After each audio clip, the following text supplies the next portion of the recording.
Perfect. Let's let him. And I can always say good morning to him. How many do we have? 7 went Oh, through the awesome. whole process and should be on. Is there a way, Chris, to provide handouts beneath the video when we post it on our YouTube channel? Yeah, we could put Okay. links to them Good. and we could host them somewhere. Okay. I'm gonna get a pen. Hi, I see our attendees are streaming in. Good morning, Carmen. Good morning, Joshua. Good morning, Wayne. Nice to see you on, Wayne.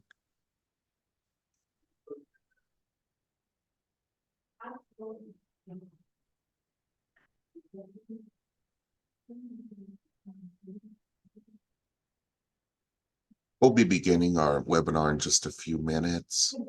I want to go over webinar ground rules with everybody. You are participants in the webinar, which means you do not have audio or video.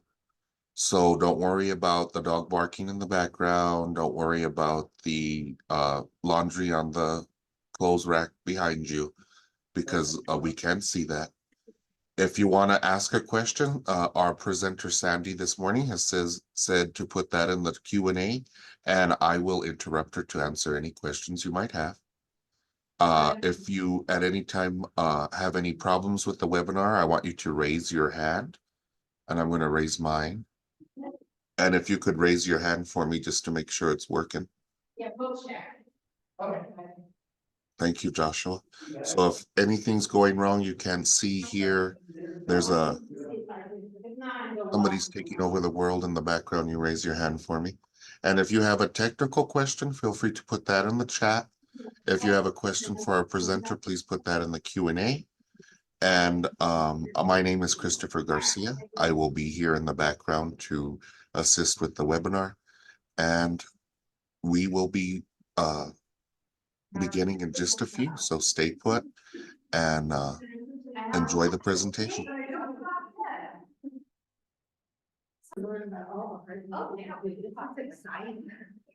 And sit with us, please, or here. I just put my junk over there. Okay.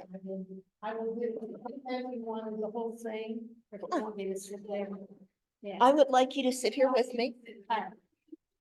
Just, and anyone who wants to share. Yeah, we could do that. Yeah. Have them talk a little bit about what kind of art they do. Is that all right? Yeah. Can everyone here can everyone sign the attendance sheet at the back of the room, please? There's also a call for art. Be sure and take one of those papers. Let's see, why can't I see? Okay. Good morning to our Zoom attendees. We are glad you're here with us. Today, we're going to talk about e-commerce. And in the afternoon, we're going to have a successful artist from Santa Fe, Nocona Burgess. And he has representation in galleries around the country. So we kind of wanted to, he also does a podcast and a radio show called The Business of Art. That's how I found him.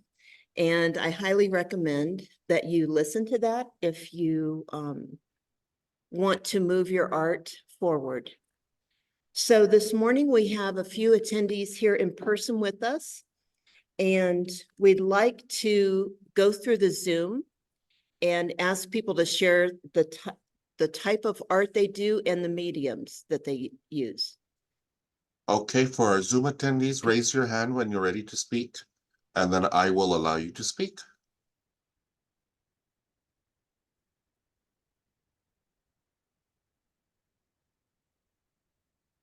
I think we have a shy online group today. That's okay. We The have lady- well, we have our director from San Juan Community College, Carmen. Joshua just raised his hand. Joshua, I'm going to allow you to speak. You're muted, so unmute yourself and you're free to speak.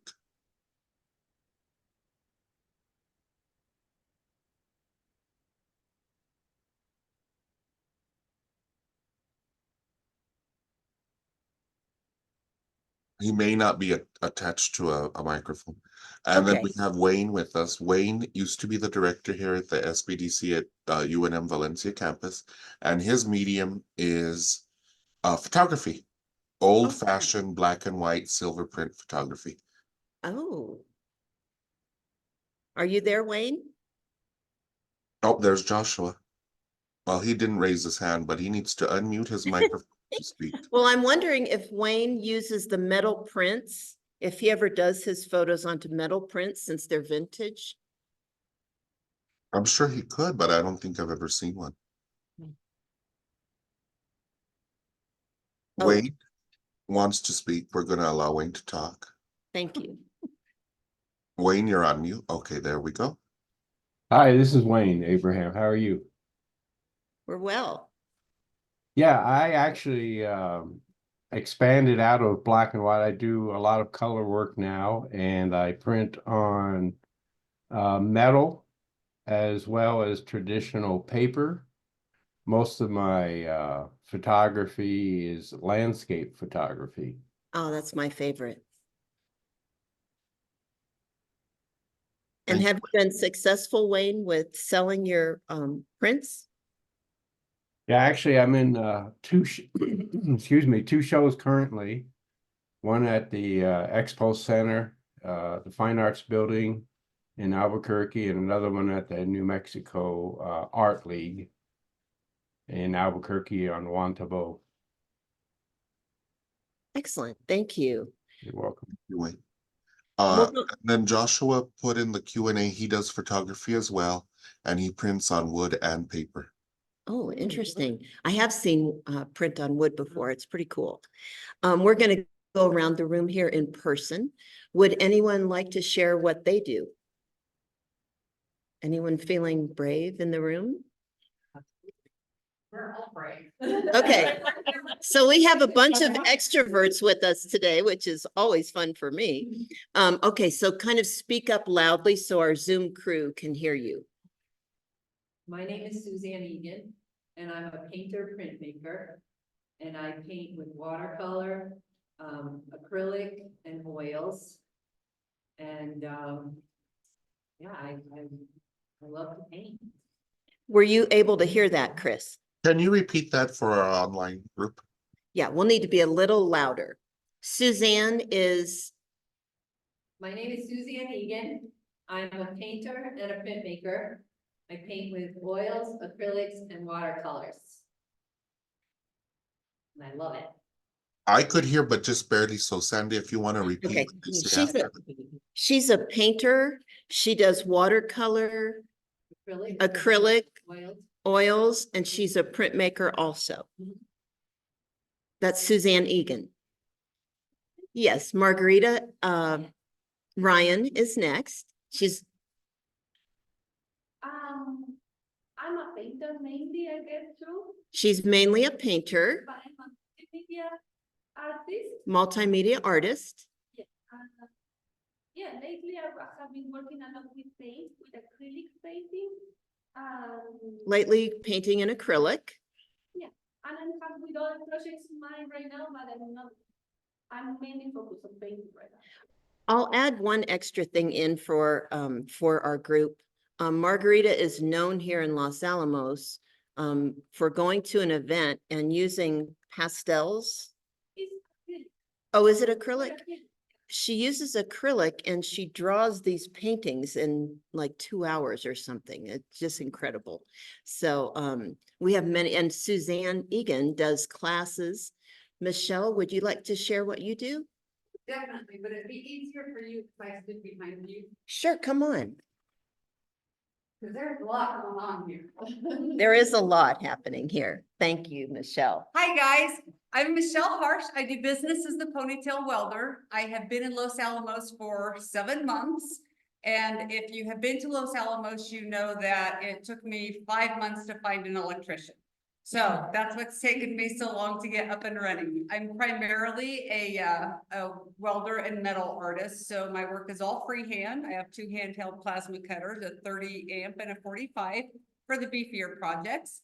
So my work is all freehand. I also do watercolor and I do ceramics. Right now I'm focusing on hand building chess sets that focus on New Mexico wildlife. So I think next time I'm gonna need a foundry.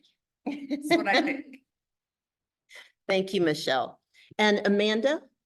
I caught Amanda mid-bite. We're having breakfast during our training, but we're very casual here. So Amanda, if you would like to share. I am Amanda Waldschmidt. I mainly right now I'm doing just beadwork, like my earrings. I do oil painting, silversmith, and ceramics. That's what I study. Thank you, Amanda. And my co-host, Dr. Ann Jarrett. Oh, I should have said, my name is Sandy Jones. I'm the director at the Los Alamos SBDC. And I started working with so many artists and they all were telling me the same thing, that they want to focus on their art. That's their passion. And so that's what led to this exploration for Ann and me of trying to find ways to monetize this passion. Ann, would you like to tell a little bit about yourself since you're an artist also? Yes. Hi, everybody. I have two hats here today. I'll do the official one first. I am the director of a very large grant here at the UNM LA campus. It's a Title V grant. It's Pathways to Excellence. It supports almost all the areas here. It's almost a $3 million grant. And that's what I do during my work days. But I also have a BFA and a Master's in Arts and Medicine, and was an artist in residence at a hospital in Baton Rouge, Louisiana until COVID hit. That was after my 25-year career in healthcare, legal and regulatory affairs. My favorite medium is oil. It's a little difficult to do. We've chatted about it this morning a bit. When you have to make sure of disposing of all the paints and everything yourself. So I've now switched to acrylics. I don't like them as much. They dry pretty fast, but you can add some other things to retard the drying. I also do watercolors and sketching and pen and ink.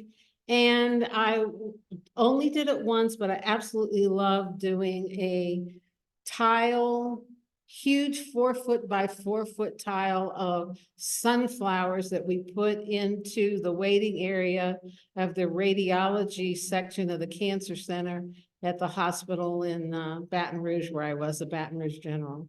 And just like everybody else, I don't do the same thing all the time. I switch from one thing to the other. And right now don't have much time to do everything, but this is one of the reasons why Sandy and I talked about trying to get all this together and see how we could give people ideas for making their art a business. So welcome. Thank you for coming.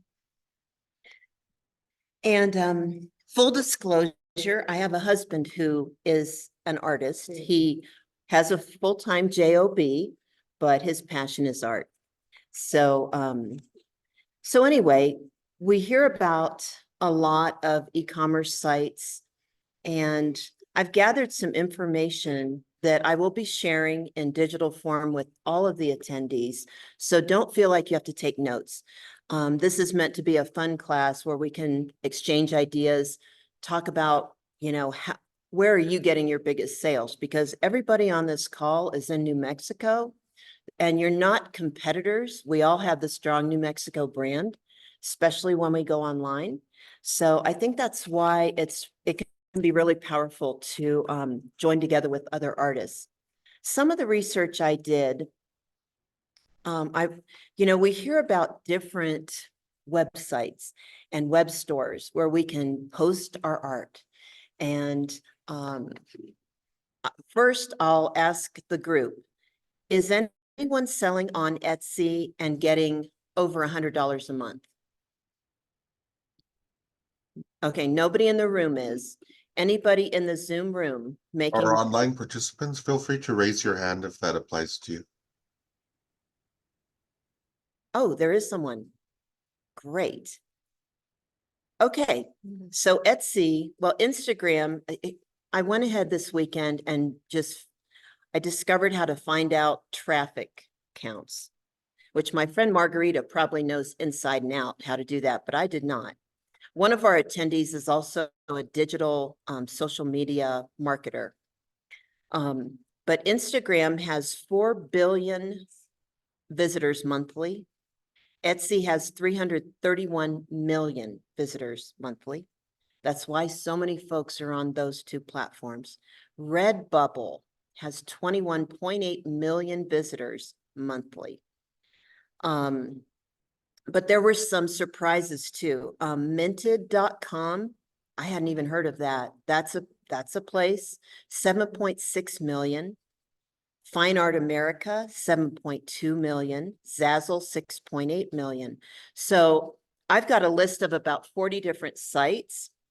And I think it might be interesting to create a presence on one or all of the big sites, but then also have see if you can get representation. Here's one called Saatchi Art. I think that might be you have to apply possibly to be on that, and that's a commission gallery. They get 1.6 million visitors a month. But some of the sites claim to work with collectors and curators or however you say that, curators, is that how you say it? Curators. So I think it would be helpful to artists to kind of go to these sites and look at what, who are they claiming is the audience? I'm not talking about Etsy and Instagram. We kind of know that. But some of the smaller ones like Society 6, Art Majeur, firstartgallery.com, those sites, there are so many places. And I'm wondering if we can find our group by looking at all of these and seeing which one feels like a home, which one feels like your people. And I actually also so that's a little bit about traffic. Let's see if there were any surprises. Sandy? Yes, ma'am. Did you just Google that? No. How did you No, go about looking? Thank 'Cause you, that may Anne. be helpful for, Yes. us. Yes, and that is something I wanted to talk about. There were a lot of, the only way to get this information that I found was to sign up with a service that does analytics. And the one I selected was Uber Suggest. That was, I think it's going to be $30 a month after my free trial. Most of those free trials you can cancel before you get charged. But that is how I found this information. And it would be, I think traffic is an important consideration before you spend all your time. For instance, room50.com. Not that that's a bad place. Maybe everybody on there sells a ton of art, but they only get 1,300, visitors per month. So I'm not going to concentrate my efforts on room 50 unless I have a really strong connection with who they are and what they're doing. So that's why I thought that was important. It can help us to kind of divide and conquer, because we all know e-commerce, that's a big thing to tackle. I went ahead and did some research for the past 9 months, creating a Shopify store, and that is really involved. To create a Shopify store, there are so many factors that you don't anticipate. And the basic store, you get a product, but then you need to add apps in order to get things like bundles. Or let's say you have some art that you wouldn't classify as fine art, but more like your everyday affordable art, and you want to create a desk set. Well, that would be a product bundle. To do that on Shopify and probably many of the other store sites, you need to have something plug into the back of your store, an app, and there's an additional fee for that.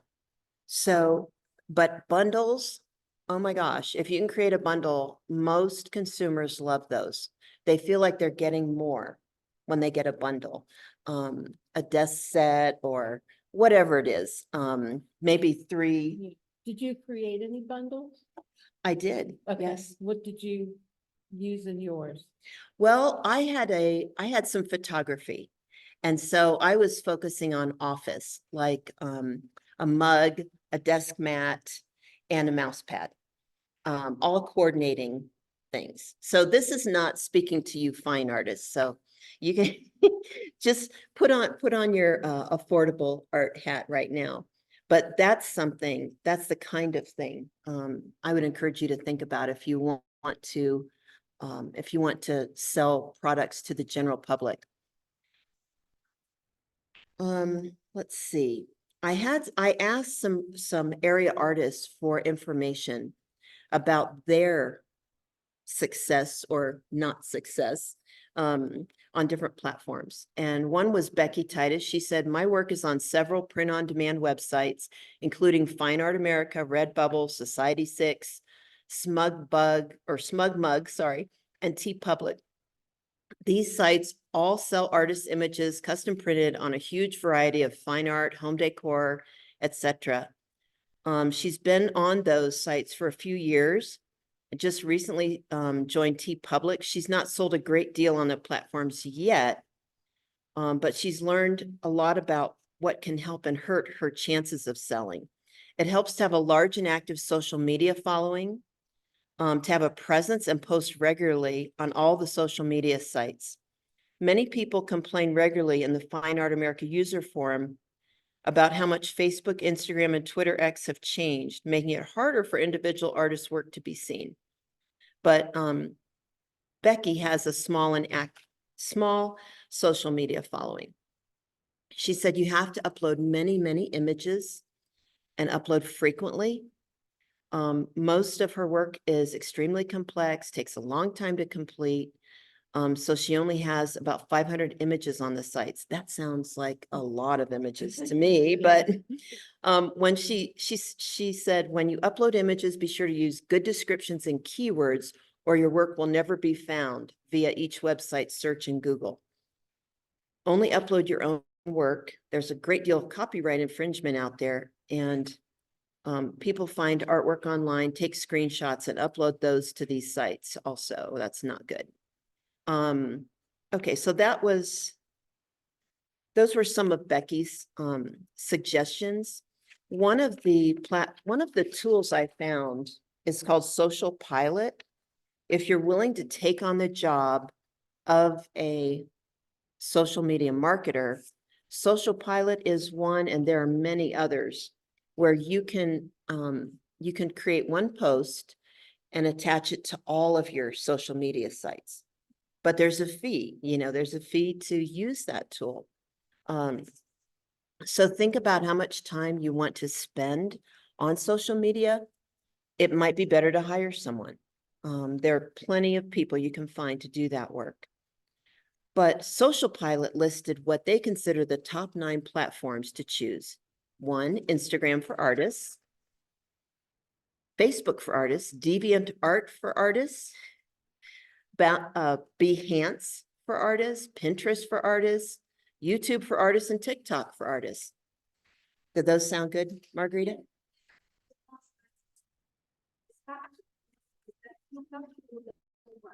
You have to do those sites, Margarita said. Instagram, Facebook, Behance, and Pinterest are the top 4 for artists, according to our social media expert, who, God bless her, is in the room this morning. Thank you. There's also Tumblr for artists, ArtStation for artists. Some of those I did not run through my count, so I'll have to do that as a follow-up. So also, if you guys has anyone ever been on Quora? That's kind of a blog, I think. Well, there were several people asking the same question. I'm an artist and want to sell my art online. Despite using several websites, I'm unsuccessful. How can I promote my art and get it sold online? Let's see. The key to selling art is universal appeal. This is according to Paul Nolan. I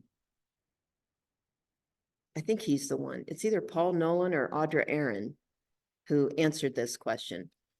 The creation can't be something that only you understand. So if that makes sense, he says, I have a friend who has for years unsuccessfully attempted to release recordings for profit. His music, although magical to him, doesn't reach people on any level. Maybe we all have friends like that. Yeah. Why doesn't anyone like this? I love it. His music just doesn't cut it. He thinks people should somehow know that when he laid a particular guitar track, he was thinking of how the color blue looks on an overcast day in Iowa after a 20-minute rain shower. He actually gets angry with people for not knowing and feeling these things. He sees the general public as predictable and conforming and refuses to create anything the least bit catchy. And he says, and he's been that way for 20 years.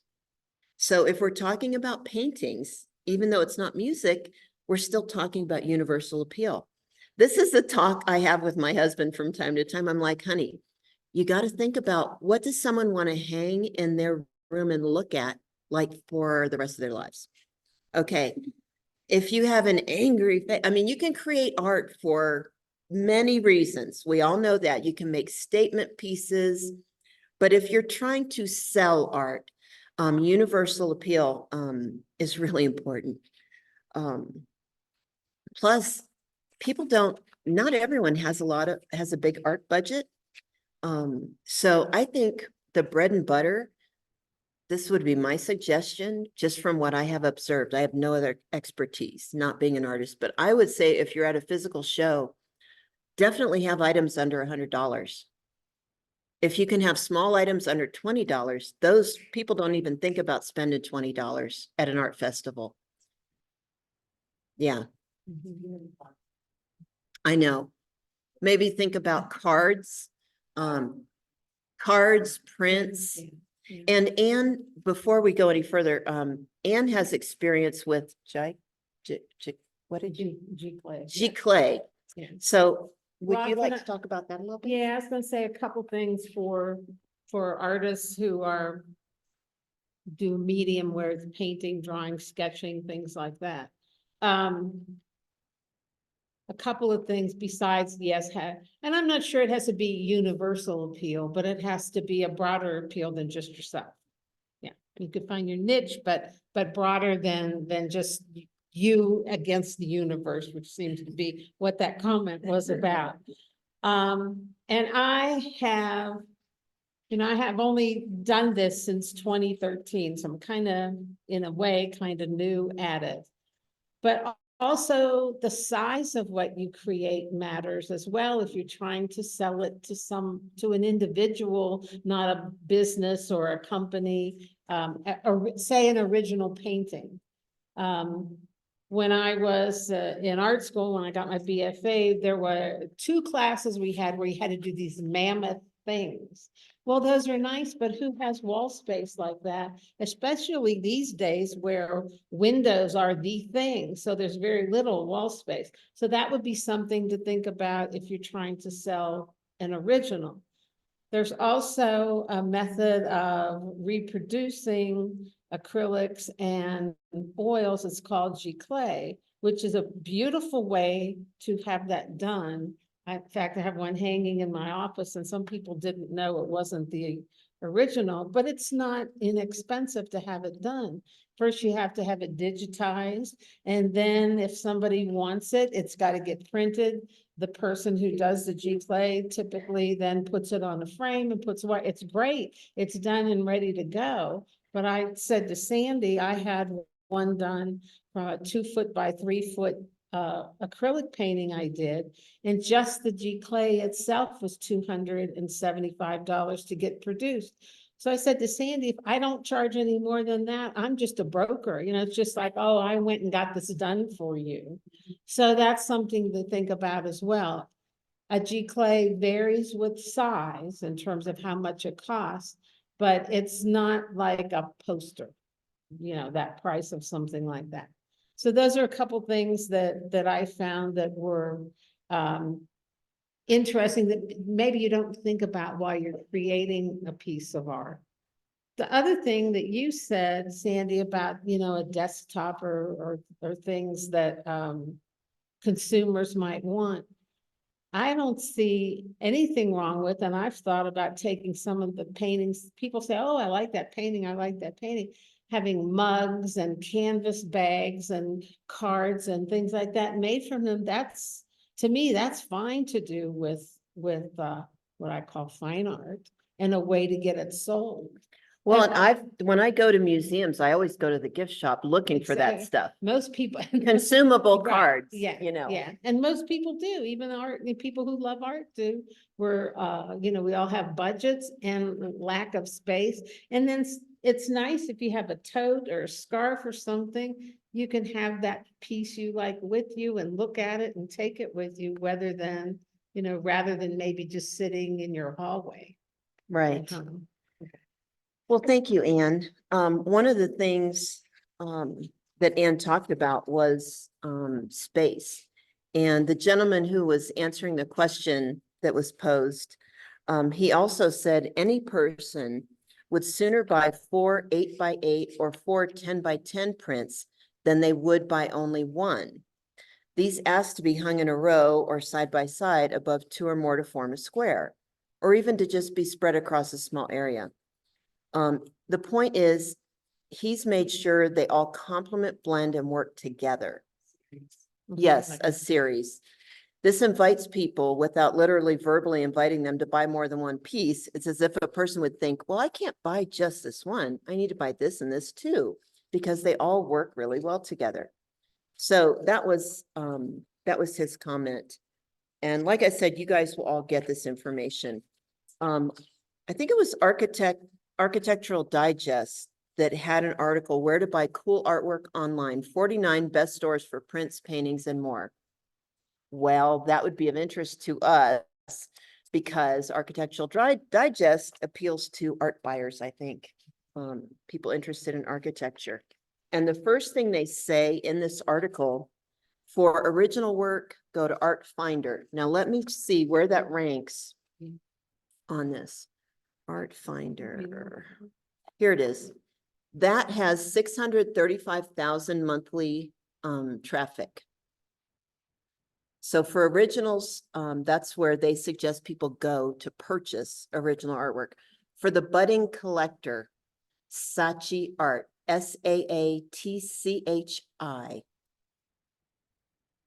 And Saatchi Art has 1.6 million visitors per month. So I think I would apply to be on Saatchi Art if I had paintings or physical sculptures or things that people might be interested in. For independent artists, for indie artists, Etsy. For vintage, First Dibs. For on-trend finds, they suggest looking at Nordstrom. I've contacted Nordstrom to see if I can find out how to become one of their artists. For photography, they suggest the website 20x200. Again, this is something brand new to me. 40,000 visitors per month. So if you love to do photography, I would suggest you look into the website 20x200. Yeah, X200, yeah. And now the last thing this article suggests is for the super affordable, that would be minted. So I'm thinking super affordable is under 500 to me for art. So just wanted to share that piece with everyone. So what about, let's see. What about investing in art? The first thing you want to find out, you have to decide what your budget is if you're an investor. Framing strategy. Some of the online stores offer matching frames with added cost. High quality prints are called reproductions. the word print now is interchangeable with that. But that's technically what it is, a reproduction.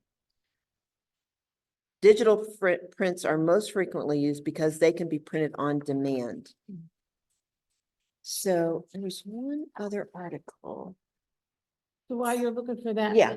Yes. Another, we're talking about not just online and digital ways of selling and getting your art out there, but several ways. And we'll ask you for your comments and successes and difficulties you've had. But another place that I've seen a few places, and I'm thinking, this is interesting. I haven't yet checked to see how to contact them. For example, Ballard Design, which is a home furnishing and decor thing, they have artists that do frame, they sell framed reproductions of artwork.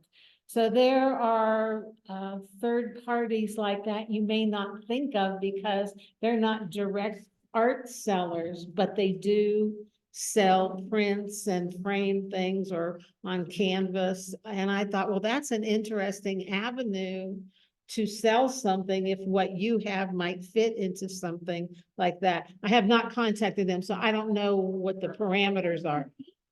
Well, there's the one I can think of right now is Ballard Design, Ballard Design, is a company that sells home furnishings and furniture, but they also sell decor. And I get their catalogs, and the last catalog I got, they sell their artwork, and they had a feature on one of their acrylic artists who painted this painting that then they reproduce and sell. And I thought, well, I never thought of that as a way of reaching people who are looking for art, but in a way that expands your audience because it may fit in with people who are, I'm redecorating this room or designing this space. And what you get then is a way to find everything, even what you want to hang on your walls or glass pieces or, whatever it might be. So that was one. There's another, I didn't think of it. There are a couple. Front gate does it, yeah. And then Front there are some gate. that, yeah, front gate. Then there are some that are more, I think Grandin Road may do it too. But there are also some that are more clothing and jewelry oriented. So they're retailers, online retailers, but they buy pieces, whether it's earrings or something, or even screen print clothing. They also sell, and a lot of small blown glass and other kinds of art things. So it's just a way of thinking about an affiliated audience that wouldn't maybe necessarily go to an art show or I find this piece here or whatever, but as a way to get into maybe some mass production. One other site, I don't know if they're still in existence, this was before COVID, wallpaper makers. They will take designs that artists do and turn them into wallpaper and sell it. Oh, my. So, especially something like abstracts, if you think about that, that could be fabulous wallpaper. And one other thing, one of the designers that I sometimes watch, like QVC and HSN, and one of the clothing designers says all of her prints come from paintings and artwork that artists do. And I thought, and then they screen print, they turn them into blouses and pants and whatever. So those are other maybe similar, not, ways to sell your art that doesn't fit into strictly art and online and strictly go into a gallery or a museum. Yes. I recently applied to Buc-ee's. To what? To Buc-ee's. Yeah, Buc-ee's, yeah. So I Yeah, had yeah, found a yeah. couple of framed prints from Buc-ee's, and I was like, well, I can do that. And is that BUCKY? B-U-C-E-E. Yeah, it's an experience. I Yeah. haven't heard from them yet, and I'll bring the prints back from lunch that I submitted to them, just Oh, good. so Yeah. And I don't know if it's gonna work, but it might. So for the Zoom audience, Yeah, but- spell what it is, please. It's BUC and there's a space and then is it EES? I think it's this, Beaver. it's, you have to go to Texas to see it. There is, well, not anymore. I know they've got one in Louisiana, a couple other places. Ginormous, started out as gas stations. And the retail space they have is unbelievable. They sell everything from 35 kinds of jerky that you might want to have for lunch to what's known in Louisiana as a Cajun microwave. You could buy your pots and pans, your clothes, your shoes, they're a huge retailer. So So those, that's, that's a way of thinking, and any place you go, think of places like Hobby Lobby and all, they have to get their art from somewhere. yes, and there's a small catalog actually, that I get, and I have purchased numerous things from, like in the $50 to $100 price range. It's called Uncommon Goods. I don't know if they have a link for artists to go to. So think about that. If you do small sculptural things, that might be, especially if you have a mold where you create the product, over and over again and just kind of fine tune it. Yeah. Um, Do you want to see if maybe somebody in the web audience has some comments? Yeah, Chris, can we, web audience, I would like to ask you, do you have any comments of forums you like? Oh, someone said they love Society 6. Okay. So I'll ask our online audience to raise their hand if they have want to speak, and I'll allow them to speak. And or do a message. Yeah, or they can just throw it into chat. That's fine. And anyone else in the room want to share any cool experiences online? I have been having a lot of, I don't know if a lot, but I have been having some success with Instagram and Facebook chat. With what? Instagram and Facebook. Oh, Instagram. Margarita is telling us she's had some success sharing her process, Just my process, not the. just her process on Instagram and Facebook. And that's to start generating a following, correct? Yes, and just with that out, and build it there, just people just started to connect with me, send message. So that's how that's how she's building the relationship with her followers. They connect with her and then she comments back. So a lot of this is relationship building. Yes, Yeah. she's showing, just her daily thing, quick Instagram reels. And this is something I assume, Margaret, you're just doing on a phone. Yes, I have a platform, it's not the one you took, but I use Meta. Mhm. Meta, yeah. Program, in several platforms at the same time. She uses Meta for social media posting to several platforms simultaneously. Yes. Yes. Yes, Yeah, they own right, yeah. Facebook, Instagram, Yeah. Pinterest. and something else. Do they own Pinterest also? Yes. No, with Meta, you have to have another planner. Oh, okay, it's part of it, but you have to have a different platform. But, Oh, okay. but Yeah. at the end, you just make a plan, and that is working for me. I just wanted to share that is working for me. Make plans for a month, for weeks, and then I just distribute the content. Okay. And I'm not offering, I'm Yeah. not saying that, just Just, So- yes, yeah. Margarita, for the Zoom Connecting. audience, what Margarita's doing, she'll plan like a month of engagement. And she doesn't say, buy my art, buy my art. She just kind of creates interest in herself and her work. And so she's not constantly online, but she gets notified if somebody messages her. So right? So she can go back and connect with the person, but she plans it out ahead of time. So she's not always having to think about Yeah. social media. That's a good idea. It's an excellent idea. There's one more site that I thought of, and I don't know if this is only related to art in schools, but my 6-year-old grandson that's this fabulous art class and they live in Austin. And it's called Artsonia. And I get emails from them because I'm on their list. And so once a week, I'll say, they'll get an email saying, look at what his new artwork is. So, and then not only do they show you, he did a self-portrait, which is, 2 to 6-year-old art is my favorite art. And, he did a self-portrait. And then what they do, which I think is clever, I'm sure a lot of these other sites do, they'll show it to you on a t-shirt and earrings and a mug and all. So you don't even have to think about, would I like to see it that way? You already see what it looks like.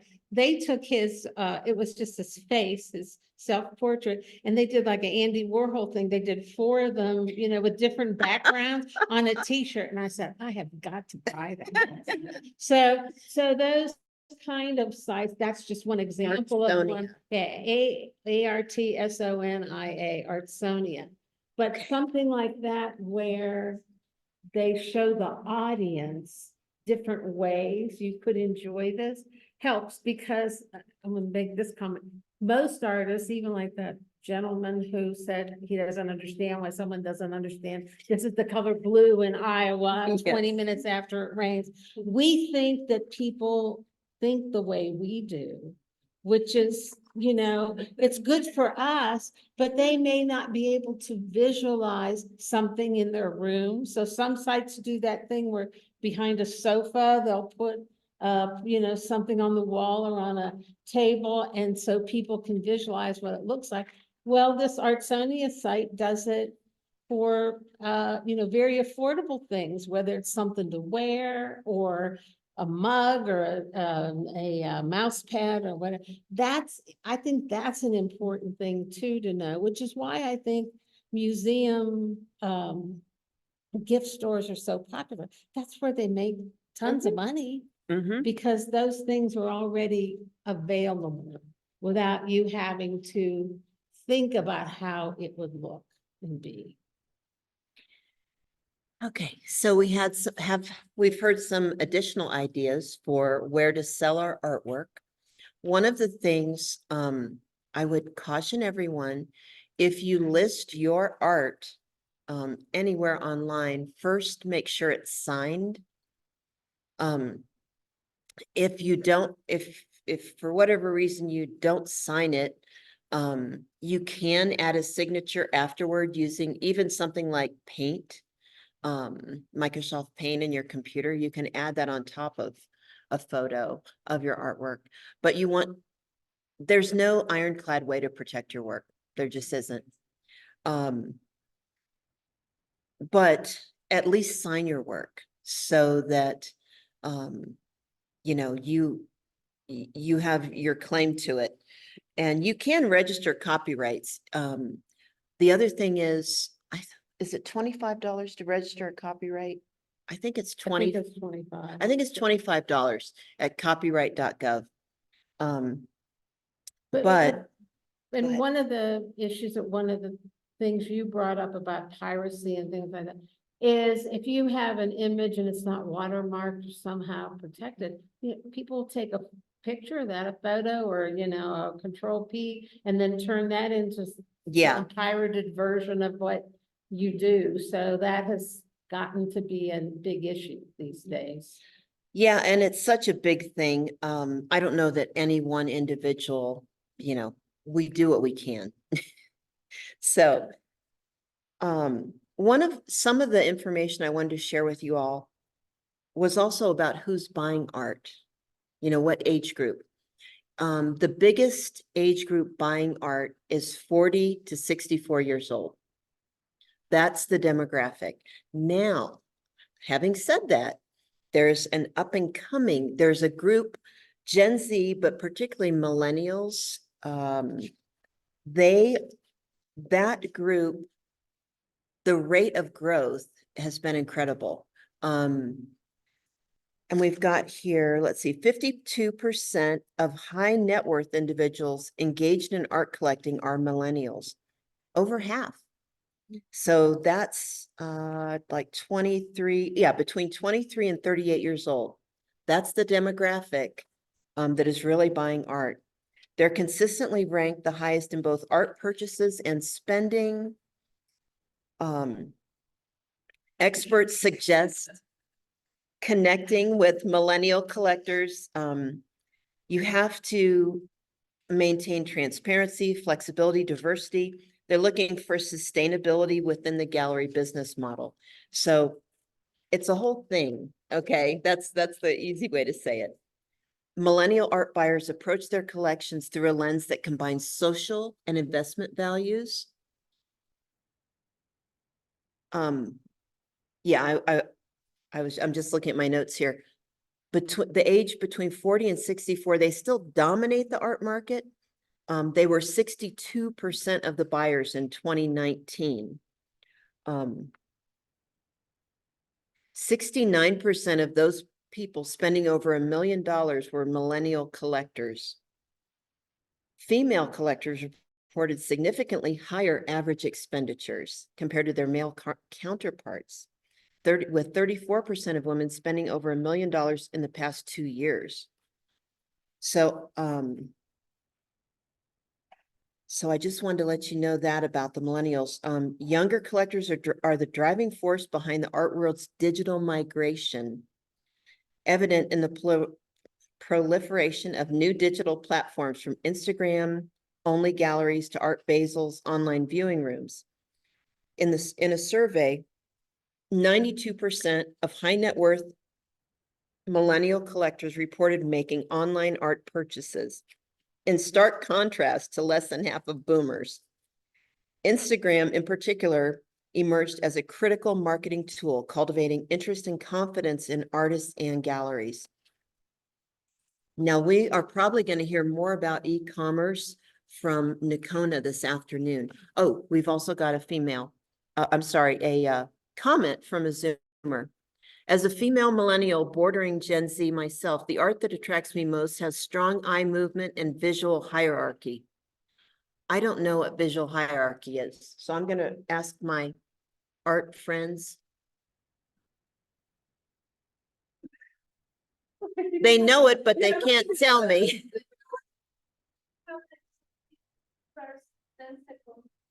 Well, like, foreground, background, like very, your eye moves a lot. Oh, there's a lot happening in the foreground, the background, your eye moves a lot, she said. Right. But it's very defined. Casey, if you want to elaborate on that, feel free.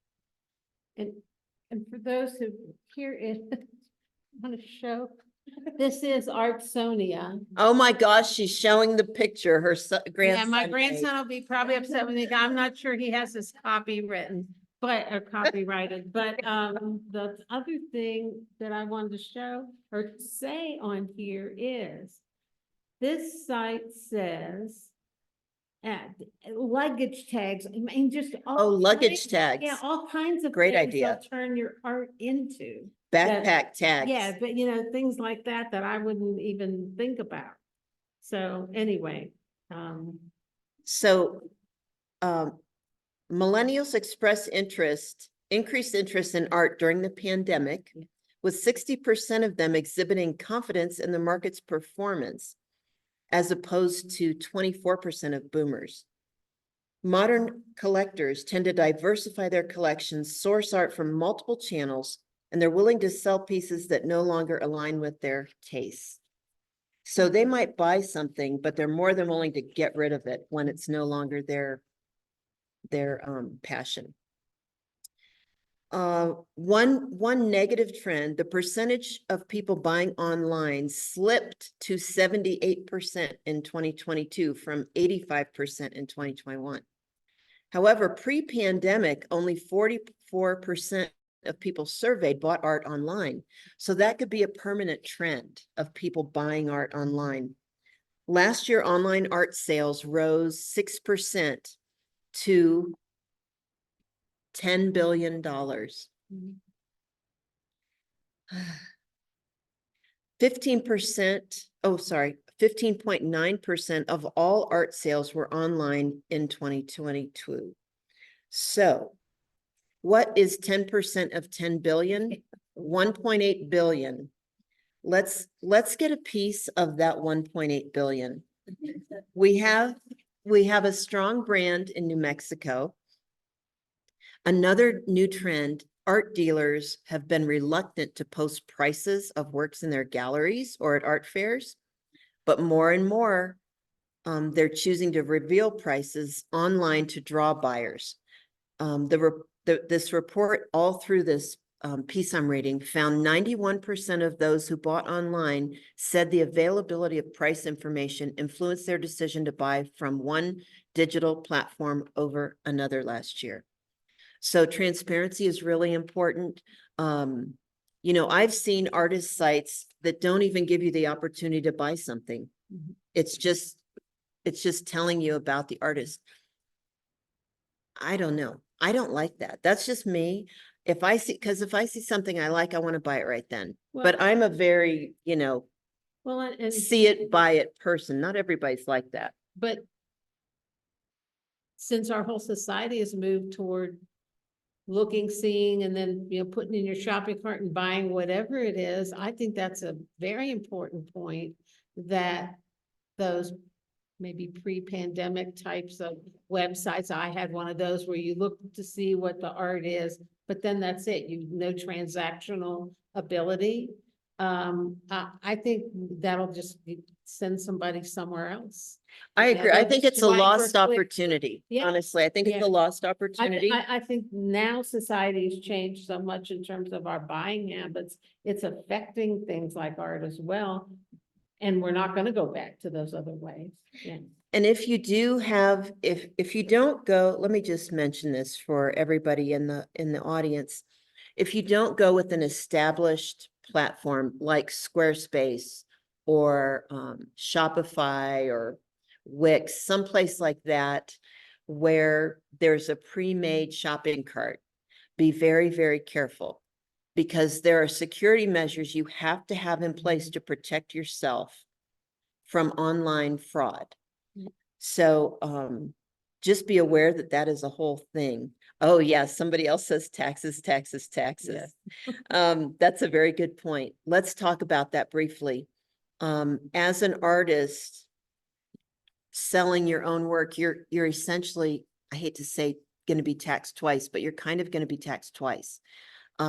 With gross receipts taxes and with your income taxes.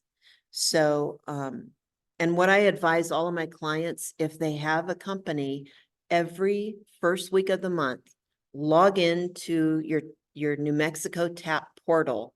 Make sure they're not looking for a return from you, because at any time they can switch you from a casual filer to a monthly filer, and they're not going to send you a letter. So just log in. It takes 2 minutes. Check to see if there's a date there, they want to return by that date. I have the ability to set my account up quarterly, Mhm. and so would you still recommend? Yes, checking monthly? I just to would. make sure? Okay. Because if you end up paying more than, I believe it's $200 a month, let's say you're quarterly and your tax bill is $650 that quarter, they can switch you to monthly. So just be aware of that. If you sell something through, like Shopify or some other thing like that, and then we're talking about to someone who's not in New Mexico, do they calculate and do all of that? I mean, Well, is there some advantage to there are apps. going through a third party that way? No. Well, Shopify, their basic product does not do that for you, Okay. that I'm aware of. And Chris, our moderator, knows more about the sales tax than I do. But from what I have seen, it looks like you have to set up taxes somehow yourself or buy a plugin, an app for your store. Shipping is a whole nother nightmare. I don't want to discourage anybody, No. but it kind of is. You just have to be aware. And I suggested to one of my clients who sells sculptures online, she's like, well, I don't know what to charge for shipping. And so what she does, she takes it and then tells the person, you know, how much it'll be. And I said, well, what if you just take it and go to the post office and say, okay, where can I send this that would be the most expensive in the lower 48 states? And then that's like the most. expensive you can set it at. Yeah, well, and a lot of, Boxes that are, it's gonna be the same price anywhere in the United States, and I've used those to ship metal flowers because they don't how much waste. Okay, Michelle has just added that, is this the post office? Yeah. There's a box you can send something in. It's the same price everywhere. the lower 48. Yeah, they don't fit paintings. That's true. Yeah, Yeah, Yeah. they don't fit paintings. yeah. That's And- the one nice thing about the print on demand. Most of them offer posters and canvas prints of a work, and they ship it for you as well. You know, And if you like round up, it could be shipping and handling. That's what third party commercial entities do. So it'll cover your shipping costs, even if there's a variation, like you said, use the highest. And Yeah. then, it's your time and effort if you're doing this yourself. So that's the handling part of it. And if it's reasonable, because most people are now familiar with the fact that there is going to be shipping and handling in addition to taxes when they buy anything online. It's not like you have to explain to them what that is anymore. That helps make it more uniform. yes. Other- Now, as a buyer, I have been trained by Amazon to expect free shipping. But So you pay for your Amazon membership. I do So indeed. it's not, it's not However, free. Yeah. It is not free. However, I think you can price your work to account for shipping. Find out for a set size true, yeah, painting. yeah. What it would be to deliver, and a canvas, I assume. You're not talking about a glass frame print. Okay. Yeah, find out what it would cost to send that within the lower 48 from wherever your location is. And then just make sure you price it so that you cover that. Yeah, and the other. Because you'll be able to deduct your shipping expenses from your revenues. Another option, especially sending paintings or larger things, is depending on who the buyer is, they may be okay with a rolled up Yes, canvas and your bars, your stretcher bars and your frame, that they, especially if they're easy ones, that they can then put together and then just staple the canvas around and and hang it themselves. But that's gonna be a more limited audience than the ones who just want it ready-made. yeah, But there I- will be people that have certain colors that they want to frame it themselves when they get it home. Right. Or often with a canvas, if you do the wraparound around the frame, a lot of people like that as opposed to a white edge. They're okay with getting the frame and stretcher bars and the rolled up canvas and doing it themselves. Especially if it's, I would rather pay the extra. than Well, just- I mean- I said it's a limited audience, I've sold them both ways. Yeah. But it depends on who your buyer is too. And those were for commission things. They were people, and I said, look, if you want this size, one was 4 by 5 feet. I said, if you want me to take this to the specialty place that handles things this large to frame it and box it, it's gonna be about 1/4 of what I'm charging you to do this custom work. And I said, but the other option is it's rolled up, and that person was familiar enough with and had a staple gun. Well, the other yeah, thing, when we but say I'm frame it saying that, themselves, yeah. they can take it to a framer at their location. Right, or take it to from. Yeah, But I have these conversations up front Right. with people.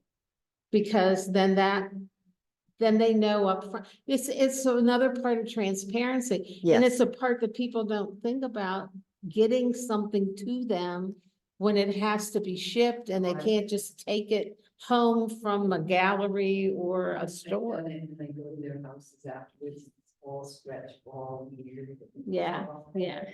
Suzanne is sharing that she has done that and she's seen her art stretched in strange ways and presented oddly for the benefit of our Zoomers. Yeah.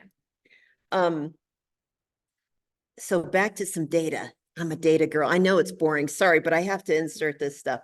Okay, so 1/3 of the people surveyed would buy at least as much art this year online as in the past.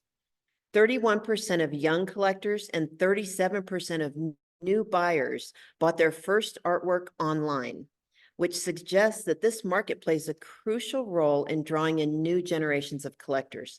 So just even if you don't want to be in e-commerce right this minute, long-term, it might be wise to have that part of your business plan for your art, and for sharing your art. So let's see here, what else? So we talked a little bit about Saatchi Art. That's an online gallery that caters to art collectors and artists, known for its high-quality selection of artworks, is an ideal space for selling original pieces. That is what one of my articles is sharing with us. Yeah, they have. That's everything. And they have pretty good traffic, 1.6 million. 1.6 million in monthly traffic. And this article I'll be sharing with all of you, each of the sites that they talk about, they have a conclusion at the end of the little, verbiage about each site. So it's a good way to get a feel for the sites and then narrow down which ones to visit and spend maybe an hour just looking at. Yeah. And what was that article? What was that from? I think this is the Architectural Digest This one. that had like 49 sites to buy from. An explanation of them, yeah. And one of our Zoomers said he does print on metal plate. And I was asking because there's a place called Displate where they specialize in metal posters and allow artists to sell their designs on high quality metal prints. Sandy, Joshua says, what site was that again? Oh, sorry, Displate, Displate. It might have been the one before that. Oh, Saatchi Art? Yeah. It's, Was that it? Yeah, SAATCHI art.com. Actually, let me type it in. That might be easier. GArt.com. Oh, yeah. Yeah, and you'll get all of this information in the handouts that I email out. But yeah, that was one. There are also, this is kind of interesting. If you as an artist also are a gamer or you like some of the Comic-Con type things, there's a place called ArtStation. And that's a platform primarily aimed at game, film, media, and entertainment artists. They showcase your portfolio, you can sell your art, you can connect with potential employers and collaborators. It's not ideal for fine art, okay? They do have little competitions from time to time on ArtStation, but you're going to have some high level industry professionals there. It's good for selling concept art, digital art, 3D modeling, and game assets. So that's a little bit about that. So we're going to take, Chris, because it is 10:10, let's take about a 10-minute break and come back. So we'll come back, let's say 10:20, we'll come back.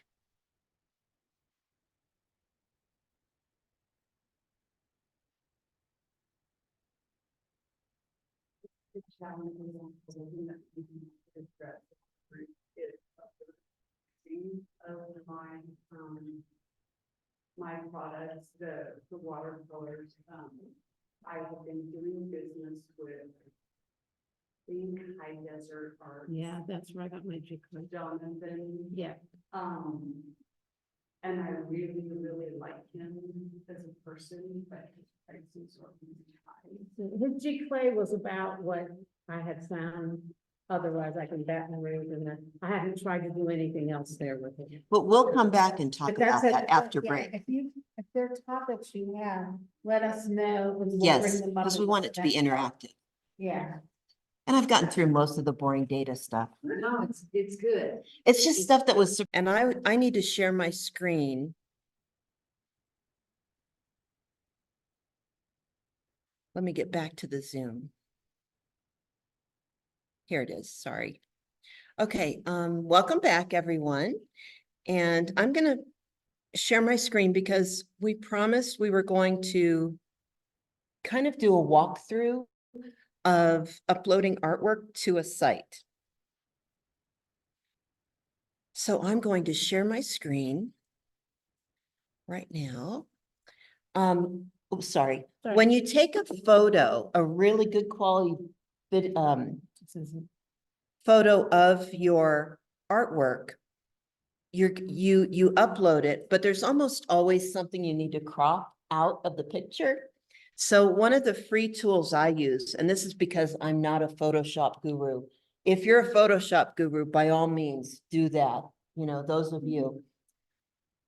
But if you aren't, you can go to Pixlr and let me go back. What I did, I opened this image once I was on pixlr.com. It's a free tool. So I'm going to crop this. But yeah, actually going back to the museum while I do this, you just walk into the gift shop. I think the guy's name is Vince, and he can give you, I think, a paper form that you can fill out to for the buyers to look at your work. They may or may not want it, you know. Now the resolution, I'm not sure what is recommended for the site we're going to, but let's save it to a PNG. It's just a different type of file. And I called this AJ2, that's Ann Jarrett. I took pictures of stuff in my office and just sent it to Sam. But here, try this one. Try that one. So let me see now if that saved and downloads real quick. This is how I spend my day, trying to work my way through my file directory and find stuff. Oh my gosh. Did you just take a photograph of that image? She took a I- photograph of her painting. Oh, took- okay. I have that painting hanging in my office and I took my iPhone. Sandy said, we need some images. I said, oh, okay. I'll just look at a couple of the ones I have here in my office and take a picture and then we can mess with that one. You're a good Demo. photographer.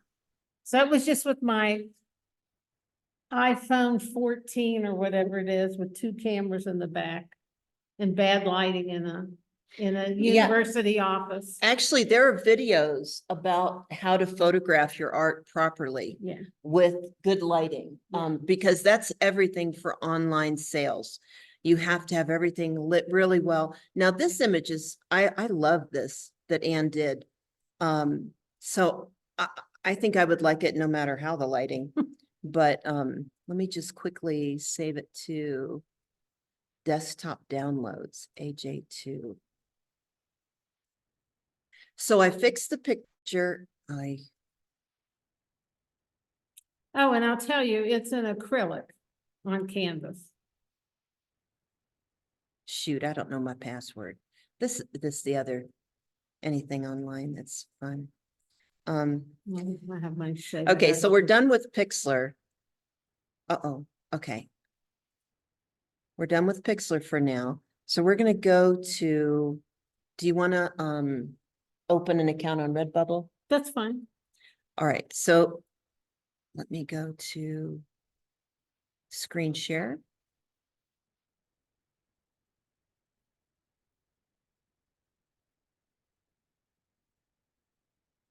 Okay, We could see your screen, Sandy.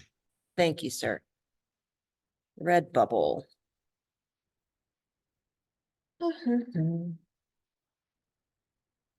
Because we promised to do a walkthrough today. Yeah, and then when we're done with that, our artists here have some comments or ideas of other ways to sell art or issues they may have. And we'd also like maybe in the chat for the online viewers, if you want to share something or talk about something that you're trying to find a solution to, we're going to try to address all of those too before we're done. Thank you. Let's put them in the Q&A because the Q&A enables everybody online to see the question. Oh, The only problem is our in-person people aren't on the Zoom. yeah, What is your email, Ann? ANNEROSSI, Jarrett, JARRETT, it's Gmail. The one and only. Your shop name on Redbubble? It's, oh my gosh. It's ANNE. And then no space, Marie, MARIE. RJG. All my names. Only letters, okay. So now, I don't think your password will show, but just put in a Okay. random password. Let me put one in. And are you guys all on Redbubble already? I'm signing up. Okay. Okay, so we're gonna sign up. Oh, you already have an account. I do. Okay, This is like so many sites that I visit. if I do, I didn't do it. So I Ann guess I'm gonna need a new password. Rossi. Yeah, Jarrett. Jarrett Yeah. at Gmail. But you know, this is real life. Yeah, this is good. See, I have to set a new password. So I'll send an email to you. Oh, no, it's not Anne Marie, it's Ann Rossi. Yeah, Rossi.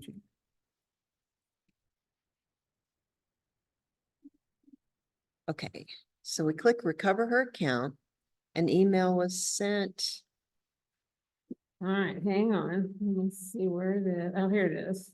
Reset my password. Well, they say whatever you do, don't freak out. Say that on the site.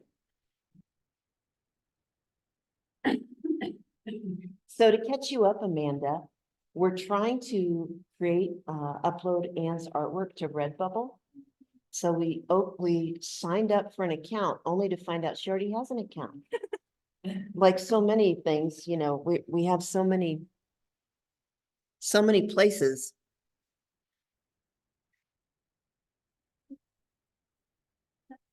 Yes. Thank you.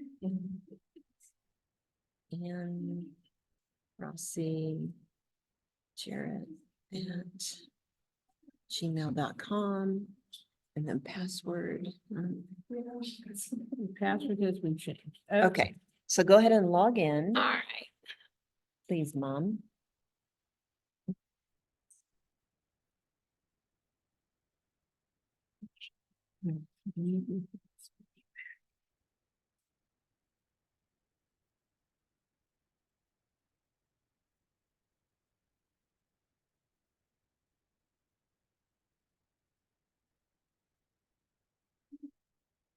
So I wonder if you logged in as a buyer. I don't know. When I had my website set up for my first show, I had a friend help me, and maybe that person did this on this site. Add new work, okay. But I didn't publish. Saving my password. All right, so we're going to upload what we just had and we'll see if there are any issues with the, let's see. Let me go to downloads. And I just asked for one of this, and they send me. Okay, so what is the title of this work? Say rainy walkway.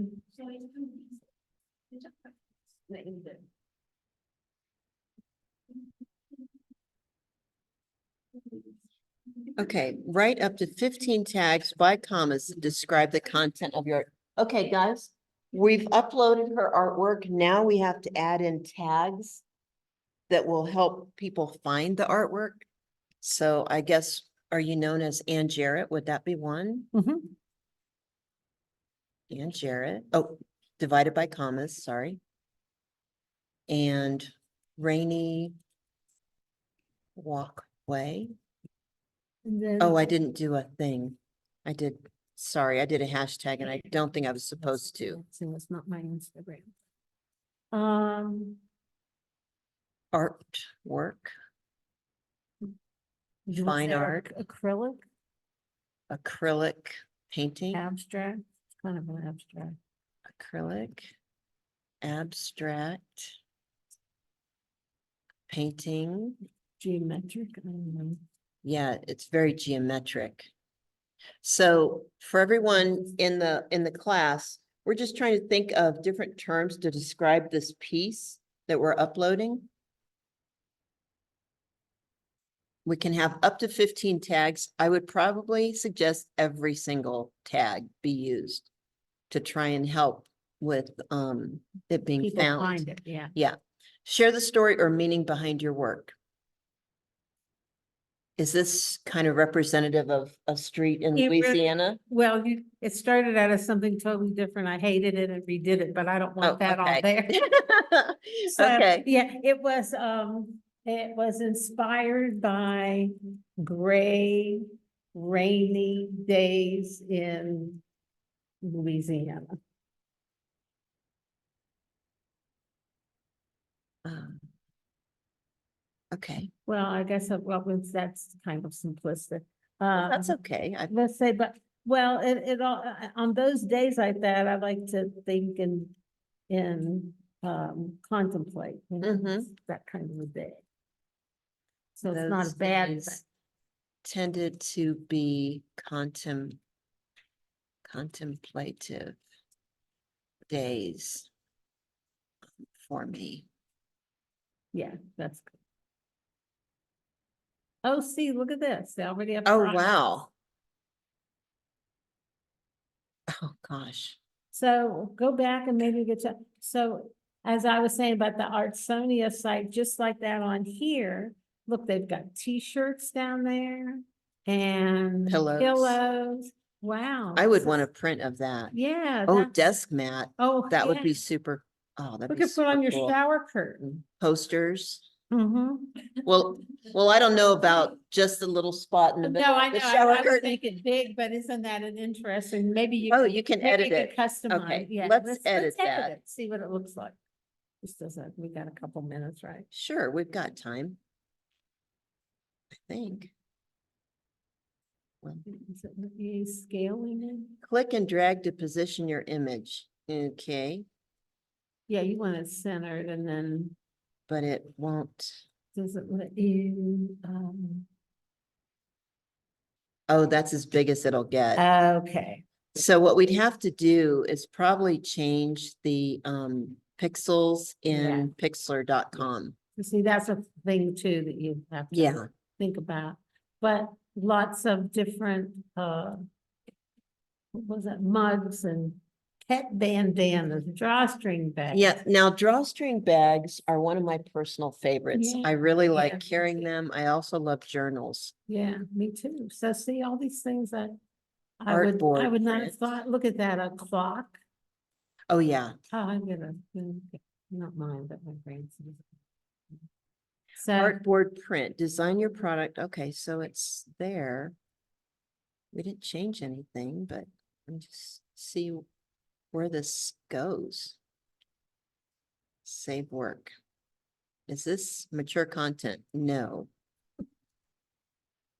Okay, you own the right to sell the work, save work.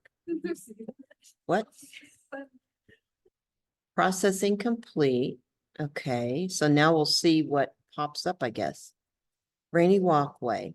oh, look Oh, at that. it's on everything. Guys, did you see this? Yeah. Yeah, Yeah. I'm following. okay. Very cool. Yeah.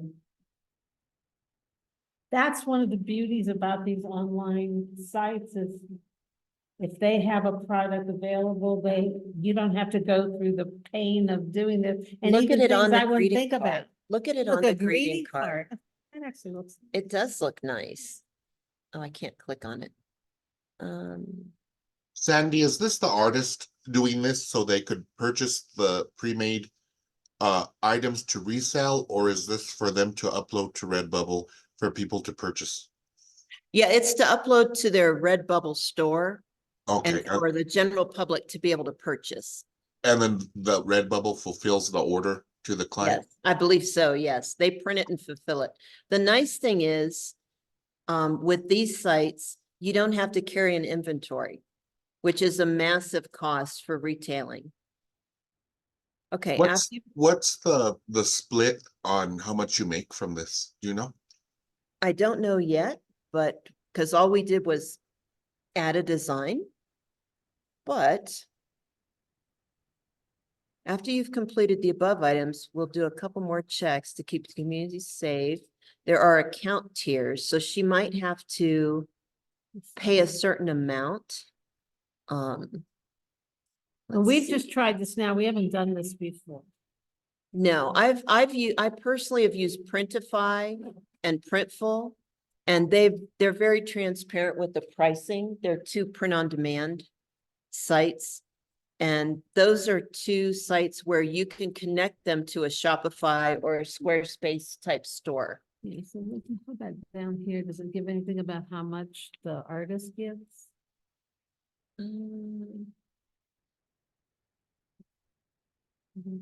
Review your product pricing. Okay, your work was successfully added. It can take up to appear in your portfolio. Poster image is too small. Okay, so the image was too small for everything, it looks like.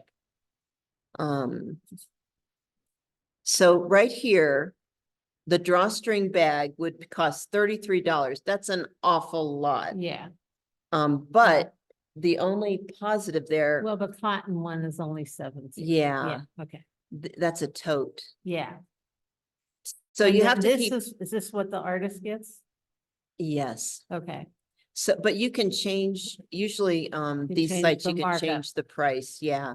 So we could change this to say, I don't know, 30% or yeah. Let's see what that is. And you automatically show you your margin.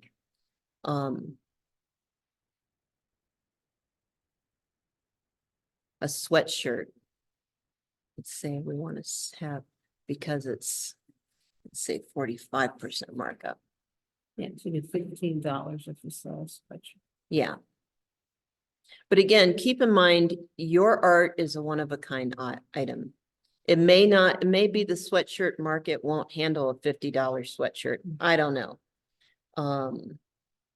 But these are all like a mug. Here's the mug breakdown. You don't get a whole lot. So hopefully the marketplace, the Redbubble marketplace is set up where they take care of all of the stuff.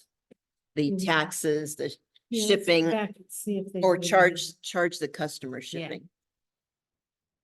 So go back where, Ann? Back a where it page. listed all those things for the, before this, for the, The artist, dashboard.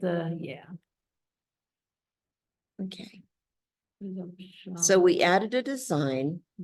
Next, we would add Ann's profile picture, a cover image, the links to her social media sites, and a bio, because buyers want to know who you are, what your particular, perspective is art-wise. And then over here, what does that say? Maybe that gives us more info about. I want to be paid in, Anne wants to be paid in Australian dollars because then she'll have a reason to go to Australia. That's right. No, I have to be silly sometimes. Okay, so you can deposit into PayPal or you can connect Okay. a bank account. Okay. On my store, I connected it to a bank account for direct deposit. And that works well. And then I put my credit card to pay the printer, the print-on-demand printer. So this is all your detailed information. They have a user agreement. Okay, let's see if we can pull up the user agreement. Talk about boring. Oy. I never read through these things, but you're supposed to. If you're a seller, you agree that uploading, publishing, posting of your work comes with important legal responsibilities. you have to make sure you're not violating someone else's copyright. You have to have all the rights. Actually, what I do, I put in the description, but copyrights do not convey to buyer. Copyrights to this image do not convey to the purchaser of the mug or whatever. It remains with the artist. Yeah, with the artist. So I think that's important verbiage to put in your description, frankly. Okay. You have to be 18 or over. They can change their terms anytime they want to. That's typical.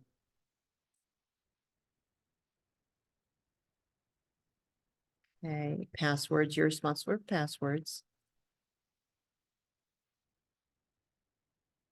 All right, So here they it do is. talk about, go above the intellectual property, because they talk about reporting inappropriate content.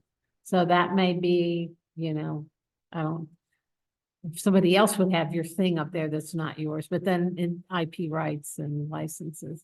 Let's see. You grant Redbubble license to A distribute. non-exclusive, yeah. Yeah, Sandy, do you want to call out our TCA for help with copyright and trademark?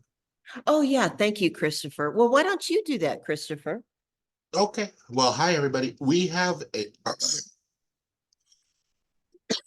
an arm of the SBDC. It's called the TCA, the Technology Commercialization Accelerator, and it's hosted out of New Mexico Tech. And all their services are offered at no cost. And the center director there is a Stefanita Rawlings, and she could help you research and learn more about patents, trademarks, and copyrights. Thank And you, I'll put her Christopher. information in the chat or the Q&A, Thank whatever you. I'm able to do. Yeah, we often at the SBDC will co-counsel with Steffi. She can, if you have it, if you want to trademark your company name and make it exclusive, there is a cost for that and a process, but she will help lead you through that process. Before you do settle on a trademark, you have to do a prior art search. And she connects you with a guy who runs that center, and he walks you through that whole process. One important point, if you, the artist, have not created your own logo, make sure whoever did create it conveys all copyrights to the logo to you in writing, even if it's a relative or your best friend. That's very important. We learned that at our last Business Scholars Luncheon. So we want to be sure that we say that. Oh, Seamus says, I have artwork online in many places, including my own website. How to reach buyers. Seamus, I have to say, oh, Seamus was kind enough to share the link for the History Museum. It's nmhistorymuseum.org. It's always marketing, Seamus. Marketing and relationship building. Margarita, would you like to chime in? He's wondering, how can he reach buyers? Yeah, even though he's on a bunch of. He's on lots of platforms selling stuff. Right. How can he connect with how can he find buyers? Buyers, okay. Well, I would suggest starting a strong social media Presence? presence, right? To be- Seamus, Margarita said, yes, marketing. Creating a strong social media presence. And remember, perfection is our enemy. Authenticity is everything now. So when you do post to social media, it doesn't have to be perfect. It just has to be you And relatable, Right. and relatable. yeah. And you can start sharing videos, because videos is what is most working right now.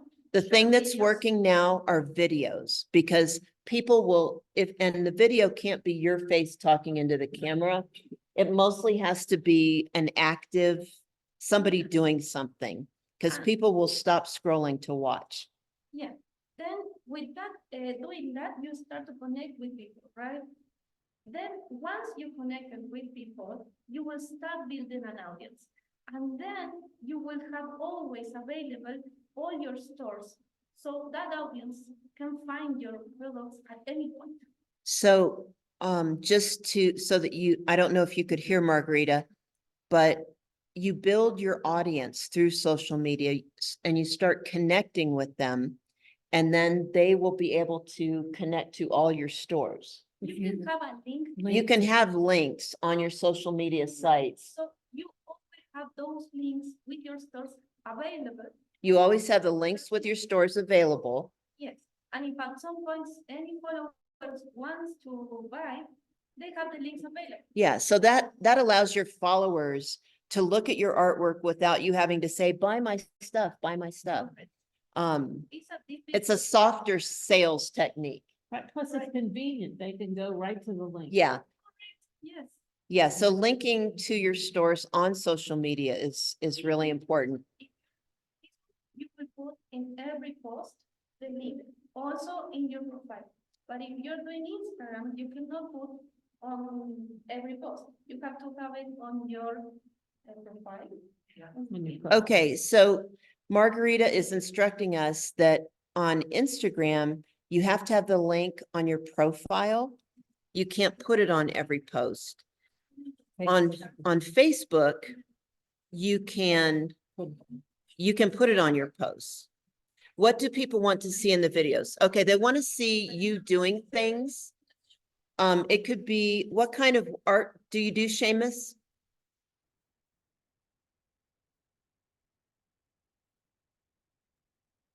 He's Well, a it can- painter. what's that? He does paint on oil. He does oil paintings. Okay. it I'll could allow be- Seamus to speak and he's on mute if you want to He say. does oil paintings. Okay. Your video could be you painting things. Yeah. And another thing that I've done is take photos from the blank canvas and through, so I have maybe 4 or 5 of them to show the progression to the final product. People seem interested in that kind of thing too. Or if you've got more than one thing you want to show, you could have like a slideshow of some. Or Yeah, maybe if you, that you use, like, say you are doing some kind of beach scene, maybe you're gonna add some flaxseed into your oil paint to give it the texture you're looking for. Do it as a, hey, this is how I did this. Right, Because yeah. people love Yeah. tutorials. Yeah. Yeah, people love tutorials. That's an excellent point that Michelle made. I got a question for you. So I like this about the videos because I definitely think that's the way to go, and it's what I've really gotten in mind to work on next. If you go to the website, what you put in the Q&A, you see I've got tons of content. I've got, you know, videos and so on, but it always really is a question for you, what content, because if I want to reach buyers, are buyers of artwork the people who want to know about painting? I mean, are they 2 separate markets? That is to say, people want to learn painting versus people who want to acquire artwork. So that's part of my question about what content to put in the videos. So Seamus is saying, you know, he has lots of content. But are the buyers wanting to learn about his process? I mean, I think some buyers are interested in that. It gives you something to say that doesn't say, buy my product. It's not a hard sell. Your best bet is really going to be to do some local festivals and sit there and paint in front of people while maybe somebody else handles your cash transactions so that you can interact with your customer base while you show them what you're doing. And Do you- that's do you actually something you could live stream too. Yeah, I was gonna ask that because I don't like to do those conventions, but if I can do it for my studio, I've been thinking about that, just broadcasting live while I'm painting. Yes, And maybe just, and, okay, we're all agreeing with that, Seamus. I Okay. think that would be fabulous. And look, You know, isn't that beautiful? I don't like to have to go to festivals either because Yeah. I tote around several hundred pounds of metal. But the cold hard truth is, when people see you eye to eye and get to know your story, they're not only going to buy your products, they're going to send their friends to buy your products. I have customers on both coasts because I schlepped to festivals. And that's So how you can build your You know, and you audience have to too. do 2 or 3 a year. You don't have to go every weekend to the farmer's market. Just do 2 or 3 a year, and I think you'll be surprised by how many people start following you. uh, The other thing so is when, Go ahead, Seamus. yeah, when you mentioned about you've got collectors now on both coasts, what festivals, I mean, how far did you travel to participate in those to meet those people from different coasts? So very fun fact, Winfield, Kansas, which is two cities ago for me, hosts one of the biggest bluegrass festivals in the country. And so I happen to live there and get juried into it. So find something kind of big close to you, because artists come from internationally for that. And the other thing is, even if you do your local farmers market, like over the 4th of July weekend, that's when people typically have their families come to visit. And the families live someplace else and will help you get that going, because that was really how I got started, was doing the local farmers market. right, and if you think about Santa Fe and that farmer's market with the artist market that they have once a month, Santa Fe is a tourist destination. Yeah, absolutely. You know, so you're gonna get foot traffic through that part. You don't have to advertise, they're coming either to go, you know, to the farmer's market or the artist market or both. And a good number of those people are not locals. Well, the So other that thing, fits with what you're saying. You know, you don't have to take your stuff to the West Coast Right. to end up with West Coast buyers. and when you are at a physical festival, either have some way of collecting an email Yes. or have your business card with a QR code to Yes. your store, or if you have a website on your card, so that everybody can find you again. Anytime I go to a festival and collect cards, I go and look at the other work that the artist couldn't tote to the festival. Because we as buyers know that you can't bring everything, you know, it's ridiculous. And I mean, I would even say maybe bring prints instead of, you know, originals, depending on the farmer's market. And just, you know, but just get out there. Well, another thing. So, Okay.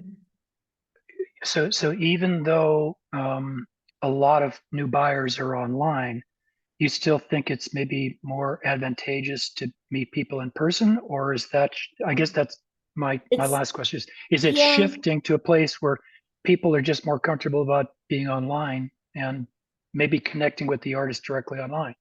People So it do, becomes apples and oranges Right. instead of apples or oranges. Yeah. They're both great Ah. tools that will help you reach your goals together. Okay. yeah, there are two different tools and maybe even different market sectors. You know, people love going to festivals, art shows, arts and crafts. And I would definitely create little items, you know, in your spare time, And under $20 if you can. Definitely some prints in the $100 range, depending on the show. If it's in Santa Fe, I'd be looking to bring $500 items. And Michelle, you want to talk about what you did with your bubble? Oh, okay, so, as a metal artist, things aren't typically lightweight or small. And so I needed to meet that goal of finding some less expensive things that people would buy for themselves or their grandkids or nieces And and that you could nephews, transport. that I can transport and not break my back. And so I created some bubble blowers, and they really are some of my best sellers, using recycled coat hangers and macrame rings. And so what I do is I take my 3-gallon bucket of bubbles that has a lid on it that I keep at my house year round. I take my bubbles, I take the bubble blowers, and about every 5 minutes, I just wave my bubble wand and they go up in the air and away, and people are drawn to all of the booths near me. Mm-hmm. Do you also do trivets? I do not do trivets. I have experimented with trivets and I haven't had a lot of success with them. Okay.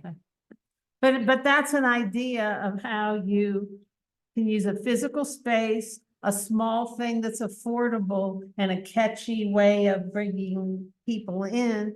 And one of the most wonderful things, I mean, I know Los Alamos is a tourist place, but I live in Santa Fe. I can walk around anywhere and I hear different languages all the time. And what it has done some of the marketing for you. It brings people from a lot of places already. Okay, so let's go back. Oh, by the way, I applied to the museum shop Oh, yeah. at New Mexico museum. I applied to the shop while I sat here and you uploaded a video. Oh, guys, Great. I don't know if you heard Michelle. She said she went ahead and went to the New Mexico Museum shop, got the application online and applied for that while we were on break. So let's see here. All right, so we looked at the user agreements. We're satisfied with that. And then this may not be the site that people want to go to, but it kind of gives you an idea of what you'll need to have. So when I go to put real things on, make sure I have, you know, a more high quality image, and I'm going to turn to really name a work and talk a little bit about how it was created, things like that, in addition to saying, hey, I want my work out here. And then at least on this site, you see where you can adjust your prices by adjusting your commission. The margin. Yeah, your margin, which is like a commission, your percent that you get out of the sale.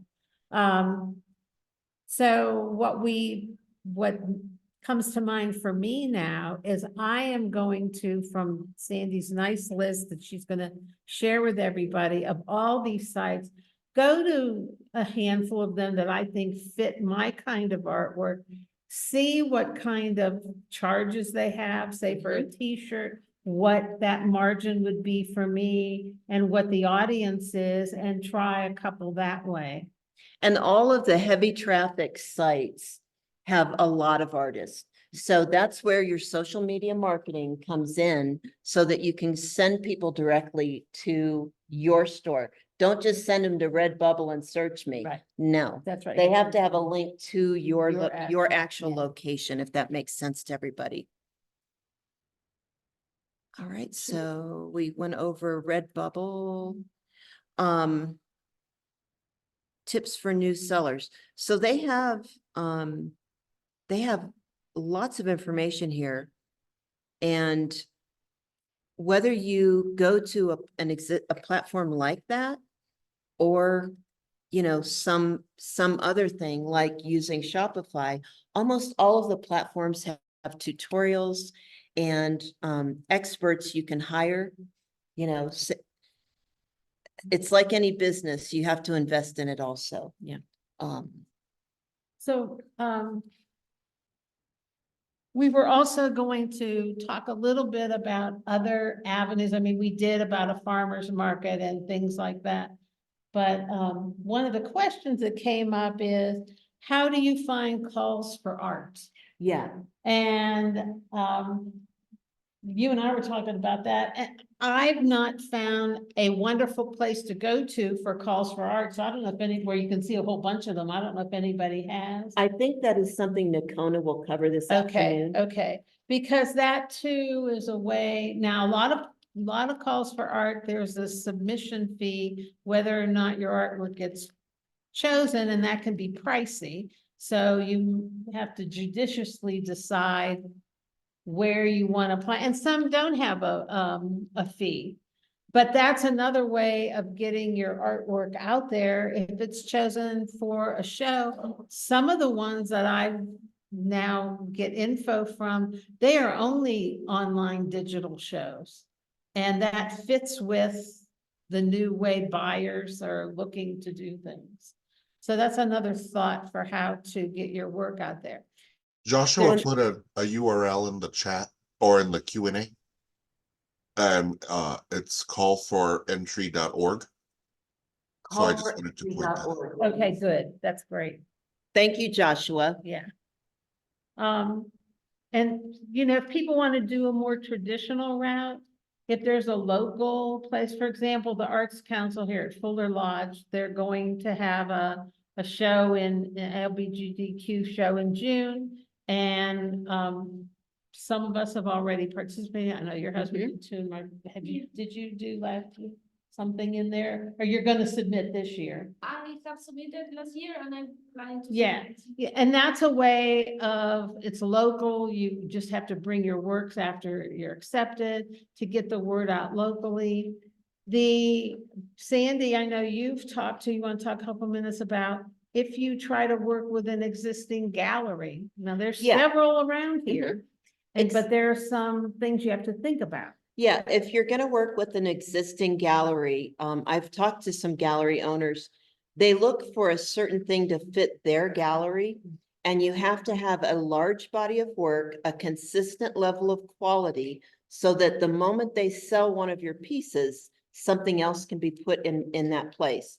And they're not looking usually for beginner artists, they're looking for someone mid-level or later in their artistic career, because they're looking for consistency and quality. The commissions can go anywhere from 40 to 60% depending on the gallery. The other thing that I would recommend, and it's gonna sound odd, but when we lived in Nashville, my husband would enter art shows that were put on by a senior center. He would sell art there. He would enter shows by a private college. Sometimes they do that to raise funds and they would take a commission.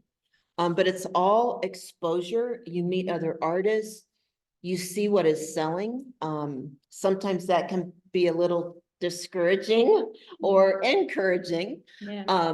But just remember, you have your own view, your own perspective, and it's really not worthwhile, pardon me, to compare yourself to other artists. That's not what being at a show is about.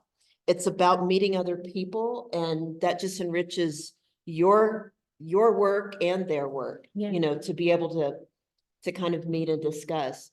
But Yeah. he had a lot of success at those shows, and he would he had some small items.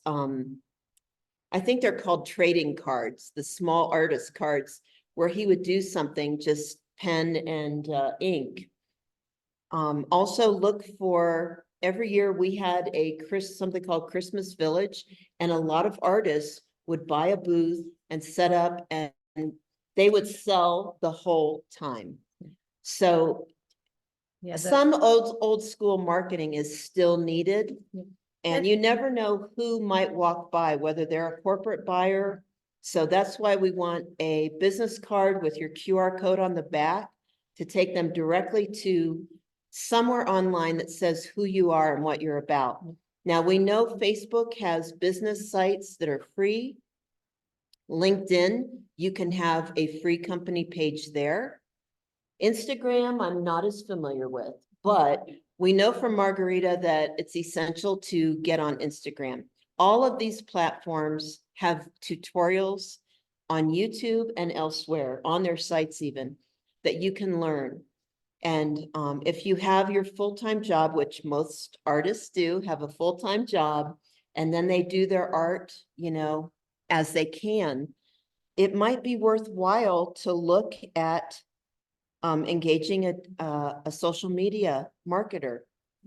Yeah, and another more traditional thing, but one you may not think of immediately is, for example, when I grew up, I danced, I was in a ballet company, so I do paintings and drawings of point shoes and backstage and things like that. Well, there are dance conventions and regional, what do you call those? Where they have competitions and things like that. Those places have booths and vendors. And I have thought that that would be a place where I could, Absolutely. rent a space, maybe only go to 1 or 2 a year, have enough prints and that to sell. But it's also, that audience, you're not trying to find the people who like to look at point shoes and backstage and tutus, they're there. You know, I want to add to that. Car shows, whatever it Yes. might be. Yes, every year when I would go to the Nashville Ballet, they always had items for sale. So also, don't discount the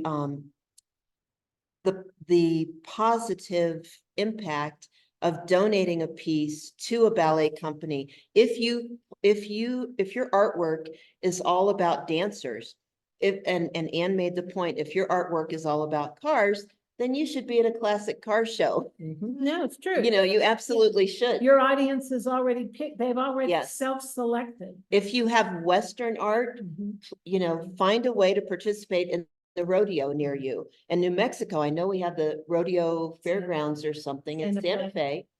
And there's a rodeo festival up here in Los Alamos. I would venture to say most towns probably have some kind of rodeo festival in this state. Your local chamber of commerce, your Yep. local youth symphony. Oh, yeah, They're youth always symphony. looking for items that if you have something that's a print that you sell a lot of, they will publicize your name and your logo. You'll get a Lincoln logo advertising for your product in addition to people, you know, seeking you out afterwards. That's an excellent point. Probably most nonprofits have some kind of gala event or silent auction event every year. And this is something I've tried to talk to my husband about.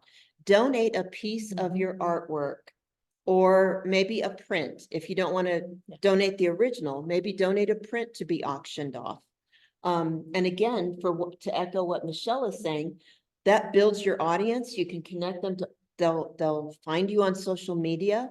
If you have the card connecting them. We have to be creative in our business brain, almost as creative marketing the work as we are in creating the work, I would venture to say. And I think one of the points we're making about this whole thing is there are some economies of scale. You know, you go to an online site, there's already an economy of scale because the numbers of users per month are high.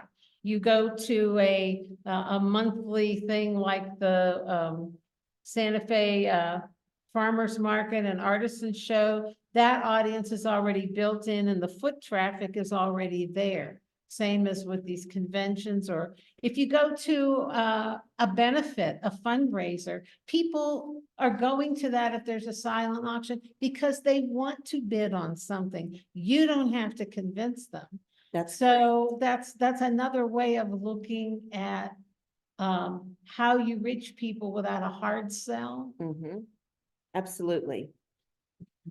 Were there some topics that you wanted to discuss? We covered the ones that people here had said. Are there other things any of you want to bring up and we could ask? Or questions for the whole group? Yeah, either suggestions or things you'd like to find an answer to or whatever. Oh, yeah. Oh. yes. I want to know about that. About too. what? Affordable printing. Oh, yes, affordable printing, yeah. The quality as well, right? Yes. It's difficult to hold on. Well, and that's one thing I would suggest if you do use a print on demand, buy one of your own, make sure the quality is there. I did that, Yes, but it was expensive because of the shipping. I did Really? one on printing, but yeah, I don't know, but at the end, I make like a canvas print this side, and it cost me like $20 each piece, but it's a print. And then if I want to put my profit, I will charge, I don't know, $10 more, right? So I will be taking $10. But then if I want to put this on the Fuller Lodge have to add 35% more. yeah. And at the end, the piece is $50 and it's a print, and for me, it doesn't make sense. It's kind of too But you only get a portion of Well, that if you're selling it at the law. Yeah, I personally would not use a print on demand for like something that. in person. I use those for online sales. I suggest you buy it so you can see what your online customer will receive. Even if it's a poster, just a poster of your work. Just to make sure that's what you want out there. print. She means a sample of your own work. Yeah, as like it- printed by the Right. printer. Yeah, yeah. So as You far can as see. suggestions, I'm gonna ask the Zoom group, do you have printers that do a good job Yeah. with prints of your work? I have a good person who does stickers, but I had ordered from a bunch of sites. But Jukebox makes the most inexpensive stickers, and they also go through the dishwashers, everything. Okay, so Wow. for the benefit of the Zoomers, Amanda shared that she uses Jukebox. Is it jukebox.com? I'm gonna look it up right now. I think it's jukebox.com, but she's checking. For stickers, everybody loves stickers. You could, if you're at a physical show, have your stickers. That's a bird. Even if you just throw one in with every purchase or, or charge $5 or $1 each. What is it? Jukebox print. Okay, the name of the website is Jukebox Print, and I'll put it in chat. They're just really consistent. They do die cuts and everything.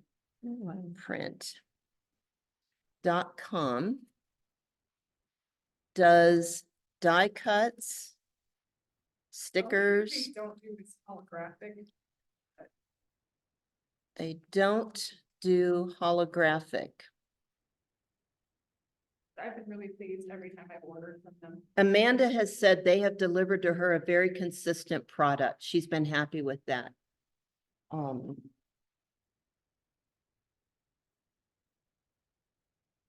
So as far as an in-person printmaker, That's a, you said you've used High Desert, but Yeah, they're so- kind of expensive. I think it's probably just the nature of the beast.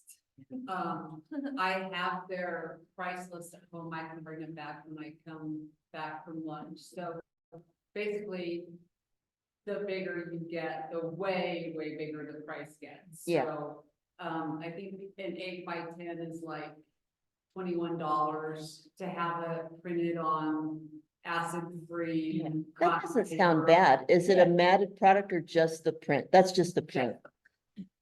So, But The the large big ones. ones were like $177. right, yeah, but, Yeah. But he does a great job. Yeah, And so he that- can also, by the nature of his programs and his printers, if you take in, what, 8.5 by 11 watercolor, he can bring that up to a 2 foot by 3 foot watercolor. and you have have, this and you one. get the digital. Yep, and I But have. He keeps a yeah. copy and you get one too, so you also have that. so one printer we've used is High Desert in Santa Fe. And He if, does great. and he He does does. beautiful work, but you'll have to price your work appropriately. And if any of the Zoomers have printers they've used that they've been pleased with buying multiple prints for a show, we would love to hear about that too. That might be another thing that we can do a little research on. I know there are also print shops in Albuquerque. And I think I went to Sky Graphics in Santa Fe. They did a complicated file print for me. It wasn't for art, it was for a game, a digital game. That's right, they did. And they did a yeah, they good fantastic job. Yeah. And for that piece, it cost me about $150 for that, but that was complicated. That was cards.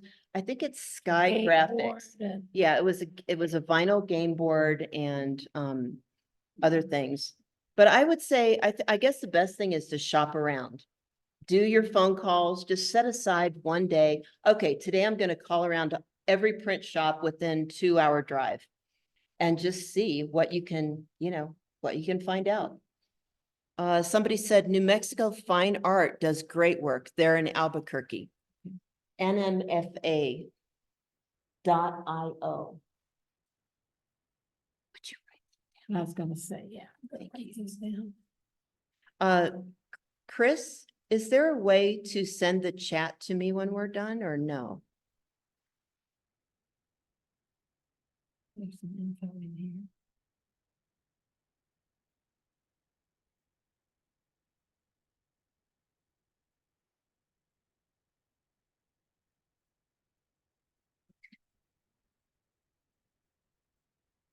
any other suggestions from you all? What you think is, oh, Amanda, can I share that you do the Pathways show? Yeah. All right, for all the Zoomers, we have a Native American artist with us. And she has done the Pathways show at Buffalo Thunder and was very successful at that show. And you've also done the powwow in Texas. Yep, I've done 2 pathway shows, the winter and the summer one, and I pull in about $1,000 each time. Okay, so she was saying that they have a winter and A winter and a summer. a summer show called Pathways, and it's just for Native American artists. Yes, and the booth fee is high though. The booth fee is high. This year it's $300. Last year it was $250. And then the winter show though, that doesn't have as many because it's not the big event. That one's only $50. So, but if New you Mexico sell buyers- 1,000, what'd you say? Art buyers come, they come and they're there. And so it's. So they go to the event looking to spend. Yes. And she said she consistently will make $1,000 at that show. So a $300 booth fee is not terrible if you get 1,000 to 1,500. And are able to connect people to you and your store online for future purchases. Yeah, it's a great place to like trade art too, so you can network with other artists. Amanda shared that it's a great place to network with other artists also. Let me think, is there anything we haven't talked about e-commerce? I know, I really think we need a group just for artists to gather and network. Too, right, yes, Sarah. Maybe we need to do a regular coffee, something. Yeah, actually, we're just talking about connect with other artists in your community. Because it's just going to be so helpful for you and encouraging, I think, as well. Maybe we could figure out a way to share what we find too with the group that's a virtual group. Yeah. Oh, we could definitely have a Zoom group Yeah, yeah. where everybody is online together. Yeah. Or online and in person. I also meant maybe a site, a collective. Oh, the only site I can think of that is good for that is Slack, because it's instantaneous. I mean, it's not pictures. Do you mean just? I mean, or we could put. Like a jam board? Yeah, where Oh. we could put in, all this, we've learned a lot of new good info today. Yes, we Where have. we could all put those kinds of things. You when- can do that on Slack. I could create a channel for artists on Slack, New Mexico artists. Yeah. Can you write down that with 2 Just- stars? Yeah. Oh, it's dead. Okay. Thank you. You're welcome. I will walk to my office. And what I'll do, I'll invite everybody on this class, if you want to join the Slack channel. And it's nice because you can get notifications when there's communication. But Slack is not like Facebook. I mean, it's a chat room, really. Yeah, but you can upload files to it, if I recall. So I'll go ahead and create that and invite everybody. As long as I have your email, I can invite you. Yeah. And I believe we do have emails for everybody on this call and in person. So, Is he able to give you the channel? Christopher, are you there? Have another question. Had anyone found best? I'm here. Hi, Christopher. Can you share the chat with me afterwards? The content, or is that not a thing? I don't know if I could share the chat, but I definitely can share the Q&A. Oh, perfect. Perfect, yeah. Has anyone found best eco-friendly printing and product options? I will say, on Printify, they offer biodegradable telephone cases. I don't know. Products that are like a category of eco-friendly on Printify, right? Yeah, you can look for sure on Printify for eco-friendly or more sustainable products. Any other suggestions from, oh, I would recycle boxes, Sandy, to do my shipping. And But- a great branding opportunity is to say that you're using sustainable oh, shipping. yeah. Yeah, Solutions. sustainable shipping, just keep your boxes and use them for that. You're being sustainable that way. That's a great idea. Oh, Seamus says he likes Slack and Discord. I'm on both of those platforms, but I like Slack a lot. It's just super convenient and easy. So I'll probably make it on Slack, Seamus. And I think we've covered most of what we intended to today. I was gonna say, I don't know how useful it would be to, I can bring up my Printify store if you guys think it would be useful to see that, or not the store, but like the back end. I can try here. .com. Just log in. This doesn't have my login, so.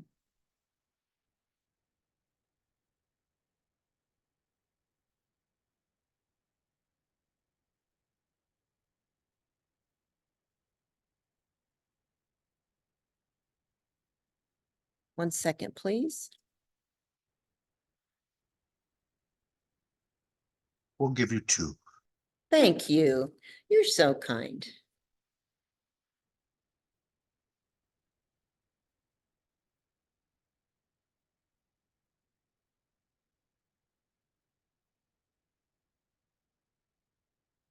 Okay.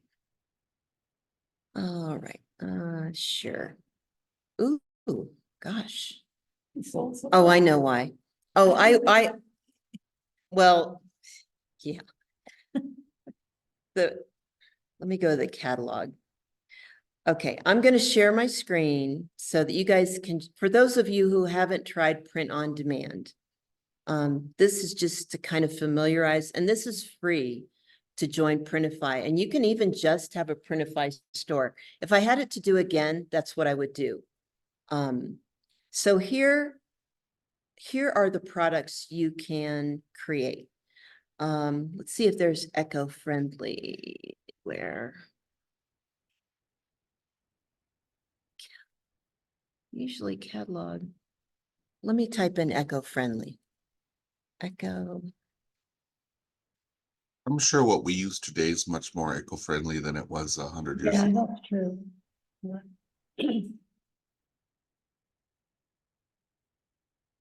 And the fun thing, Printful has products like you can make clothes, they'll do an all over print. You can print your artwork on the sleeves and all of that.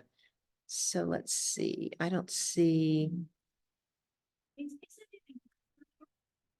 Yeah, that's what that's catalog home. Eco-friendly, there it is. Thank you, Margarita. Okay. So these are the eco-friendly products they offer. It will cost you $13 to put your design on this canvas. So if we pull it up, matte canvas stretched 0.7875 inch. What size is it? You can choose the provider that you want. Oh, there's only one here on this one. But you start designing. It's 8x10. Oh yeah, 8x10. So we can take, well, it's taken a minute to load.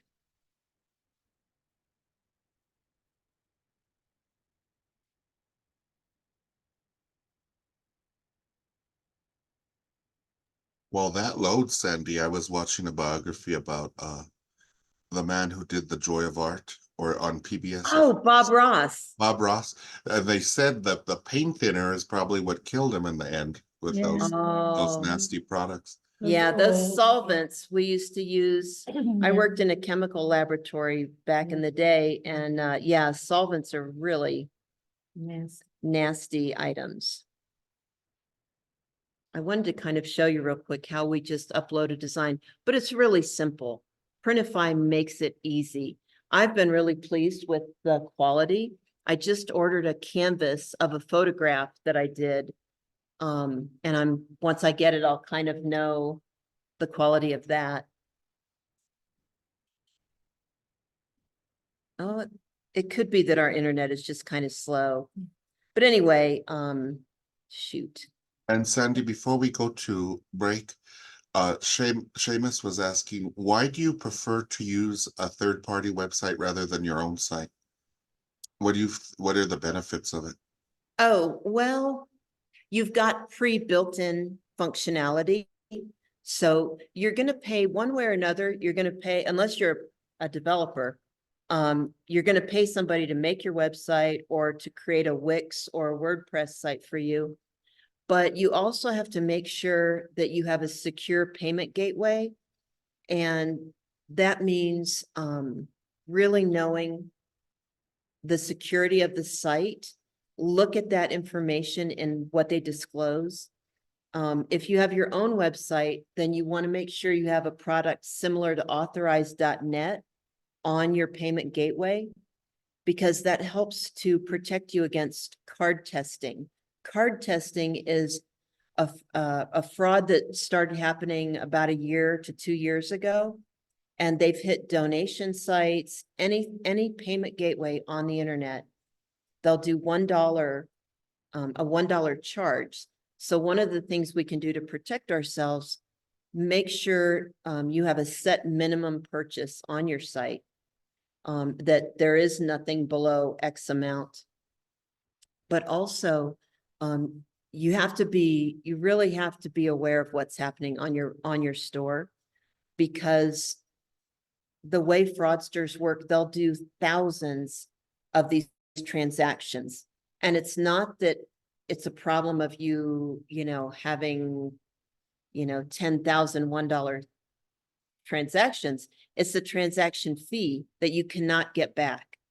So it's the kind of thing that will take down your store, and you will not be able to bring it up. Your merchant processing will not allow you to bring it back without having better security in place once that happens. So rather than having a breach and losing, $8,000 or $10,000, just put the functionality in on the front end, on your payment gateway where people shop and check out.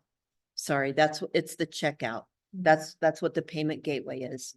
And that's just to protect against fraud and money. Card testers. Yeah, right. But then also you have to keep up your site. Yes. So and that's a trade-off. You may want to spend that time and effort to do that, but you may not, and you may not have the time to spend to make sure it's up to date and you've got on there what you want.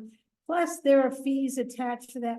When I had my website, you have to pay these yearly fees, and you have to pay for your name and your domain your name, domain name, your and all these other hosting. things. So Yeah. there are also fees attached to that just to keep it functioning. That's a good point. most hosting platforms, you're going to pay about $20 anyway.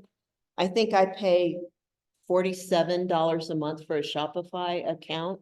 So figure half of that is just for hosting. Right. But if the you do- nice thing is they have fine-tuned, and this is true of Squarespace and all of the big names there that create web stores for you. They have fine-tuned where product listing is easy. They've just made it so much easier. The things that aren't easy are like the shipping. You have to figure out shipping and taxes, and I can't say that I'm there yet. Still learning. So stay tuned. All right, I think we're ready for our lunch break. At this point, Christopher. Okay, I'm gonna Thank you for joining us. This afternoon, we have the pleasure of being instructed by Nocona Burgess, a successful artist who lives in Santa Fe and has a podcast and radio show on WKSFR. Yeah, okay. KSFR, sorry. And called The Business of Art. So with that, Nocona. All right. Thank you guys for being here. All right, so you can see our little babies and teams. Yeah, so my name's Nocona Burgess, and we give a quick background about me. I've always, like most artists, I've always kind of done art. Started when I was a kid, never had like any idea that, oh yeah, I'm growing as an artist. Because we were talking earlier, and I've been on my radio show, The Business of Art. We talk about this a lot from artists. It's kind of like growing up in your neighborhood, there was never like artists or musicians around, and you knew, if you did, there wasn't like on a regular basis, all your neighbors or mailmen, teachers or doctors or things like that. And so just kind of that chance, and then you kind of go to art class, and it's always kind of secondary. And so it was never kind of like the primary focus, or even when you could draw, you should probably get the academy, you can do that on the side. So that was kind of, I think that a lot of us are, kind of advanced society and like justice. So I actually started out at architecture because I didn't want to be a teacher. I grew up around artists, and nothing really like success. Like wow, need to do this. A lot of artists I see were struggling around, and things like that. And so it's kind of like, so I went to architecture school for a couple of years, and I got almost down to Santa Fe. My friends are both. And I was kind of hanging out a few weeks before I had to go back to Oklahoma to go back to architecture school. So I just kind of hanging out at their house, drinking beer and chilling out, or smoking weed, and just, they were taking it and stuff. And they're like, hey, you want to go with us? Yeah, so we go out to the mountains in Santa Fe. Everybody kind of donated a few little paints and brushes and canvas. And so the instructor said, that's pretty good. So it's was draw something kind of in a space, something close to you, this little tree thing. And I've never been used to doing it, so I was practicing this drawings. And so I got the paints, and I just kind of started messing around. And then by the time I was trying to take a break, and everyone was to see where it was at, all my friends were like, you're not killing this thing. And the instructor was, yeah, it's really good. And so I thought, so just kind of hanging out. I thought, well, I'm gonna keep it. I always wanted to do it. So I called my advisor to the phone and said, hey, I go to art school. I'm just gonna take a semester. I don't want to go because it's semester school. You can put transfers in the so I think I took painting, serigraph, contemporary history, and photography. Because I had already had English and all that stuff away. So I thought, I'll start one. Check it out, January, and I was kind of joking. I called my dad, to say, it's fine. On the Saturday, I was still, and so I kind of joked with my friends. I said, it takes about 8 hours to leave where my dad lives in Oklahoma here. So we got about 8 hours before he was. My dad's a very big man. I said, before he drives my ass for 2 So anyway, so then I did that. Everything turned into another. At the time, it was just an associate's degree. Kind of there, got that. I was only there like 2 semesters because I already had no friends, kind of months. So I was able to take all studio courses. So it was like fun. I was writing papers in contemporary or history. That was cool for me. And so anyway, I got associates, and I went to UNM, and another kind of teacher. I was working at San Diego Casino, leaving money as well as I was going to college, and I was selling new bags.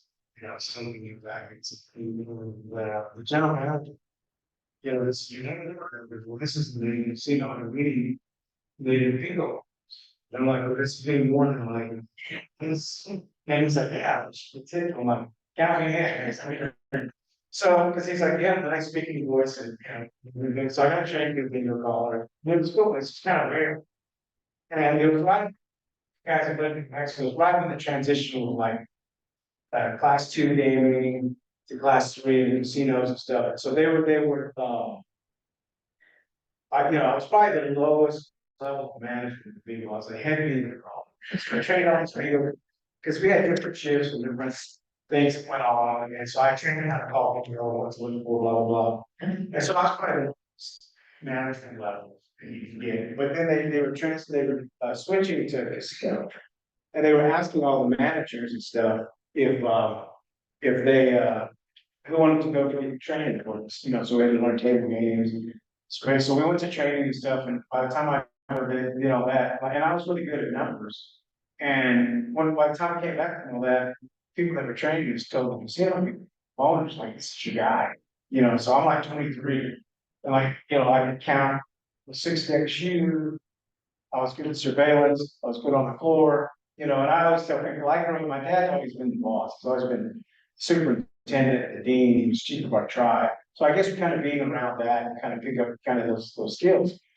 And so at 23, 24, I was a casino manager in San Diego. And I'm running the floor, overlooking table games, and I'm just kind of learning all this stuff, you know, not just the casino business.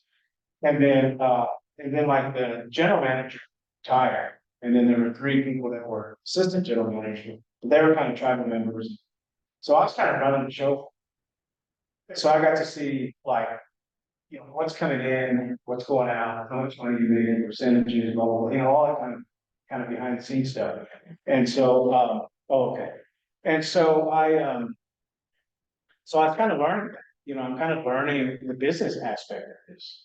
And then I kind of did my own consulting. I started a group that did some work in Redding, California, and in Louisiana. But then I got hired by my own tribe. I think I was at the ripe old age of about 25, 26. And so I was a general manager, casino in Oklahoma. And it was just a little bingo hall. And so I went in and did all this, you know, like the business part, you know, how can we improve this? How can we make more money? All that kind of stuff. So I kind of used all the skills that I picked up. And so I'm doing all this stuff. And so I worked for them for a while. Then politics got in the way. Then I worked for another tribe. Same thing. You're doing good. There's a new election, a new chairman, a new regime comes in. It's like, so it was kind of like, and it wasn't really that I got tired of the casino business. It was just kind of tribal politics and people's cousins, you know, stuff like that. And so my dad was like, you know, my dad's like a super brain. He's got like 2 master's degrees and a PhD, you know, so he's like, you need to get your ass out of that and get back to school, finish your degree. It's a few hours short finishing. So there was this little liberal arts college in Oklahoma that I went to called the University of Science and Arts. And I went there and they had this program where they were moving from like art teacher college to a fine art program. And so they had fellowships where you could apply for it, because if you had like a BA and you wanted a BFA, or if you were just a few hours short and you wanted, you know, kind of my exact situation. So I kind of basically wrote my paper, what I just told you guys. I'm looking to get back in. I want to finish my degree. And so I did. So I finished my BFA. That's when I met my wife. I was flunking ceramics, and she's a ceramic master. So we fudged a little bit, and I think I got a C. You know, and and so because my stuff looked like the little 3rd grade pitch ashtrays. I'm not a 3D person at all. And so anyway, so we did that, and I had a little townhouse out here. I think we graduated, got married, and moved to Santa Fe all in about a 3-week period. So I'm like, let's go. I'm like, I got places, let's see what happens. Because I always felt like I had a safety net. So I thought if I flop, you know, I said, I want to give it a run. I want to paint. I want to go for it. I said, because I always felt like if bottom falls out, I can walk in any casino and get a job, you know, and so I can do that. And so, yeah, so we did. We came out, and she got a job in a pottery, Santa Fe pottery. And then I was just kind of painting and working. And I painted. One day they were saying, oh, we need someone to paint these shelves.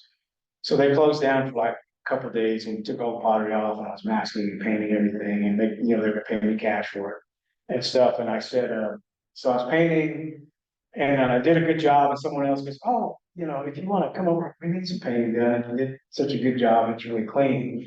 And I was like, creator, when I said I want to come to Santa Fe to be a painter, this isn't what I meant. So I needed to be more specific, you know. So anyway, I started working at a college in Albuquerque at the Southwest Polytechnic Institute, and I was working there. And then I got hired at the Institute of American Indian Arts, and I was working there. And I actually started grad school. I went to grad school. I got a master's education at UNM. And so, so I did that. I was working at the college. I was teaching some classes, and we talked about it earlier. I thought I wanted to teach studio, but I really didn't want to after I got it because it took so much energy. Because I had a friend that I went to school with. He goes, "Oh, if you want to kill your painting career, teach." It's like, you're just always talking about it, expounding, critiques, I mean, all that stuff. But like by the time I get done, being like the last thing I want to do is studios, all that stuff some more. So I kind of pulled back and I got hired under the dean of students, and so I was kind of right, and I was a student coordinator. And I had some people under me, so I did all. I was the advisor for student government. And I had programs where I bring in professional artists and oversaw a bunch of different stuff. And we had a knowledgeable team. I was their coach. And so just kind of fun stuff like that. And so whenever I left work, then I wasn't like burned out. So I was ready to kind of get into the studio.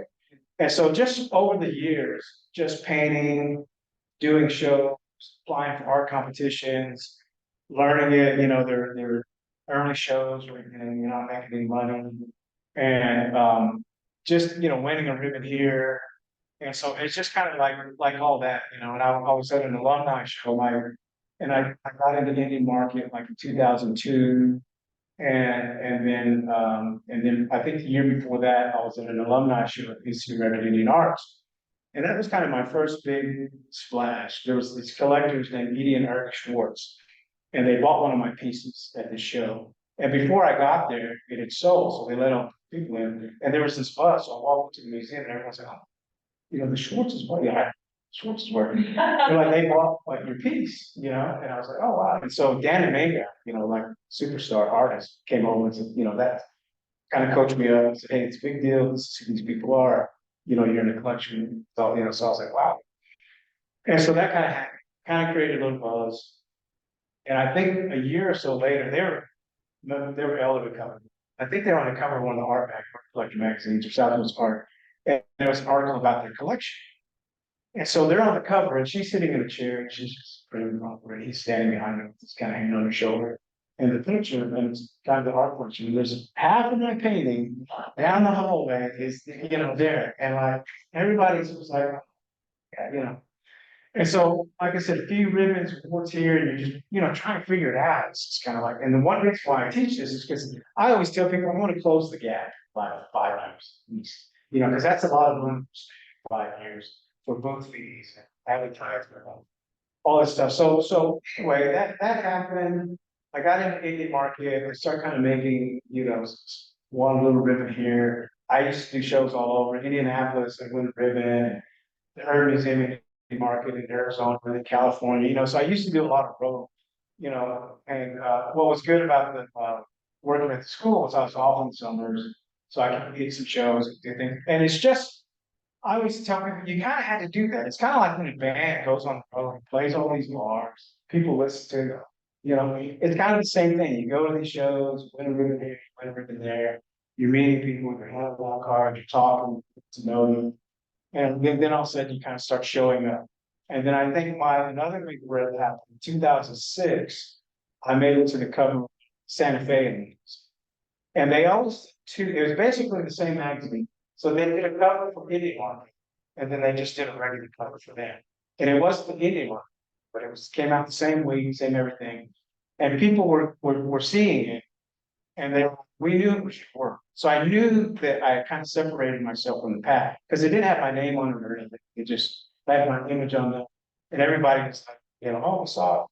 And so that was kind of like getting in people's consciousness, and so that kind of happened there. And, and like I said, from there, Zim, meeting a lot of people, were getting collectors, the collectors' friends, but so it's Johnny, Barbara sounds, and so it kind of happens. And so in this workshop today, I'm not going to be talking about, I'm going to talk about it because everybody has their own taste, and we don't know what's good. I don't know.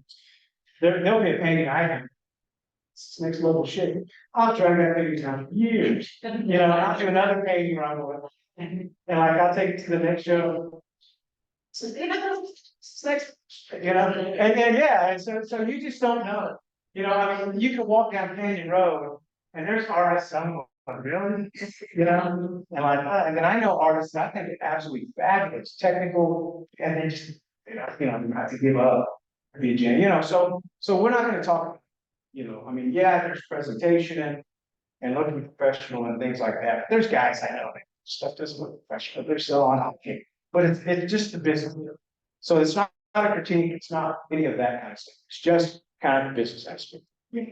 And I know a lot of artists, I've had workshops and stuff where when I talk about the product, oh my God, this is my soul, and yes, that's true, but it is, even if you just want to make enough money to keep going, you don't necessarily want to have a studio in the woods and drive a Lamborghini and stuff like that, but if you even just on the side, want to, make money enough to just carry your hobby, to make enough money where you're not, spending too much on this, or do a few shows and have fun. I mean, this covers the reasons.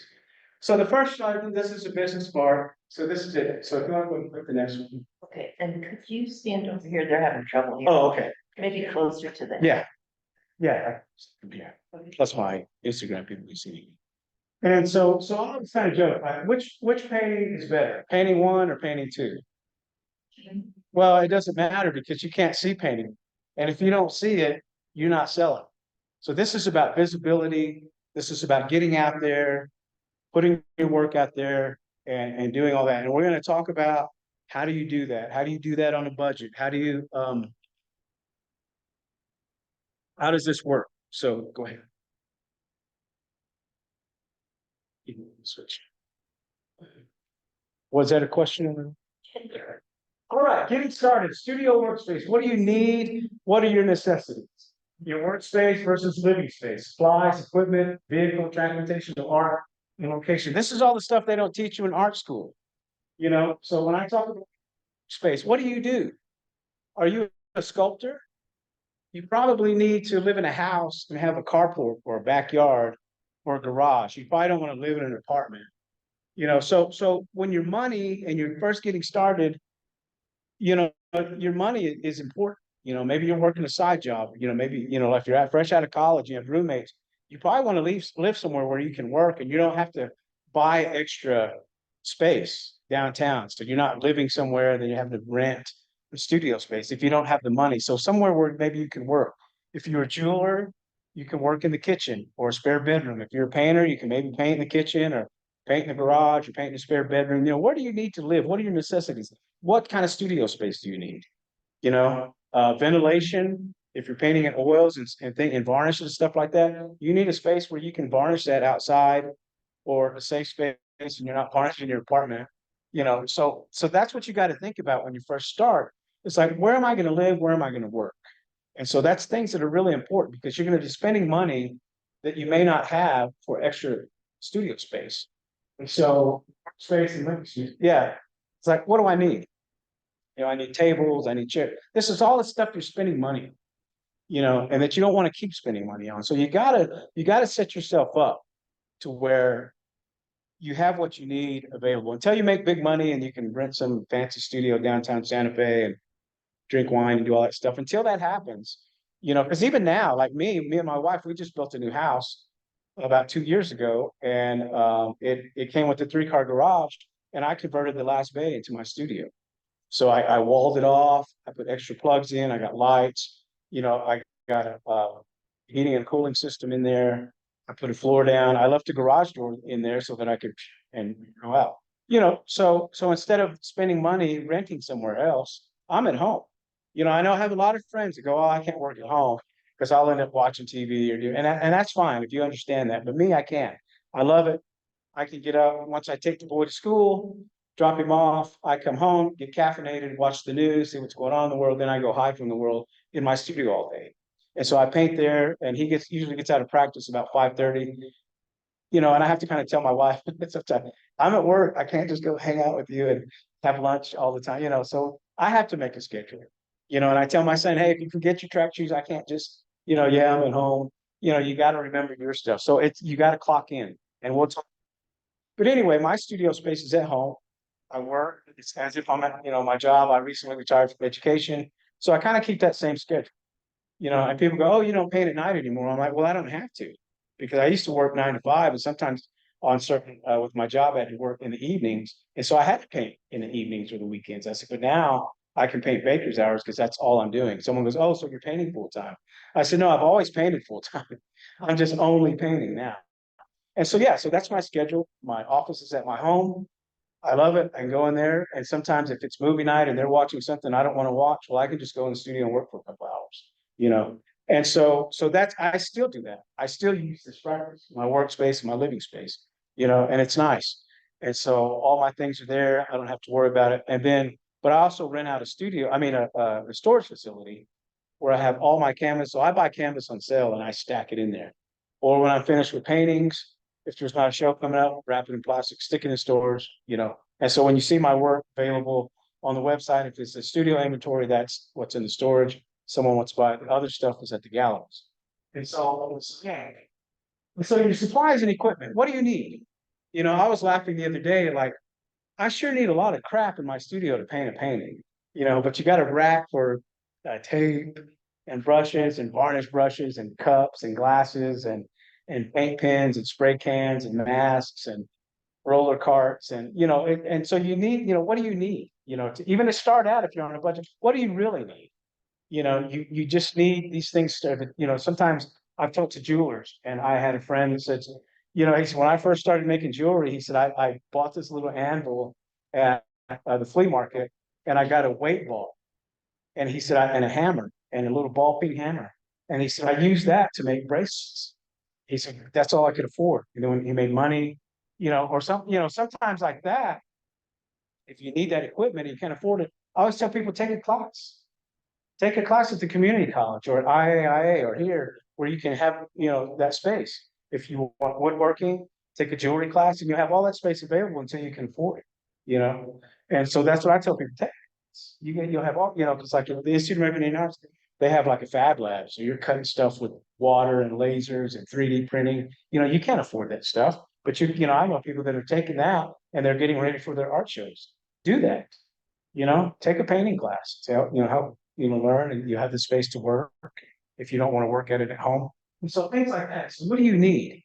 You know, assess that. You got to sit down and say, what do I really need? I know I want to have a big, you know, 14-foot ceilings and paint big paintings and have all this good, but what do you really need to get going? And as you go, then you invest. And we'll talk about investing in yourself. So, you know, you buy something I need another easel because I'd like to paint 2 paintings at a time. You know, I need lights, I need a nice, comfortable chair, blah, blah, whatever you need. And so like me, I've got this big cabinet. It's for like a mechanic. It's got all the drawers and stuff, you know, you've seen them. And yeah, I use that and I have stencils in one, paint pens in the other, brushes, and below I have spray cans and big drawers of paint, you know. So what do you really need? What can you get by until it's loading? And your vehicle. That's a big deal. I used to beat students over the head at our institute about that. You know, they'll go out and buy a new car. And I'm like, how are you going to get these big paintings in this little car? You know, or unless you're going to paint smooth paintings, then you're fine. But if you're going to start doing shows, you're going to need walls. You know, like if you're a painter or a sculptor, you need a truck or a van. And so I had one kid named Micah, he listened to me. He went and bought this little minivan. Everyone was making fun of him. I said, no, that carries your money. I said, plus, if you're broke and you're traveling to a show out of state, you can sleep in that damn thing. You know, believe me, that's happened. And so, you know, and I'm like, you got to think about that stuff. You need to pick up with the cover on the back of your bed or a camper shell, and you can pull all that stuff in there. I said, if you're a jeweler or photographer, you're fine. You just get whatever equipment you need. And same thing, just like your living space. You know, what do you need to get this stuff done, get the job done? So that's what you got to assess.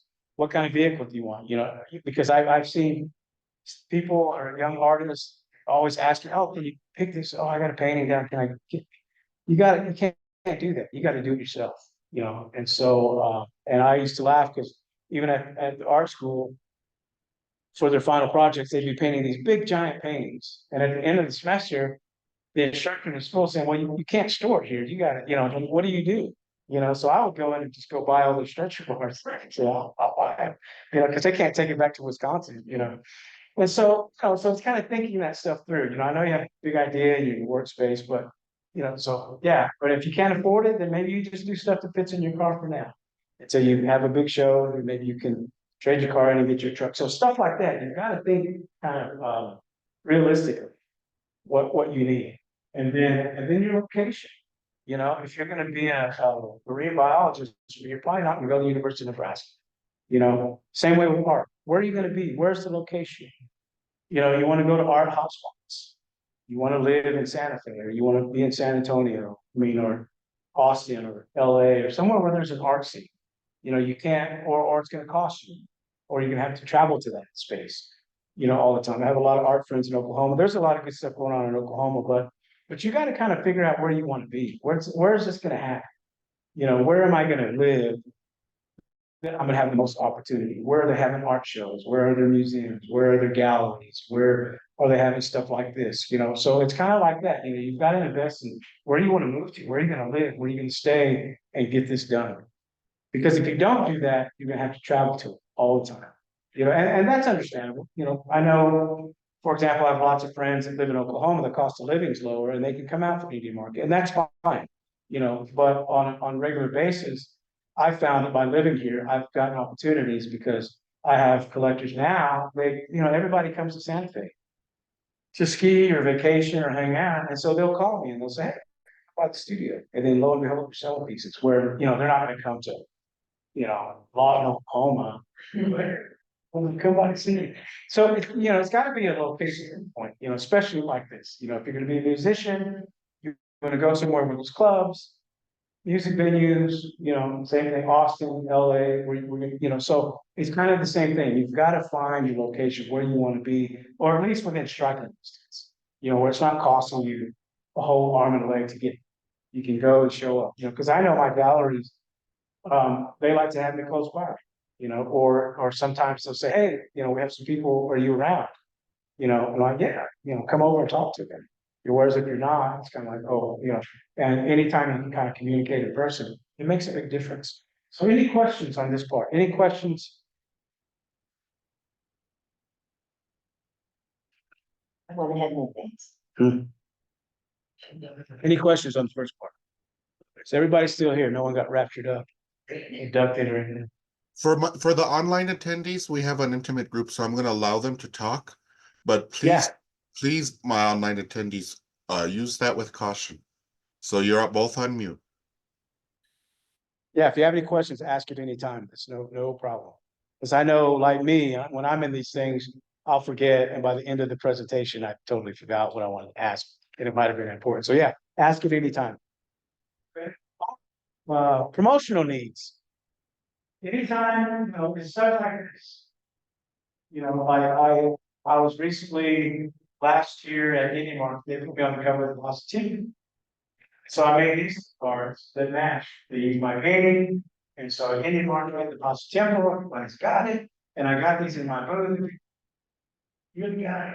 You know, so what we tell people is you're creative. Anyway. Come back to the microphone. Come back to the microphone. Oh, you can be creative in how you work and how you promote. You got to think outside the box. You know, you're creative anyway, so you got to be creative. So whenever you get like an opportunity for like this kind of stuff, you know, you got to use it. You got to, and then so like these, I got this commission to do a painting for the state capitol of Oklahoma, which was a big deal. And I did this painting, and so I use this as, you know, like they had a bunch of rules for saying, oh, you can't sell them, you can't, you know, it belongs to the collective. But I use it as promotion, you know, so it says, you know, who the person is. It says Nocona Burgess. It's in the state capitol of Oklahoma collection. So people see this, they go, you're somebody, you know, so use that stuff. Instagram, you know, if you have a show coming up, pump it, even if it's a little show. Hey, I'm going to be here at this show. You know, when I started, there was no social media. So you kind of had to do this kind of stuff. You had to invest in ads, you know, save your money and like, every once in a while. And I always tell people, if you like for Indian Market, all these ads come out and, you know, and in March, April, they're going, oh, do you want to buy a half-page ad? You know, and I kind of wait it out. And then about June or July, when they're not filling these out, you say, hey, we can give you a good price, you know, and you could save a couple $100 by buying an ad because it may not be the prime spot, but you can still get an ad in the Indian Market magazine because they're trying, they got to fill them up. you know, so that's one way to kind of save money, be creative, and still get an ad, you know, so you gotta kind of do advertisement. Where you're, you know, doing shows, spread the word by friends. Social media is really good. Um, of getting it out there, and it's a lot easier now than it was, you know, when I started. And so, but you just gotta use that, you know, your emotion. I mean, what do you need? Who's your target area? You know, who are your people? Where do you want to go? What are your price points? You know, so who's the crowd you want to come there? You know, because if you're just wasting your energy on and money on somewhere that's not your target group, then you're wasting your money, you're wasting your time, you know, and so your friends can help you. And so yes, creating these. And then you need business cards, postcards. I know nowadays you can get the card where it just goes from your phone. But you know what? Like you and me, everything goes in your phone. You kind of forget about it, you know? And so sometimes, even as old school as this is, it's still good to have this thing. And now what I do is I always do odd shaped business cards. Because when people go to Indian Market or they go to the show or they go to an opening and everyone's getting cards and they're all the same size, you know what they do? They go home, they put them in a stack and forget about it. But if you got this weird little card sticking out that's different, you know, because all the other cards are this size and this one's kind of sticking out, like I've done round ones before, then it kind of, you know, so I like Indian Market, people walking around, they get lost, and they this little weird card. Or I've given them one of these. You know, and at any market, I'll write my guys on here. So when they're on the other side of the closet, they're lost, it's just 1,000 artists. You can go, oh, yeah, you know, and they don't forget, you know. So things like that. So it's kind of nice. And then I use the promotional materials. I give them out at my booth anywhere I go. If I have extra stuff, I just hand them out because you never know. I have one friend that collects them of mine and he frames them. He's got them in his bathroom. I said, that's fine. Yeah, because they're looking at it every day. And then, like I said, then you have this card, I maximize the space, have images on both sides. It's like 2 different cards, you know, so think creative. It's got all my information, my phone number, my email, all this stuff like that. But, you know, and it's got to set out, you know, if everyone else has a white card with their name and a little paint palette on it, but this one has art, you know, little pieces of art. So think about it, you know, when you're promoting, when you're creating, it's got to stand apart. And like I said, you're creative people anyway. Use your creativity in other aspects, not just on your artwork. And so website, you gotta have a website. And there's good on budget. If you're on a budget, there's web and Wix, and you can get it for free. If you want to upgrade, then maybe it's $5 a month.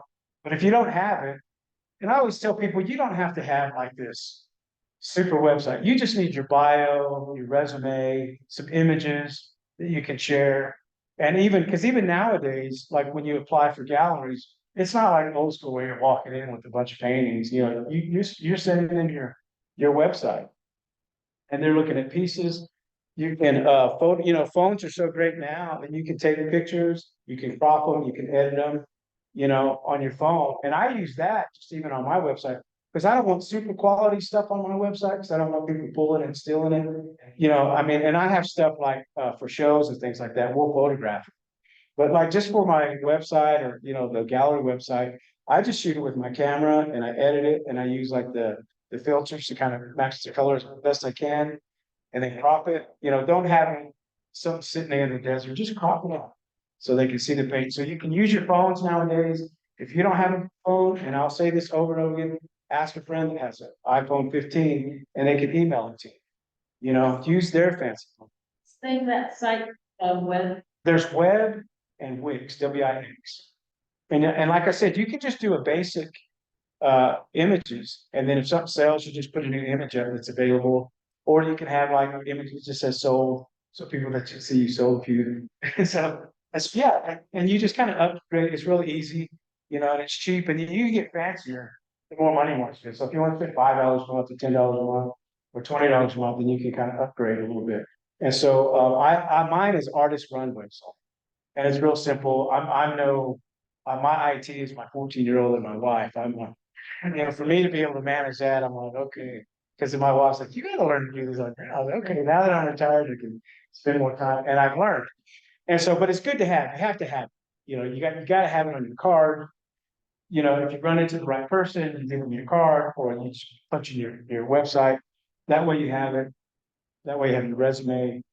So that's one thing you gotta, an email, you gotta have an email, that's on your website. And all that kind of stuff. So you gotta have all this stuff, I think this might have been early on when I taught this, but it's still important, to have a nice email. And I always tell artists, like, your email, your website, everything's gotta be the same. Like I got some artists, they'll have their name and then their art studio is flying dragon over the moon. I said, it's gotta be your name. They met you.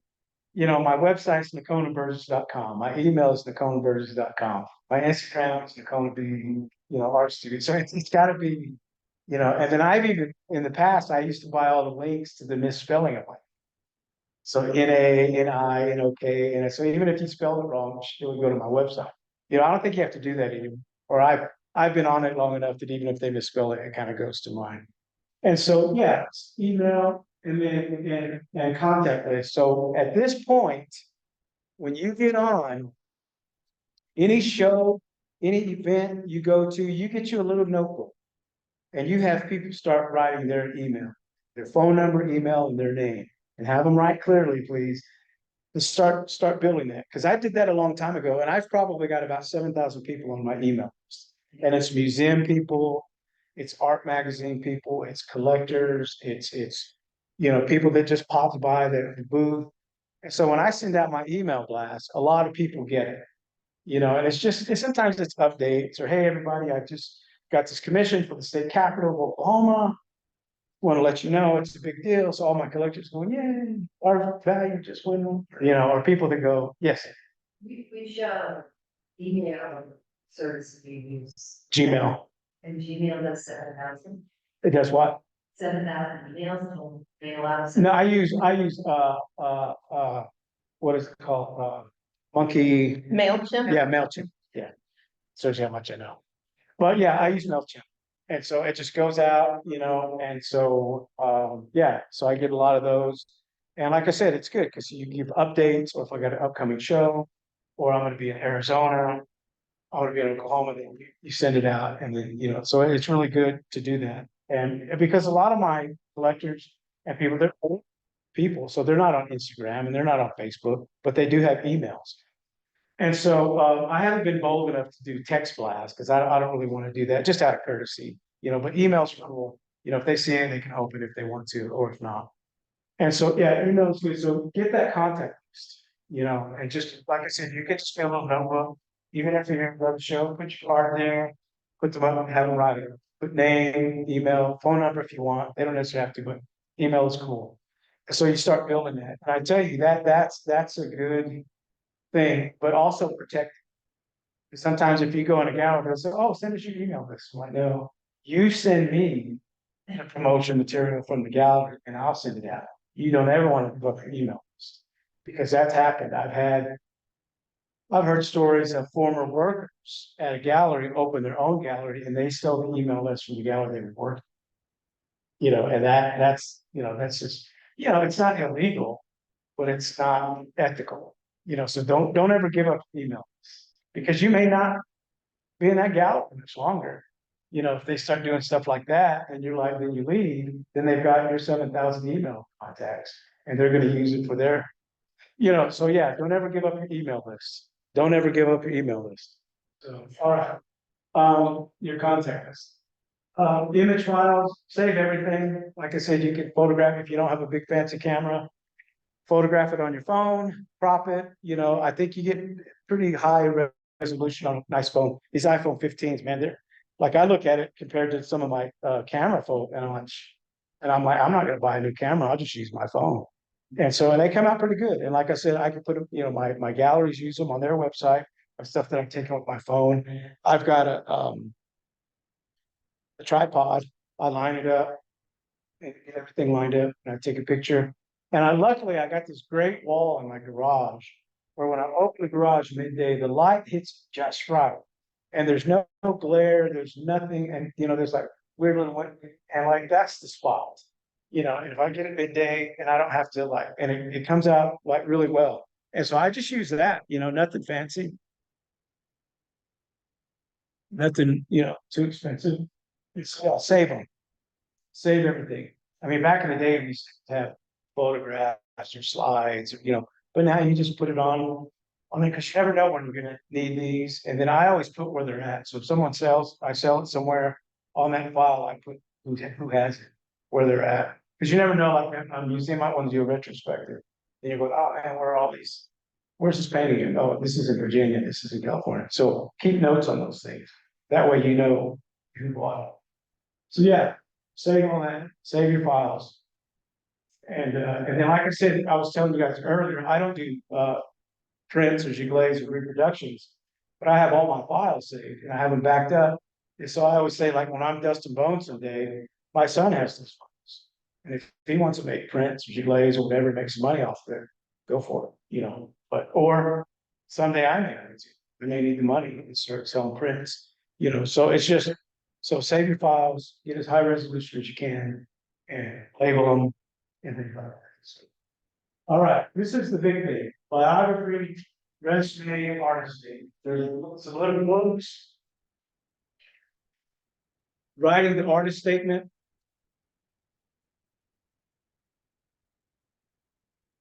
If you're in a college setting and you're not a good writer, find someone in the English department to write it for you and give them a print or a painting or a sculpture, or take them out to dinner. They'll do it for you. And we're going to talk about that too. We're going to talk about exchanging what you services for services, because not everybody has money. There's a kid, there's a junior in the English department that would love to get a steak. You write up your artist statement, they'll clean it up for you and it looks nice and professional. If you don't have the confidence to write it, have them help you. Ask a professor. Oh, I guarantee you, just go down to local community college, go down to someone that's a good writer, have them write it for you. No need to be yourself. Put everything that you want in it, have them write it. But it's important. I always say have two, same way with your biography.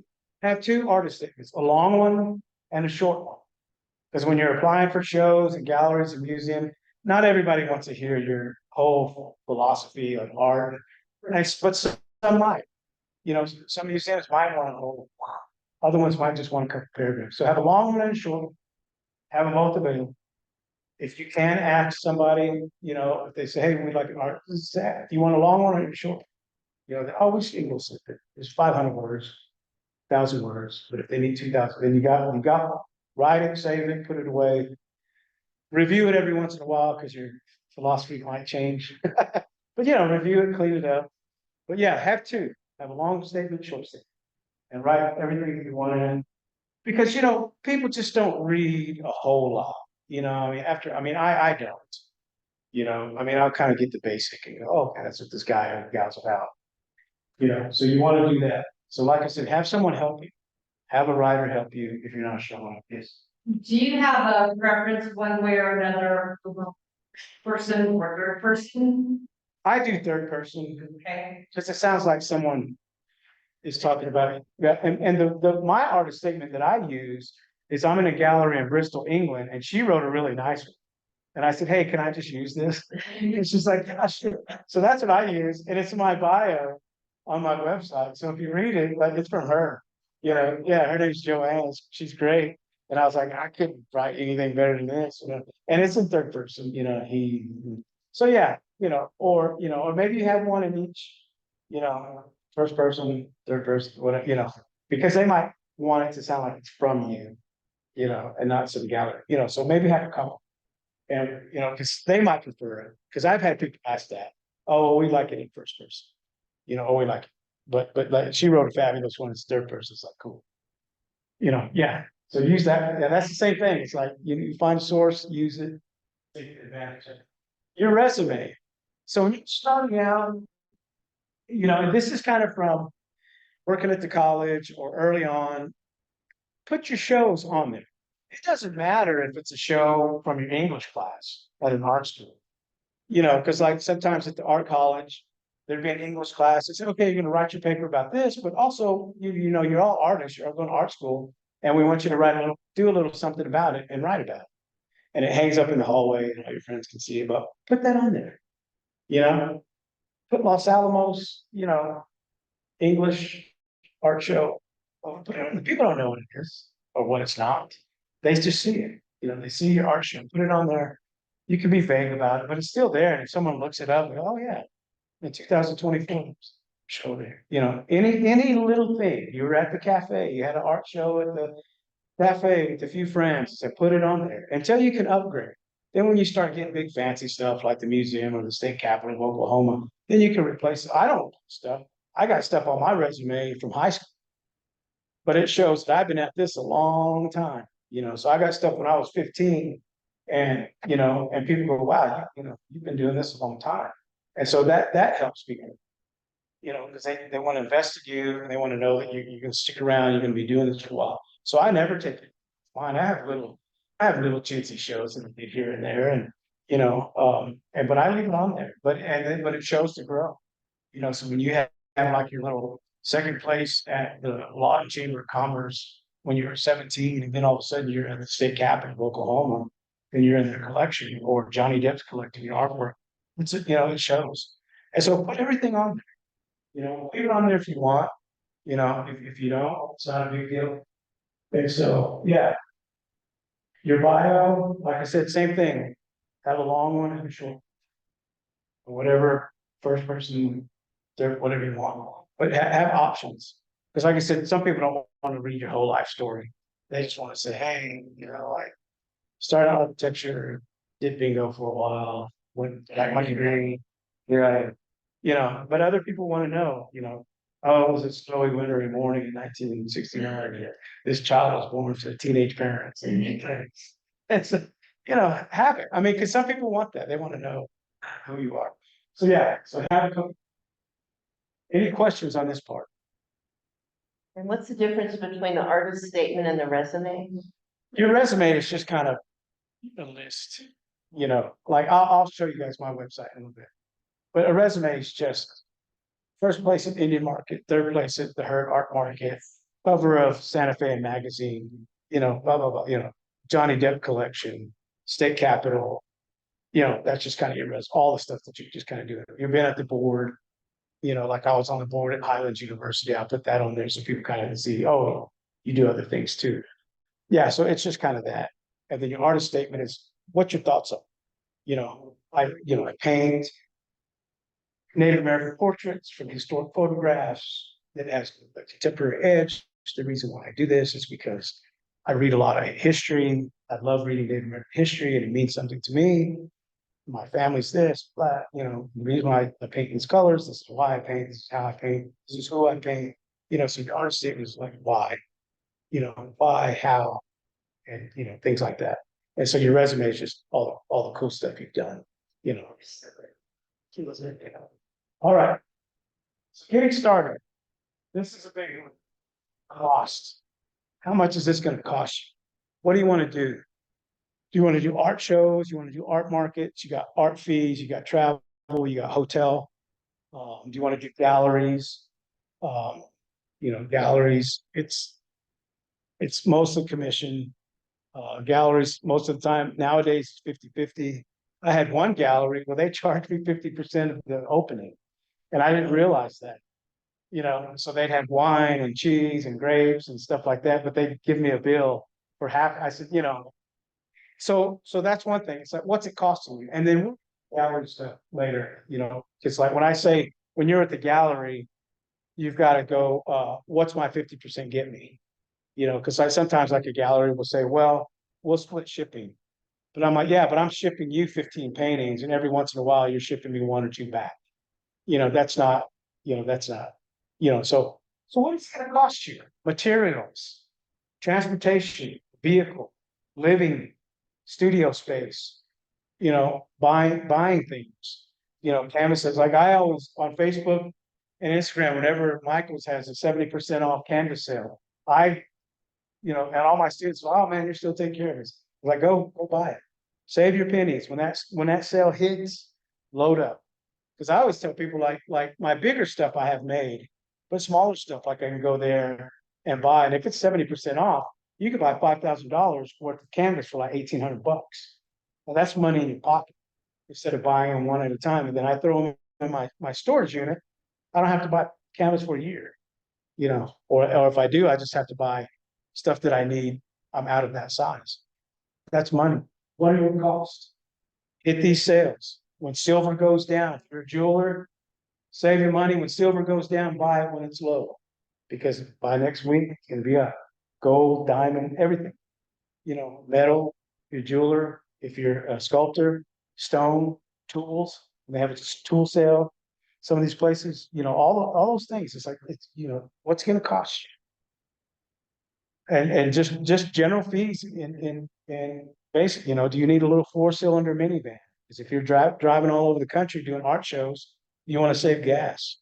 You know, you don't need a big 8-cylinder, you know, Ford truck where, you know, where it's gonna cost you twice as much in gas money.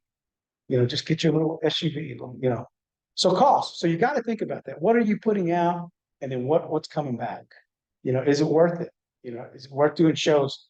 Maybe there's enough shows in New Mexico, you can just do those. You know, because there's shows all the time here. Because like I said, and that's part of the location where I'm gonna live. There's lots of opportunities to do shows in these various locations around New Mexico. Whereas maybe in other states, they're not as prominent, because it's not necessarily an art state, you know, or if they do, it might be, if you're doing fine art, but if it's craft shows and things like that, it may not be the right fit. So that's, you know, cost. What's it costing you to get your work phone? What's it costing you someone to write your resume and your bio? What's it costing you to make reproductions? You know, can you trade for this? You know, all that kind of stuff. Okay, so any questions? Cost. Think about your cost. Think about what's going out and how you're going to recoup that. You know, if you're paying X amount for prints, how much are you going to charge to make that back? And so, you know, castings, if you're doing bronze castings, how many can I afford to make? You know, is it closed count? You know, am I gonna make 10 of them and that's it? Or if I make 10 of them and then when I get the money, I'll make 10 more, you know, some things like that. Are they limited edition? So all your costs, everything costs money, you know, what you're putting out. So you gotta really pay attention. And so also talking about the cost, trade work for services. My first website, I traded for one of my friends that I went to college with. He was doing political websites. He works at the University of Oklahoma now.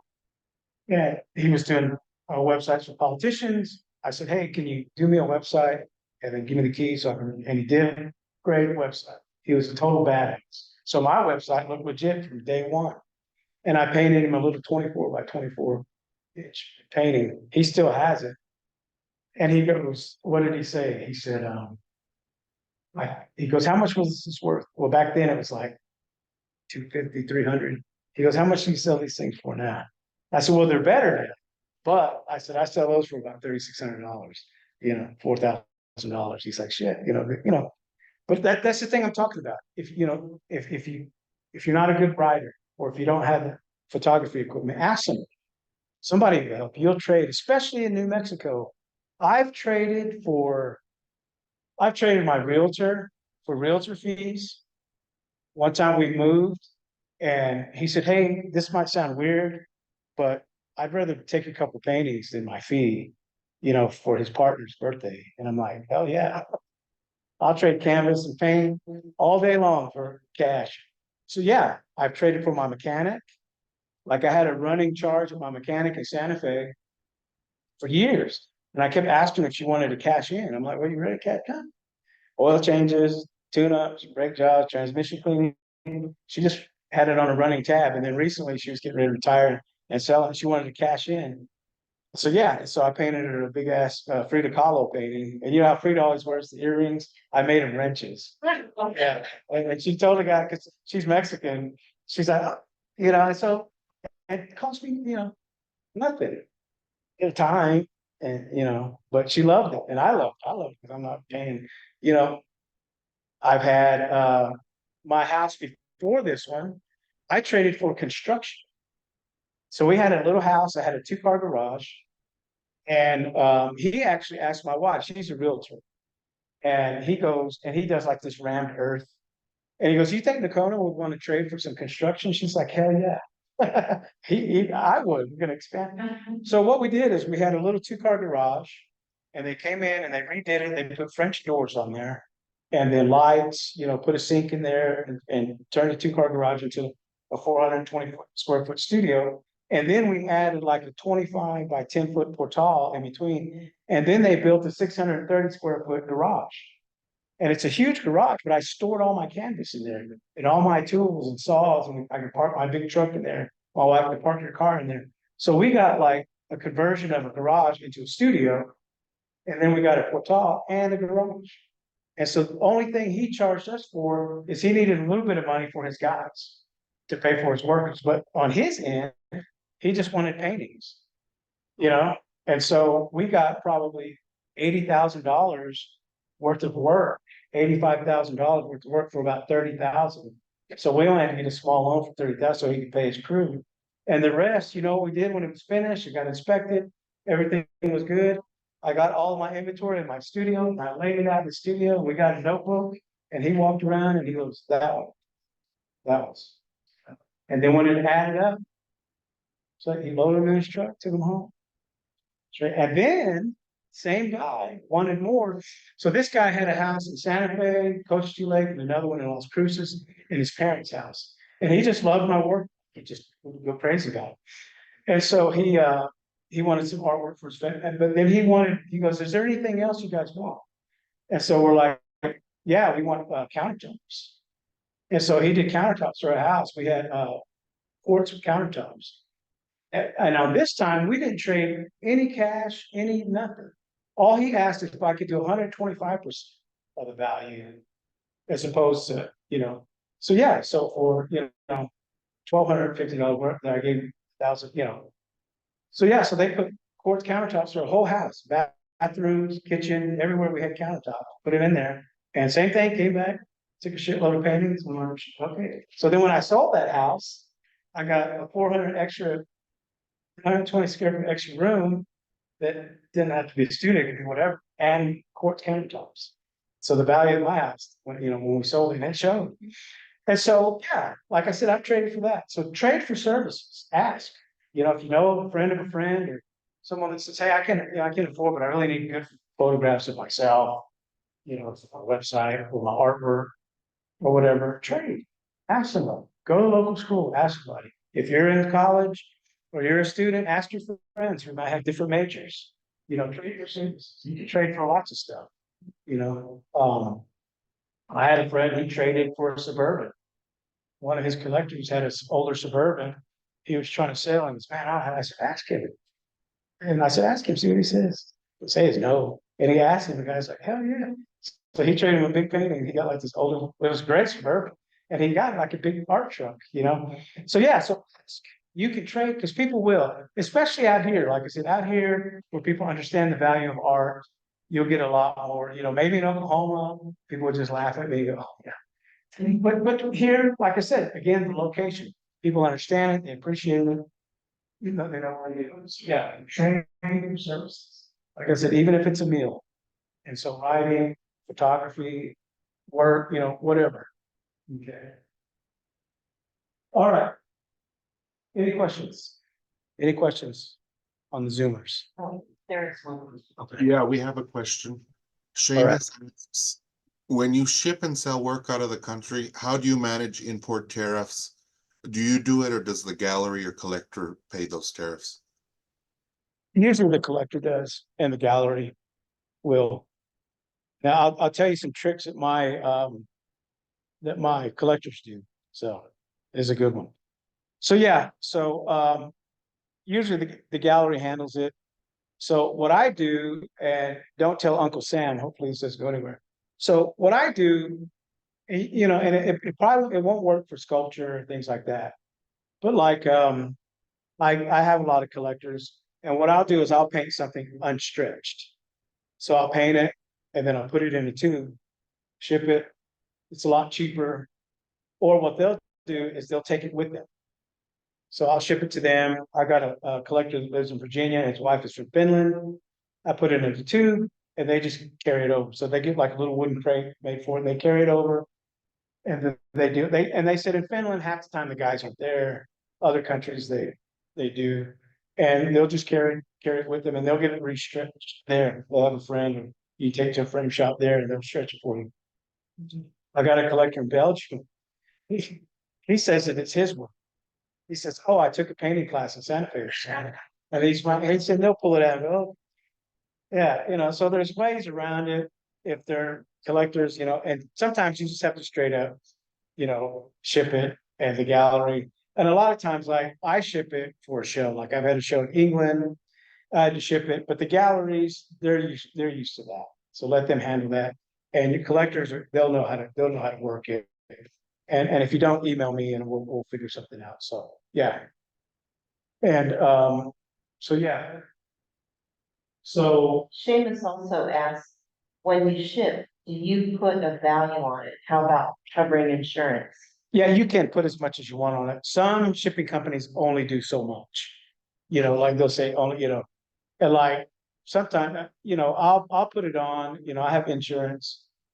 And they'll let you go up to $1,000. Sometimes it's a crapshoot.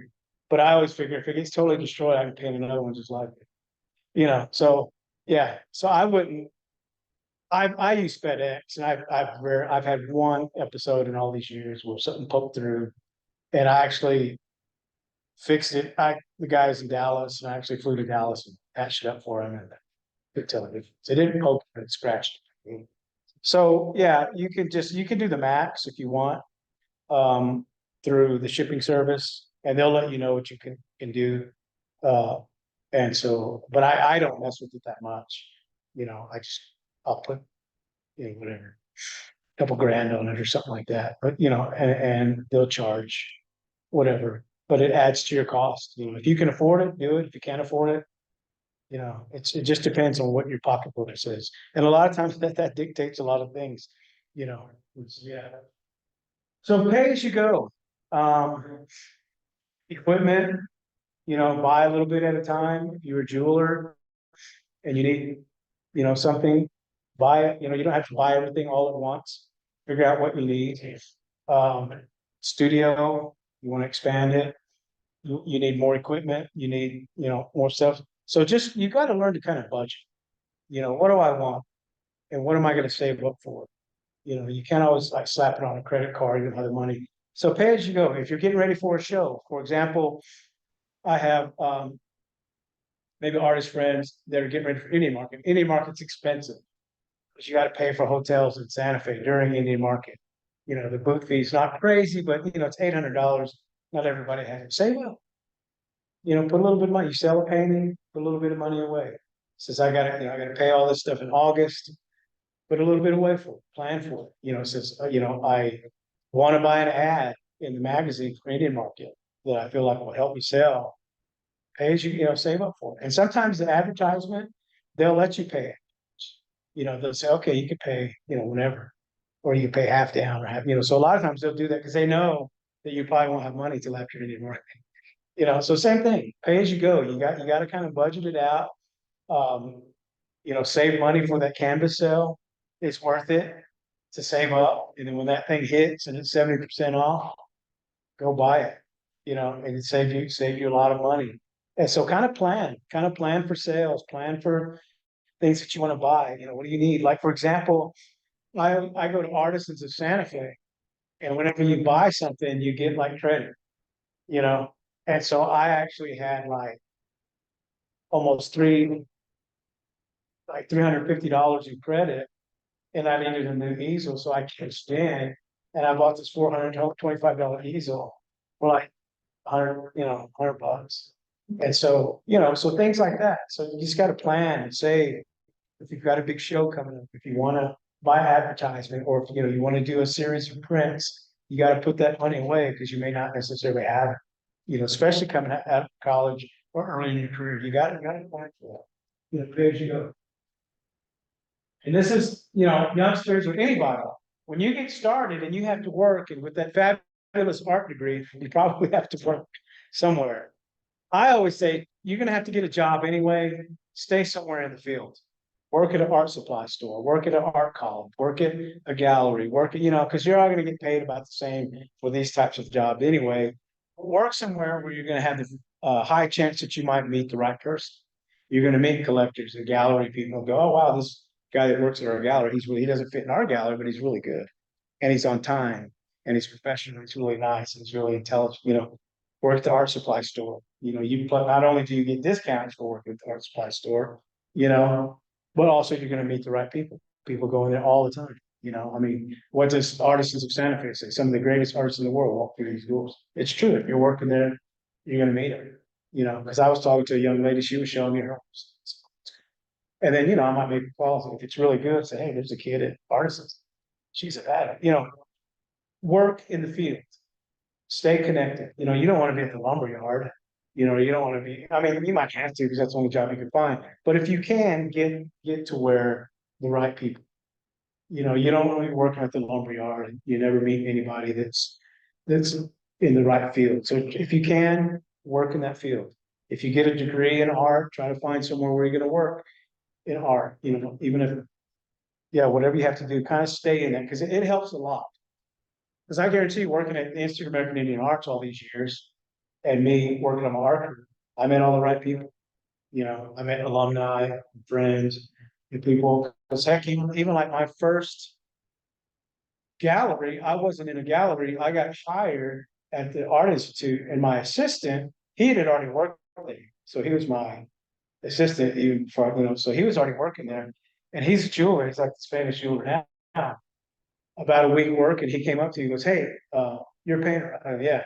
He goes, you have any painting? He goes, yeah. I said, yeah, got a whole shitload of them. They're sitting around my studio. And so anyway, he goes, I'm in a gallery down off of Canyon Road, Paseo. They're looking for painters. He said they're trying to move in more fine art because they did jewelry, right? He said, but they want a couple contemporary painters. And I'm like, yeah, hell yeah. And so by him and that connection, I loaded up all my paintings, went to the gallery, laid them out. The guy goes, oh, wow, these are great. We'll take these 10, had them, and then start selling them. And then the next month the guy said, hey, I need 10 more, so then I started having paint all the time. And so went 10 more, one this one, and that's how it started. But if I wasn't at that job, and that guy's the same way, he was a jeweler, but he was as a recreation guy at the Art Institute, but he was in the same field. So you're meeting all the right people, all the right connections. Whenever you have all these events at school, at college, all these gallery people, museum people, famous alumni are all there. So try to stay in the field. Stay in the loop. Okay. Any questions?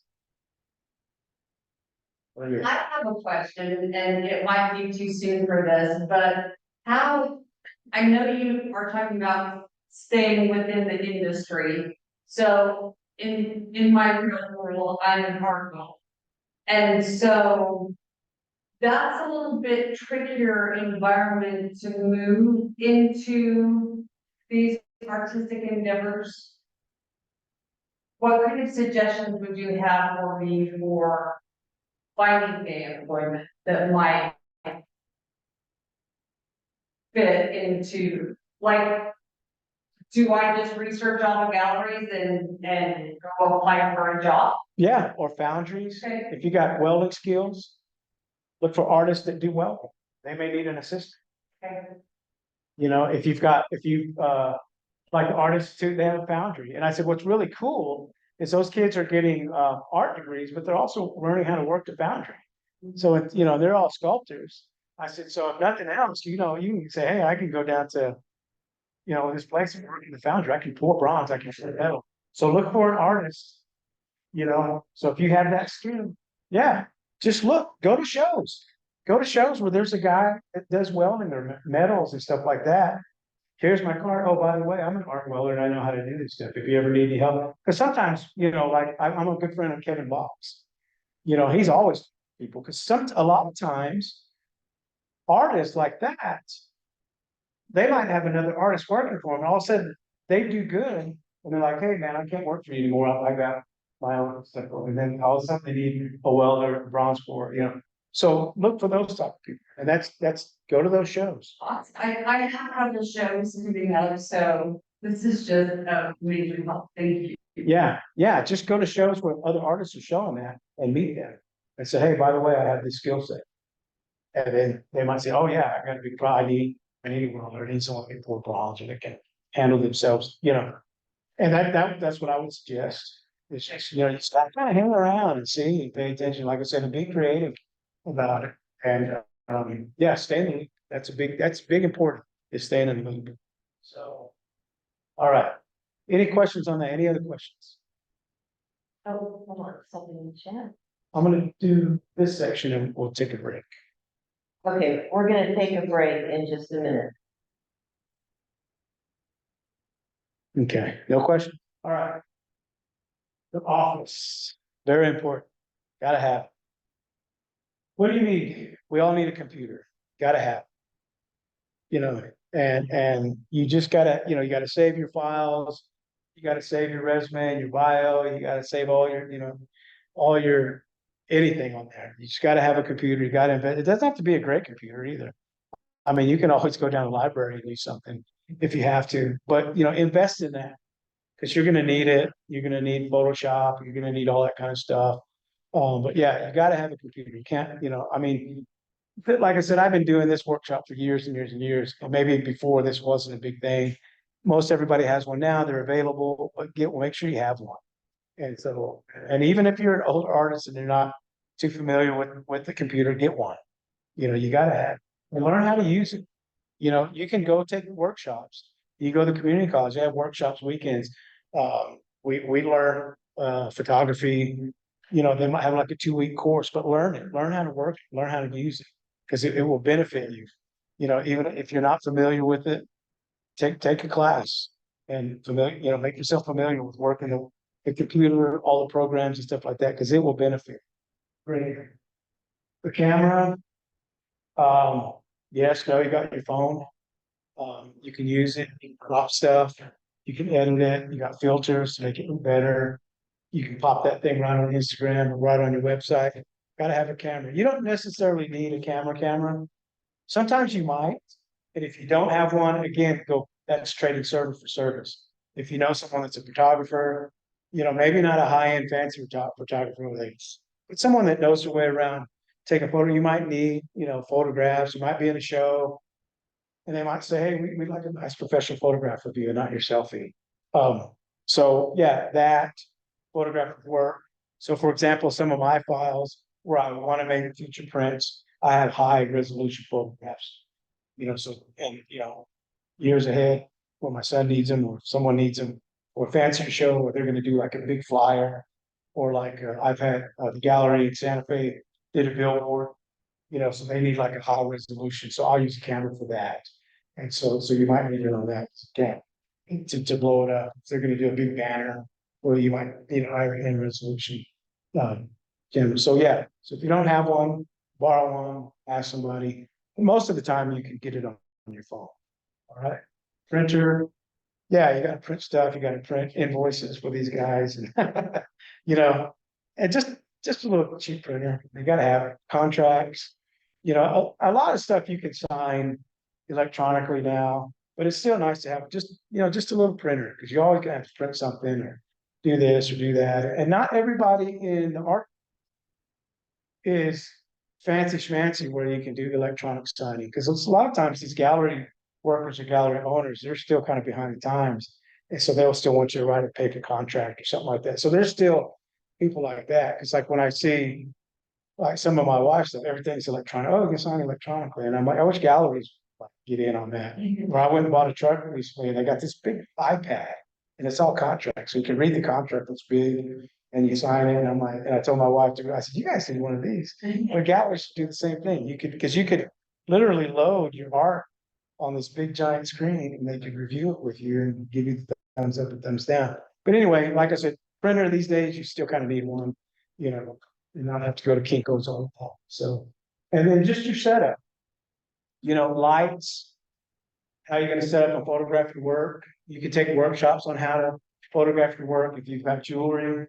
You know, I've been on the selection committee for SWI and several art shows. And the work looked great, but then they got a painting and it's on a wooden fence and there's a desert behind it.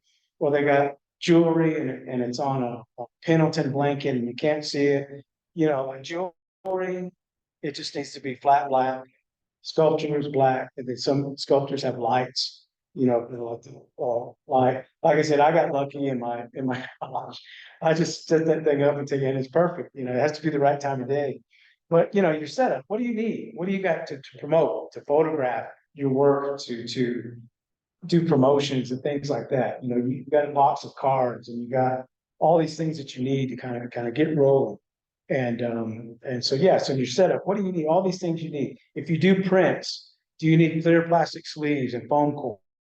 If you're gonna spend the day putting this stuff together, what's your setup? You need a table, you gotta put your prints in there, you gotta put your foam core, you gotta seal it, you gotta put your label on the back. What do you need? You're getting ready for a show. What are all the things you need? You gotta photograph your work.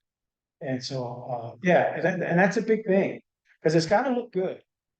And a lot of times I see people that, just even on Facebook, I'll have friends who will take a picture of their painting and something like that. And just for fun, I'll pull it off and I'll put it on my phone and I'll crop it and clean it up for them. And they're like, oh, how'd you do it? And I'm like, this is how you do it, So things like that. So it's got to look good. It's got to look professional, even if you're on a budget, things like that. You just have to have it. Are you doing prints? Are you doing sculptures? You gotta get set up. What's your setup? Like me, I have my gallery, my studio space, but then also have the garage that we call the annex. If I need to work or varnish in there, I can pull the cards in, put my drop cloth down, or gesso in there, varnish, and then all the clean stuff is still back in the studio, so I'm not messing all that up. I can go back and work with such drawing. I load out through the garage. I have all my cardboard that I can put paintings and stack them. I have folding tables instead of having a big table that's in the way all the time. I've got folding tables that I can put behind my door. But then when I need to varnish or gesso, I can unfold them. And then when I'm done, put them back, save space. So things like that. All these little things, you need to, because I always talk about efficiency. You've got to learn to be efficient, because that's time. And time is money. Yes. Some question about, but biography, should those. Yeah. Yeah, you don't want anything distracting. Black background's the best. Even if like I've had people that do work, I showed them you can get like that flat spray paint for barbecue grills, and it's flat and it's cheap. You can get a nice carpet, big cardboard, and spray that. And then hang your skirt on there, because you don't want anything distracting. And so you can kind of strip it flat, or even, even if it's like a nice solid flat wall, it doesn't have to be flat, just a nice solid wall, and when you can hang it, you can really see it, and you have light on it, and even like something like that, like a ribbon skirt, then do one where it's close up, so people can see the stitching and the quality. So you might have a piece, your skirt's made, and then you have like a close-up, so people can kind of see the stitch. Like, oh, this is good, because because people can't always zoom it out and see, but if you get like a nice resolution picture of the stitch work, then you can see that. Okay. So so just all of that kind of stuff. Like I said, efficiency, because I had a cousin one time, he was visiting and we were hanging out, I was painting, he goes, hey, can I paint with you? And he goes, because he brought his stuff. And I was just watching him, and it drove me crazy, because he had all his things, and like me, I have my colors laid out, and my paints that I'm going to use, and my brushes, and you just, and then he turned around and was like, fuck on this. And like, he was like digging through his box, trying to find a brush, got one color at a time, and I'm like, but but it is. I'm like, those little milliseconds when you're doing this and doing that add up. When you're digging through your box, looking, all my reds are in one basket, all my blues are in another basket. My big brushes are here, my little brushes are here, my fine brushes are here, my tape is over there. All of that takes time, and even like when I paint, I don't draw anymore. I just work from black, a black background, and I just use a paintbrush to sketch it, because if you draw a whole drawing, you do the eyeballs, it's time, it's money, so you get more efficient. And like I said, my whole thought with this workshop is to cut it down for 5 years. Skip all that stuff. What do you need? So we'll talk about, what do you need? What do you need for your shows? You need a rack, You know, you probably need maybe a couple of walls, maybe not walls like a painter, but you might want something if you're doing something, you know, you need a rack, and you also need like a mannequin, you know, so what do you need? And you gotta think about that, what can I afford? You know, what can I do? But also like efficiency. Cause just like piddling around, you know, wasting time. All of a sudden you need tape and you don't have tape. Now I gotta go down to, you know, Sherman Williams and buy paint tape. You know, now this, it's the middle of the night, you know, just everything like that. You just gotta kind of think of it and efficiency wise and kind of get going. All right, take a time out. Everybody go get you something to drink, take a break, and then and when I come back, we'll talk about some of these books and stuff. Do we want to take a 5 or a 10 minute? 10? Yeah, we can do 10. Christopher, we're gonna take a 10-minute break. Thank you, this is great.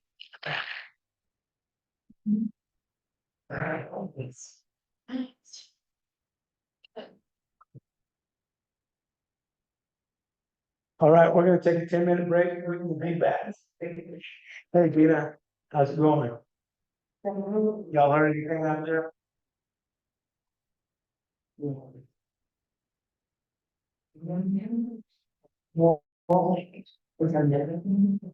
Thank you, guys. If you have any questions, you can ask. I'll see if I can answer them here. Glad you guys are liking that lecture. All right, we'll be back. I'm gonna go give my throat a rest, and we'll be back in about 10 minutes. All right.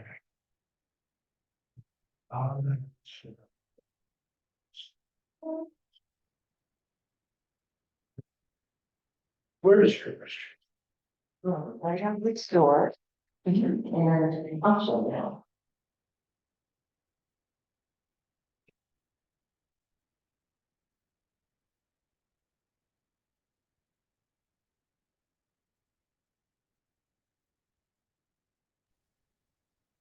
Sandy, how long is the break? Yes, the break. Yeah. How long is it gonna be? 10-minute break. Okay, I'll just stand by then.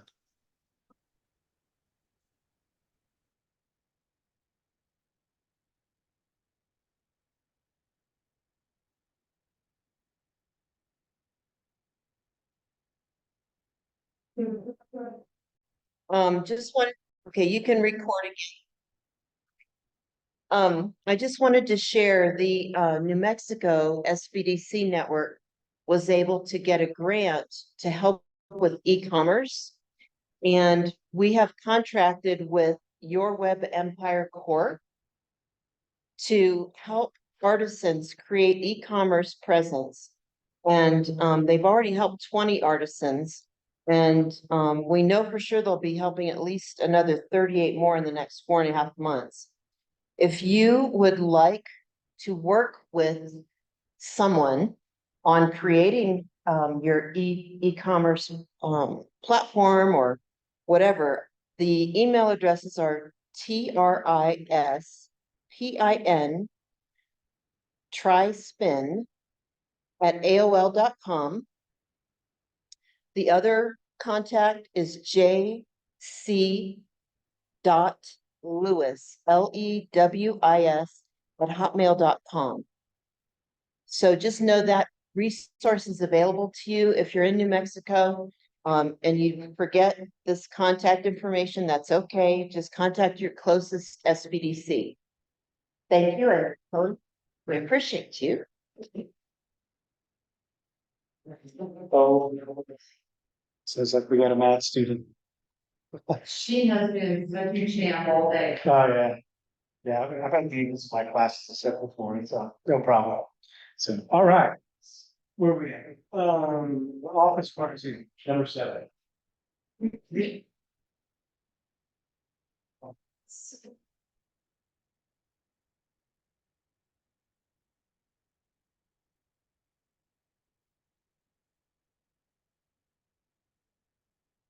Sorry, did I? So we did the office, now we're on to documents and necessities. So,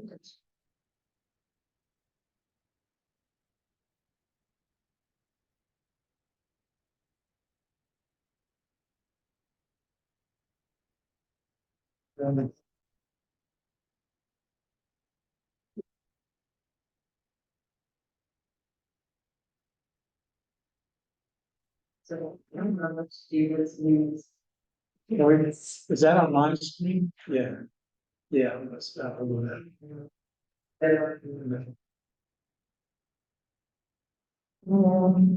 Did the cord come loose? No, it's connected. Want to switch to my- Oh, you're viewing Sandra Jones' screen. Can you expand? Can you make it full screen? That's what I'm trying to do. Yes. So, we close. So, what's in the?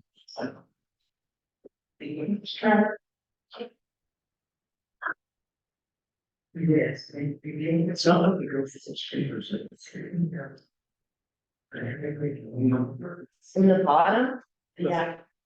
Yeah, right. Yeah, do that. I mean, You do. And it's letting you. Okay. All right. This is the fun stuff. So I do have a book here. It's called The Art Office. You guys on Instagram, The Art Office. And what's good about this, and these books are like $3-4. You can get them on wherever. And so The Art Office. So you got to look at contracts. You know, like I said, if you look at contracts, it's like saying, what is that 50%? What am I getting for my 50%? You know, what am I responsible? For example, I had the gallery, so we're doing a show. I got a show in June 14th with the Gallery Manitou in Santa Fe. And they're gonna do an ad in Western Art Collector. It's a 2-man show. It's me and this guy named David. And so they're gonna put our images in there, they're gonna advertise the show. But they asked me, they said, do you want to take out a full page? We'll split it for $1,600. You know, I turned it down because I'm like, well, we already got the ad that with me and David. I said, I think that'd be plenty, but you know, if you wanted to, you could say, yeah, I'll split it. And for example, they've given me a billboard on I-25. So a few times you come up from Albuquerque, you see my work on this big billboard, and then they'll, you know, they'll pay the cost and we split it. And it's up for like 4 months. And then it cost me like $1,200. So yeah, it's worth the investment. Because everybody, you know, I've seen people take pictures by it, you know, but it's good, you know, and they did it kind of during the summer, kind of pre-Indian market, you know, so it was kind of a lot of people saw it. So, you know, so what's in the contract? You know, are you charging me half of the wine and cheese? You know, so you got to look through that. You don't necessarily have to be an attorney, but you can ask, you know, be sure that you read through it. Most gallery contracts aren't too sophisticated. It kind of says, hey, you got to give 60 days if you're going to pool, or, you know, blah, blah, blah. And it's mostly courtesy, but other contracts, like museum shows and things like that, and they're pretty standard. You know, most people aren't too kooky on things, so it's just basic stuff. You know, can we photograph your work? Can we use it in advertisements? Can we, you know, you can say, well, you know, you can't use it on t-shirts, or you can't make posters, or you can make a couple posters, you know. So yeah, so like I did a workshop in Dodge City, Kansas for community college, and they made some posters, you know, just for around campus, and they were pretty cool. And I'm like, yeah, I usually don't do reproductions, but yeah, I'll allow that. But you got to make sure that that's it. That, you know, after you're gone, they're not making these posters and selling them for 10 bucks. So just kind of read through the contracts, make sure you're with it. If you have a problem, go to a legal, you know, pay a fee or go to the legal department at the college, or, you know, ask somebody. Same thing, trade services. I've done that before. You can also go to the Modest Means Helpline Yeah, that the State Bar Association runs. yeah. There's like, if you're a tribal person, your tribe probably has a business office that you could use. Yeah, so you can have somebody read over that for you. If you know, but like I said, most of the time they're basic, but you do need to read it. You know, because a lot of times people go, oh, well, this, that, and No, sudden, well, it says right. You know, so read it, make sure you read that contract through and through, okay? Business, it's business accounts, I have an LLC, and I run everything through that, you may not be at that point yet, but you kind of want to get your business, you want to have your business account, you want to separate that. LLC keeps you to, someone comes to your studio, trip and fall on your stuff, you know. It's just that, your business account, it's good to have a business account. Because what you could do is when you run everything through that, you don't get it messed up with your personal. So if you've got booth fees, you're taking it out of that. If you're paying your taxes, you're paying it out of that for that business. If you've got, you know, you're buying equipment, you're buying supplies, you take it through your business account. Like me, I have a business credit card that I get lots and lots of points on. You know, so I think it's a Southwest, but and I use a credit card in a month, I pay it off. You know, it builds my credit because I pay it off regardless of how much money, you know, so I pay it off. But I use that credit card for gas, canvas, paint, travel, trips. You know, I go somewhere, I put it all in there, and when I get back, I pay it off. And then my credit looks good. Plus, I score lots of points. You know, so do it like that. You just write, you know, you pay it off through your business account. So when you get to that point, kind of keep it separated. It's really good. Get a business license. Santa Fe, Los Alamos, get your business license. You can register. I think they call it a CRS number. So if there's anytime you want to start doing shows, they'll ask for it. So, and if you do, and sometimes you can get a temporary one. If you're just like going to Phoenix, only to Phoenix for one show once a year, you can get a temporary one, or you can go ahead and get a regular one and pay taxes and stuff like that. But you got to be on that because most art shows, most venues like that, they're going to ask for a tax ID. So go ahead and get that right away, and you should be set. So, you know, you can go down to the tax office in the state or the city and kind of get it done. So you should always kind of have that on hand because you'll always be. So records, keep your records. You know, you got to do that. Uncle Sam's always going to get his. And so when you get to certain levels, you know, you just want to pay your taxes in advance or quarterly, file your taxes, get you a good CPA if you can afford it. If not, only thing about using places like H&R Block and stuff like that is they're not real familiar with art things. And it's kind of weird what you can write off, what you can't write off, you know, and things like that and costs. And so I have a tax person now. God bless her. Yeah, so she keeps me, you know, she'll say, because for some reason I was putting haircuts on my. She goes, haircuts aren't a write-off. I was like, yeah, but I gotta go to the show. And I can't like a while, man. I got, you know, okay. And so she's like, I know. Like, it's not a business expense. I'm like, okay. So I gotta put that. But a car wash is, you know, so I'm driving my truck. So if I want to wash my truck, I can put it on my credit card. And so a truck wash, I said, I don't understand that. You know, truck can look good, but I gotta. So anyway, yeah. So, you know, so when you get to that point, you may not need it early on, but hopefully when your success and your career blows up, you will need that. Get some help. You know, a lot of times community college stuff will help you with your taxes, but keep your receipts. Keep everything. Keep your tax records. Input them. Keep them on a file because you're going to need them. When you donate something to an organization, keep that letter that says you donated. Because I donated a lot. And I need those things. You know, I got to get those tax write-offs. Even if it's not big, any little bit helps. And so make sure you keep all your tax records because you never know. You know, like I said, Uncle Sam's going to get his. And it's tricky with write-offs. You know, you can write off show and cost, expense, and hotel and things like that. Not haircuts, but you can do car washes. So yeah, so keep your tax records and keep them tight. You know, write everything in. I've got a little ledger book. If I get a check in, I write it in, I write where it goes, what the check is, how much it was, who it was from, stuff like that when galleries come in. And then and then I give her a monthly report of what I got, you know, and then she handles the business. So yeah, so tax. And there's times where when I taught this on a semester level, a 16-week course, I'd actually have a tax person come in. So they'd come in and we'd have a tax workshop for a day or two. Yes. The receipts. Yeah, so if you're paying for an art, but for a show. Nocona, can you repeat the question? Can you repeat the question for us? She wants to know if you keep receipts for, Every expense. yeah, any expense, and I said, yes. Thank Yeah, yeah, keep it. So like I said, if you're paying a booth fee, if you're paying a charge, anything, save it, you know, So you, you- And if it's a little cash register, take receipt, make an 8x10 copy of it, because the receipts fade. yeah, every year. You can see them every day, you're ready. yeah. Credit, or Yeah, you can, yeah, if you use your credit card, you can pull it from the bank or that, you know, see the receipt. Yeah. right, yeah.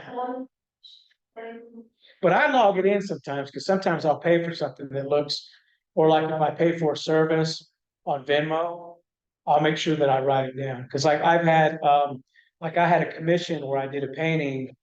And the people that my collectors wanted some lettering on, it, like a quote written on it, and I don't do that. And so I had to, have a guy do it for me that does like lettering and stuff like that, one of my friends. And he's like, oh, pay me through Venmo, you know, so then I got like a $500, $400 charge on Venmo, even though it's connected to my business account. She's like, hey, what's this charge? You know, I'm like, oh, yeah, it's, you know, so I just put it in the notes. So even if you're doing a service like that, or then you just kind of have to have it in the notes, because I had to say, yeah, I had to hire this guy, kind of subcontract, you know, or if I needed to buy something from someone somewhere else, then yeah, so keep notes, keep your receipts. And like a lot, and some organizations and some companies, it's kind of old school. So like you said, you gotta have to do that. You can get like this little handwritten thing, and it's like, okay, I gotta save it. Because it may not be on a card, it may be a cash transaction, so save everything. Okay. All right. Sales records, write your sales records down. What you sold. And I always tell people, write what you priced it at and write what you sold it. Because you want to know. So if I've got all these things that I'm trying to sell for 500 and they're not selling, and I end up selling them for 450 and they're selling, you got to know that. Because you'll forget. You'll go to another show and go, oh man, how much was I selling? You know, and you don't kind of want that. And it's just good to see your sales record, write it in a book. Like I put it on my computer so I can see how much things sell for. And then like me, I raise my prices between 8 and 12% every year, depending on the economy. And but yeah, write it down, because you want a record of that. And you want to know, like, if you're selling stuff really fast, you want to go, okay, I need to up the prices on these, because you talk about production rate. And that's one thing we'll talk about, is production rate. It's The question takes our action. When you join some kind of take on or invoice in that same right? A document that says most of them, credit card nowadays. Yes, sometimes you can do a receipt in one, or you can. kind of in the. Sometimes they don't matter. Some people want it for insurance. You know, so you can write them one. Nocona, can you repeat the questions for us when they She's get up? asking if we write a receipt or an invoice for sales. So, and I said, you can, you know, it's up to you. Sometimes collectors want it. You know, they'll want it to write it because they'll want to insure it. So they'll know that if they bought something for $500, they can insure it for $500, you know. And yeah, so they may want that, or sometimes if it's on their credit card, they're gonna get that. And it'll be from you, it'll say your name, you know, and so they'll know that that's the artist. So, oh, okay, So, yeah, yeah, how to be with, yeah. and the same check, and then should I give them something? Yeah, it's up to you, it's up to them. You know, if it's low and not that expensive, no big deal, but some people will ask for it. But always have like maybe a receipt book, and you can write it down, maybe, yeah. And so that's for their purposes. Also for you, if you have a receipt book and it's in there, but make sure that you log it down somewhere. It doesn't necessarily have to be in the receipt book. Make sure you log it down, even if you write it in a notebook. Then when you get back home, you can log it in your computer and keep a record. Because like I said, you want to know, you want to keep track of what you're selling stuff for. Because if you don't, like I said, you'll forget. And I've had students do that. When I worked at the Art Institute, we'd have an art show and they'd be, you know, big thing, people always say, you got to help me with my pricing. And that's tough. Pricing is tough. And we'll talk about that. And so I'm like, well, what did you sell these for last time? Oh, I don't know. Wow. You know, it's like, no, you got to be able to look it up and go, I sell these prints for $40. I sell these for $100. Because one thing you don't want to happen is if you forget, and you're selling these for $50, and then you're at a show down the road and they're $40, and someone goes, hey, man, I bought that for $50, and now you said, so you want to really have, to know what you're selling stuff at. And then, like I said, you can see if you need to raise the prices, if you're selling them really fast, or if you're not selling them at all, what needs to change. So, yeah, keep records. And receipts, yeah, save receipts. Like I said, a lot of times if it's through your bank or your credit card or your account, they'll have a record on that. You can print that off for your CPA. But other stuff, you're on a trip to an art show and you eat at some little country store, and they don't, well, we don't take. You're paying cash, save that. Because if you don't save it, so yeah. So like I said, save receipts, art shows, services, everything. Take notes, right? Yeah. Your mileage, you can log your miles.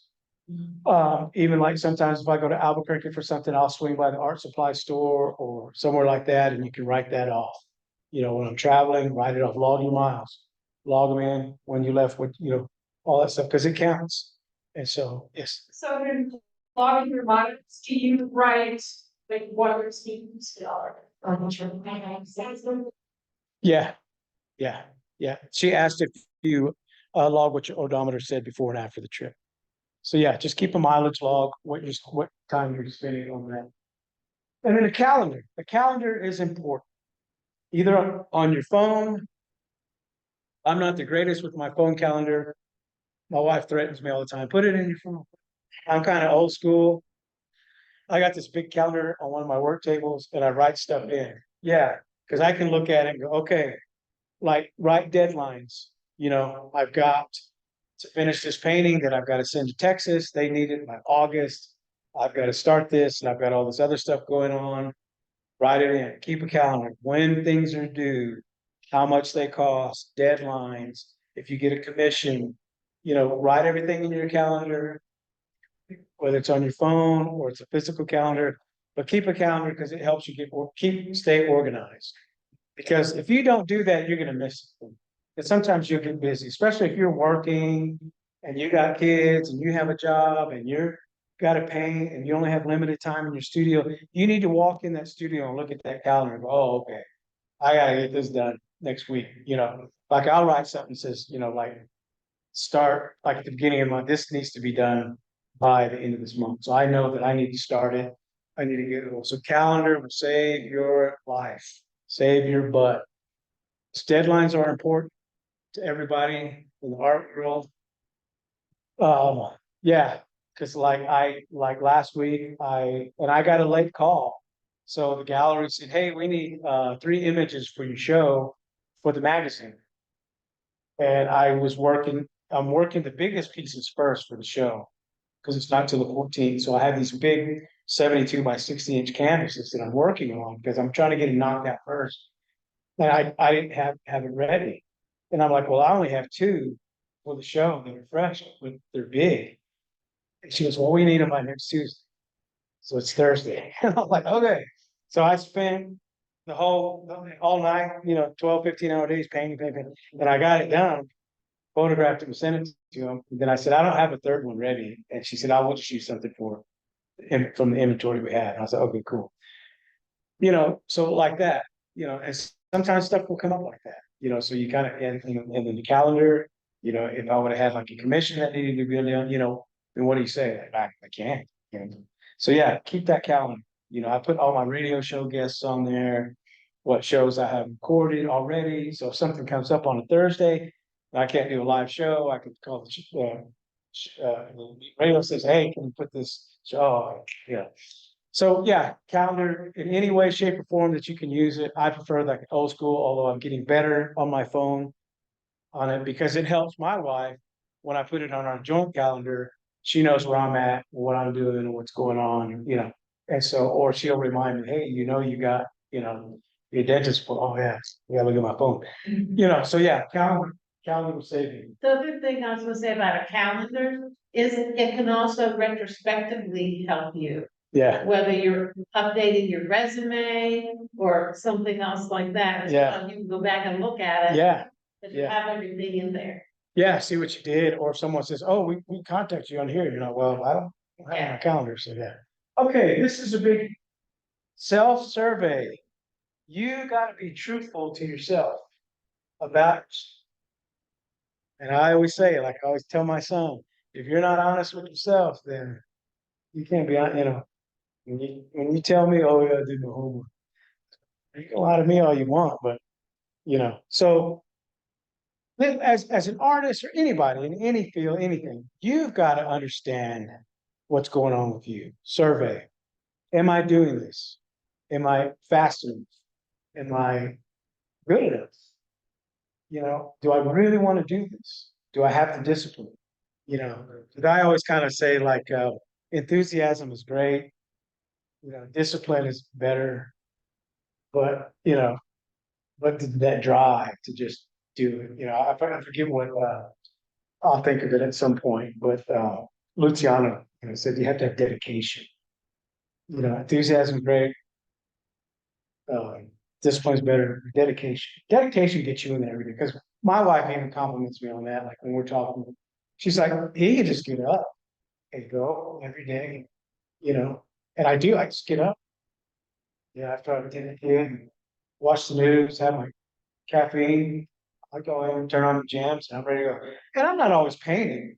Sometimes I'm researching images. Sometimes I'm reading something, doing research. I'm making calls. But I try to keep all my energy in the studio.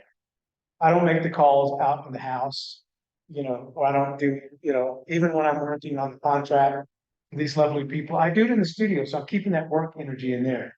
Listening to my music, drinking my coffee, hanging out, cleaning up, vacuuming the studio, doing that. So I kind of keep that energy in there. But yes, I can paint, I can get up every day, and then because she does ceramics. She has a degree in ceramics, but she just doesn't have that where she can get up and do it every day. And I do. Even when I work, I mean, there was a point where my son was 2. I was in grad school full time. I worked at the art school full time and I painted full time. And I'd have students go, they'd be in my class going, oh, you finished. I'm like, oh, okay. Come live my life for a week. And so I'm writing papers and sword fighting this 2 and 3-year-old. And, but you got to want to do it. No one's going to, you got to want to be able to do that. So that's when you self-survey. It's like, what am I doing? How am I doing this? And, we just talked in the hallway about being efficient and making time. Because one thing that I used to work with students was in my business class was making a time budget. You got to budget your money, but you got to budget your time. Like I had one student, him and his wife were older. And sometimes, they'd have stuff on campus in the evenings and I'd go and they'd have like maybe tea night or pizza night. We'd all be hanging out. And he said, oh man, I just don't have time. And I said, you know what? I said, every time there's an event at the campus and he had 2 little kids, I said, those little twerps are up at 9, 10 o'clock at night. I said, you don't have time because I said, their little butts need to be in bed by 8. I said, then you put them to bed at 8, maybe spend a little time with your wife and talk and hang out or whatever. Or you guys go in your studio and work till 11. And I said, or put in 2 hours a night. I said, you put in 2 hours a night at the end of the week, that's 10 hours. That's a lot of time. I said, but if you're messing with the kids, I said, you got to get everybody on schedule. I said, so you got to, it's kind of like that little cheesy little trick, like put the big rocks in and they go, oh, do we have any more time? Then they put the little rocks in, then they put the sand in, it's true. Like when I worked and when I went to grad school and I went, it was like making time. I don't have to do that so much now, but I still do. I still have to tell my wife and my son, when I'm in a studio, it's like I'm at my office. It's like when I used to work for Santa Fe Public Schools in the Indian Education Department, as if I'm there. So don't ask me to come bring you tacos at lunch or, meet you every day for coffee. It's like I'm at the office, so self-serving is what you're trying to do. You got to look at yourself. Say, what am I doing? What shows do I want to do? How can I do this? How much time am I putting into this? Does it take me a couple of days to do a small painting? Does it take me a month? Self-survey, everything. Your habits, am I procrastinator? And you really do. I mean, and it's really a lot. And, when I used to teach studio, I used to tell my students, there's a great quote by Chuck Close. It says amateurs wait for inspiration, the rest of us go to work. And it's true. You know, that self-service, I said, I hope to God, when I go in for a root canal, my dentist is going, man, I'm not feeling it today. You know, I mean, because there's some days where I'm like that. I'm going to the studio. But if it's a commission or something, I've got a deadline, you know what? I got to get to work and it's got to be good.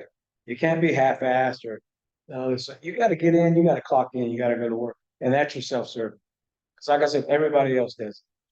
Just wanted to add onto that, Nocona, one of the things that I have found helpful is to have almost a linear timeline with months, vertical, saying, okay, this is what I want to accomplish in January, February, March. That can really help you move forward and through your long, from your short term through to your long-term goals too. Goal setting, yeah. Yeah. Yeah, you gotta have goals. You know, I gotta get these paintings done. How many can I do? How many sculptures can I make? How many skirts can I make? I got the baby, baby's gotta be in bed. You know, I've been there. I've painted when my baby was that size. He was in that little papoose, I'm painting. You know, he's up at night crying and kind of fidgety and I want my wife to leave some rest. So I'm like, come on, buddy, go on the studio. You can sleep and paint with him. I think one time he was probably about that size. I had him facing this way because he was watching. And I don't know what I did one morning painting. I guess I leaned in and I was painting something red and he had that. And my wife comes, and I said, oh, yeah, what's on his head? I was like, painting. And so yeah, so and you're gonna get to that point too, where you're gonna have to budget that time. Because once they get mobile and you gotta, but everyone's gotta be, so that self-survey is everything. It's how you're gonna get the job, All right, marketing plan. I got a book here, marketing plan.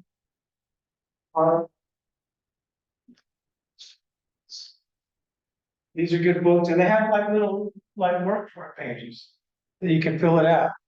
Instagrammers, these are the two books. Art Marketing 101 and the Artist Marketing Plan. These will help you, but you gotta know what you need. What do I need? What's my marketing plan? Do I have money for advertising on expensive magazines? Am I do flyers? Am I Instagram? Bombard Instagram emails for my client list. All kinds of stuff. What's my marketing plan? What can I afford? What's available? Can you donate? Can you volunteer? Can you, what shows do I want to do? How can I afford these shows? Can I travel out of town? But you got to write it all down.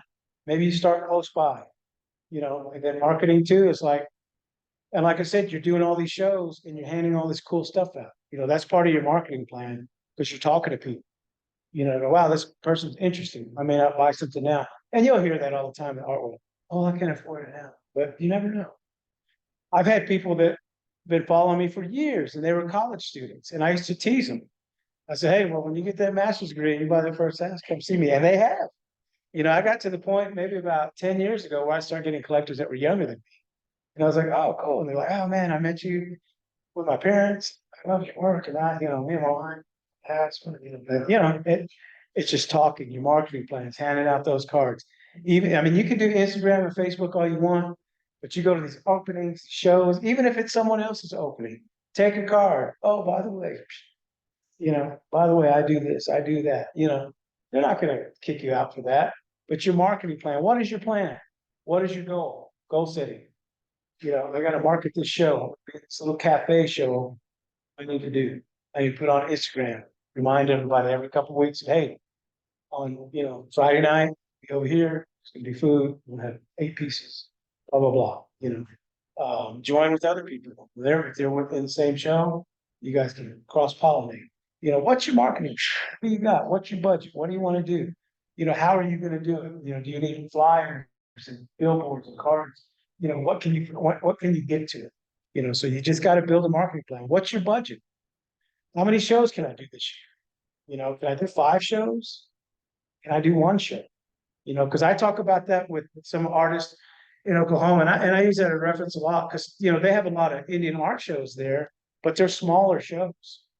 And I'm like, you could probably skip because everybody says, oh, Indian market's so expensive because the booth's $800. the rooms are this and that, blah, blah, blah. And so your marketing plan is, why don't I drop a couple of these little shows in Arizona and Utah and save that booth money and that hotel money and apply it to indie market? Because I had a young lady last year, it was her first indie market. She sold 24 paintings. I said, none of these other shows that you do, are you ever going to sell 24 paintings? I said, because 150,000 people come to Santa Fe and they spend $160 million on Indian art. That's not happening anywhere else. I said, so it's worth it for you to save your inventory and come here. That's your market. Those are cool if it's not costing you a little more. But if you want to come to the Super Bowl of it, then you got to save your pennies. You got to market. Maybe you had a good show, put a little bit of money away, and next year I'm going to buy an ad, even if it's a little ad. I guarantee you, all those people on Friday night, they're at dinner or they're in their hotel room and they're having one. They're looking at that Indian Market magazine and they see your appeal. And there's a piece of their, who is this? What is this? All of that. It's like, what are you going to invest in? Marketing, what are you going to invest? What's worth it? And sometimes you invest in stuff and you realize, and you scratch it off your list. Like I start doing that in shows. When I used to do a lot of art shows, I'd go to the show and do the show again, and then I'll be like, it ain't worth it. The time, energy, days away, especially when my son's smaller, or if we're all going, if I'm just going. Yeah, and so eventually I got to the point in my career that I'm glad that I can rely on my galleries, and I only do 3 shows a year, but they're all in Santa Fe. So I'm not traveling out of town, I have to buy a hotel, so that's what you got to do. So your marketing plan is, where's your money? Am I wasting my money doing this? Am I wasting my time doing that? Materials, sculptors, you loading that big freaking trailer up, driving to California or, Indianapolis or something like, is it worth? I used to say if I were collected $10,000. And I don't have a trailer anymore, thank goodness, but it would be a lot higher than that now. Yeah. You got to understand what you're spending your money. Okay. Marketing. Yep. Inventory list. Keep an inventory list. Very important. What do I have in my studio? What do I have at the gallery? Because you'll forget. Like I've lost paintings. You're like, what is that thing? Did I donate? Or, it's not. I'm looking for it. So keep a list, because I have a list of what's in my inventory in my studio, which is in my storage. And then and every once in a while, I'll ask a gallery, can you send me an inventory list? Because there's been times where they send me stuff and I'm going, well, where's this one at? And they're like, I don't know. I go, oh, there it is. Because they've got hundreds and hundreds of pieces of work, sculptures and pot and jewelry and paintings and all kinds of stuff. So they get it, they miss it. If you took something and take it back, or you took it and they didn't mark it, it's gone, they'll call you and go, hey, we're missing. I'm like, yeah, I picked it up like 2 months ago. I already sold, but so keep that. And it's hard to stay on top of, because like for me, for example, what I'll do is for example, I had a show in Scottsdale in March. And so what I'll do is I'll take them new work and then I'll take work back. So if it's been sitting there for a year and a half, I'll say, hey, I'll take these 4 paintings back because I could use it for my next show. But you got to make sure that, because there's been times, and I know there's been times where I've left paintings like against the wall at a show, and you load up and you're like, oh, what's it? So I have serious paintings out there floating around. But yeah, as much as you can, keep it, and write what happened to you. Sold, traded, donated, got pissed off and destroyed it, whatever. But keep your inventory list, write where it's at, and write where it's been. Because this one might be in Scottsdale for a little while, brought it back, put it in Santa Fe, took it out of Santa Fe, got it in my inventory. So, that way you kind of have an idea. So keep an inventory list of where everything's at. Because, I'm only in 2 galleries stateside. And internationally, I still keep inventory, even though they buy them at wholesale. Because it's, so they buy them outright. So I don't have to worry about when and if they sell it and then the exchange rate and all that. They'll just buy it, take it. And it's usually smaller pieces. Because like England and Japan, everybody's house is about this big. So I'm not selling big stuff. So, but I still kind of keep what's there, just so I kind of have an idea of what's going on. Plus, I know, even health insurance, in case I croak or something, I know how much inventory that I got out there, how much money I got. You know, like, cause it says, you know, if something happens to me, then all those things gotta come back. You know, so my wife is to say, okay, well, there's 12 over here, 50, we want them back. You know, so yeah, so you kind of know, and all you just do is go to file, you know. So yeah, that's important. So that inventory is where everything's at. Even if, you know, it's on loan, sometimes it's on loan, or it's at a museum for a while, for a year. You know, and you look at your calendar, oh, these are coming back, and then you can put, you know, that on the list. Prices. Prices. Oh, price on stuff. That's hard. What I tell people to do is, and again, you have to be truthful with yourself, like your quality of work and what you're doing. And like to a price list, when you're building a price list, you got to have it.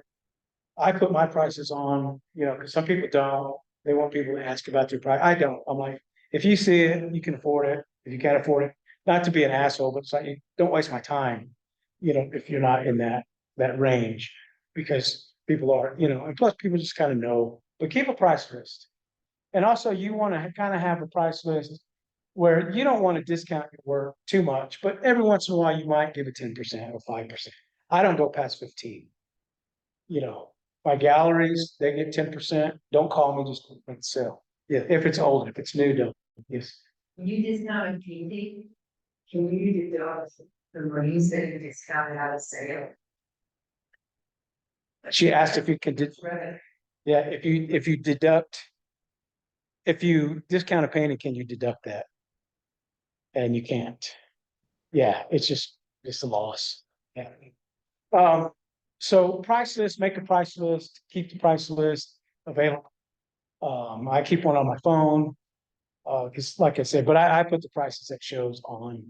And then you can use your calculator on your phone. Before the phones were available, I used to have a little cheat sheet that said what 5% was, what 10% was, 150. So when people's talking to me in my booth, you know, without broadcasting to everybody in the booth, I could say, well, can you do that? And they'd be like, yeah, okay.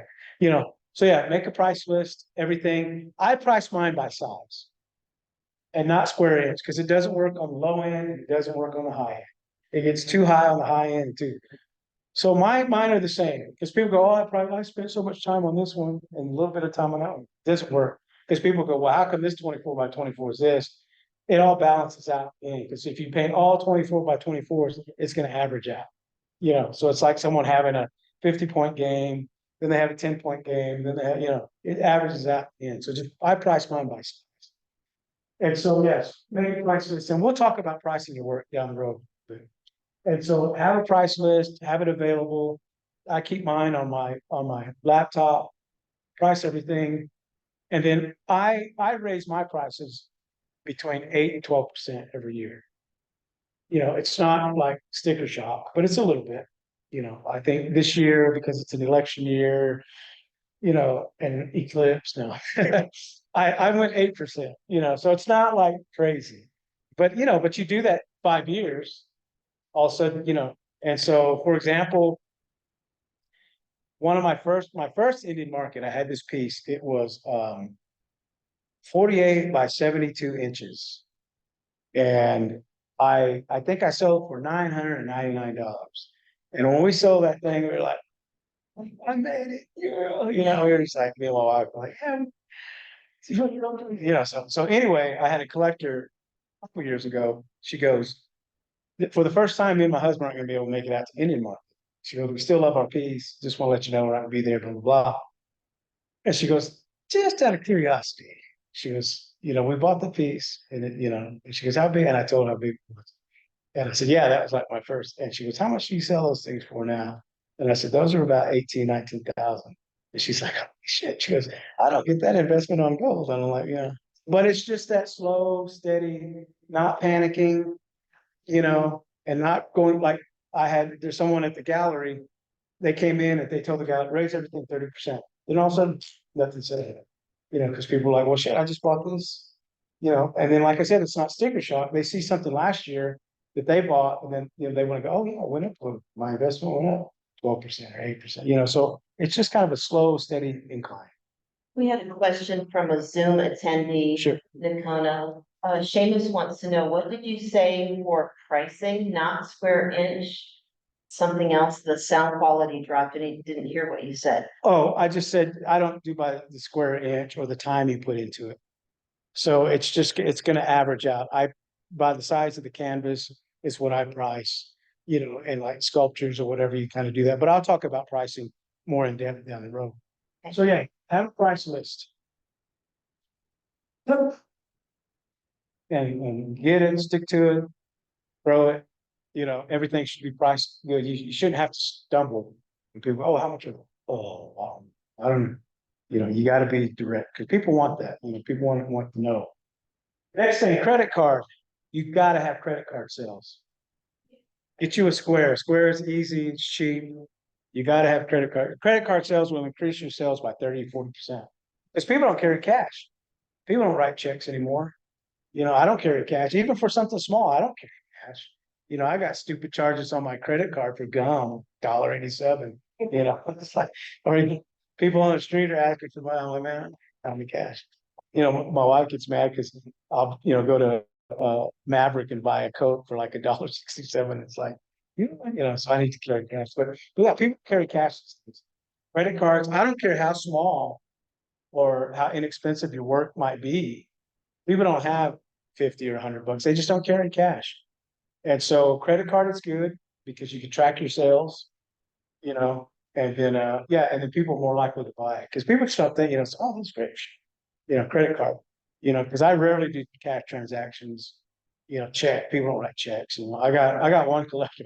He's kind of old school. He's kind of this attorney for the state Texas Range organization. And he brings like this big wad of cash into the market. When I see him coming, I'm like, so yeah. Yeah, cash is still king. So, but yeah, people don't carry cash anymore. So yeah, have a credit card. Figure out a way. Like I said, I would just recommend Square. You can do Venmo and stuff like that, but sometimes Venmo, some of those have limits when you get up into the higher, the higher cost of things. I don't know if anybody's there yet, but if you're doing that, then you gotta wait a few days and stuff like that. But Square is pretty easy. It goes right into your account. You can pay to have it faster if you need it, but if you wait a day or something. It's usually most art shows are on the weekends, and you're gonna get it Monday anyway. So Square's easy, and you can do cash apps. They're good. And it helps because, like I said, but I don't even know if cash apps really go that high. But if you're doing higher end stuff, definitely credit card machine. So. Will help you keep track of sales too. Oh, yeah. And shipping and packing costs. I used to pack and do all that stuff myself. Well, my wife, and she's had enough of that. And so luckily, financially, I can afford it. There's a guy that I absolutely love in Santa Fe. His name's Mr. Packer. I can just throw it in a plastic bag and give it to Jim and go, here you go. Pack it. But I did have to have him cool it one time because he shipped a larger painting out, and my collectors in Florida got it, and they're like, "Oh my God, this thing's beautiful! It's like this wooden crate."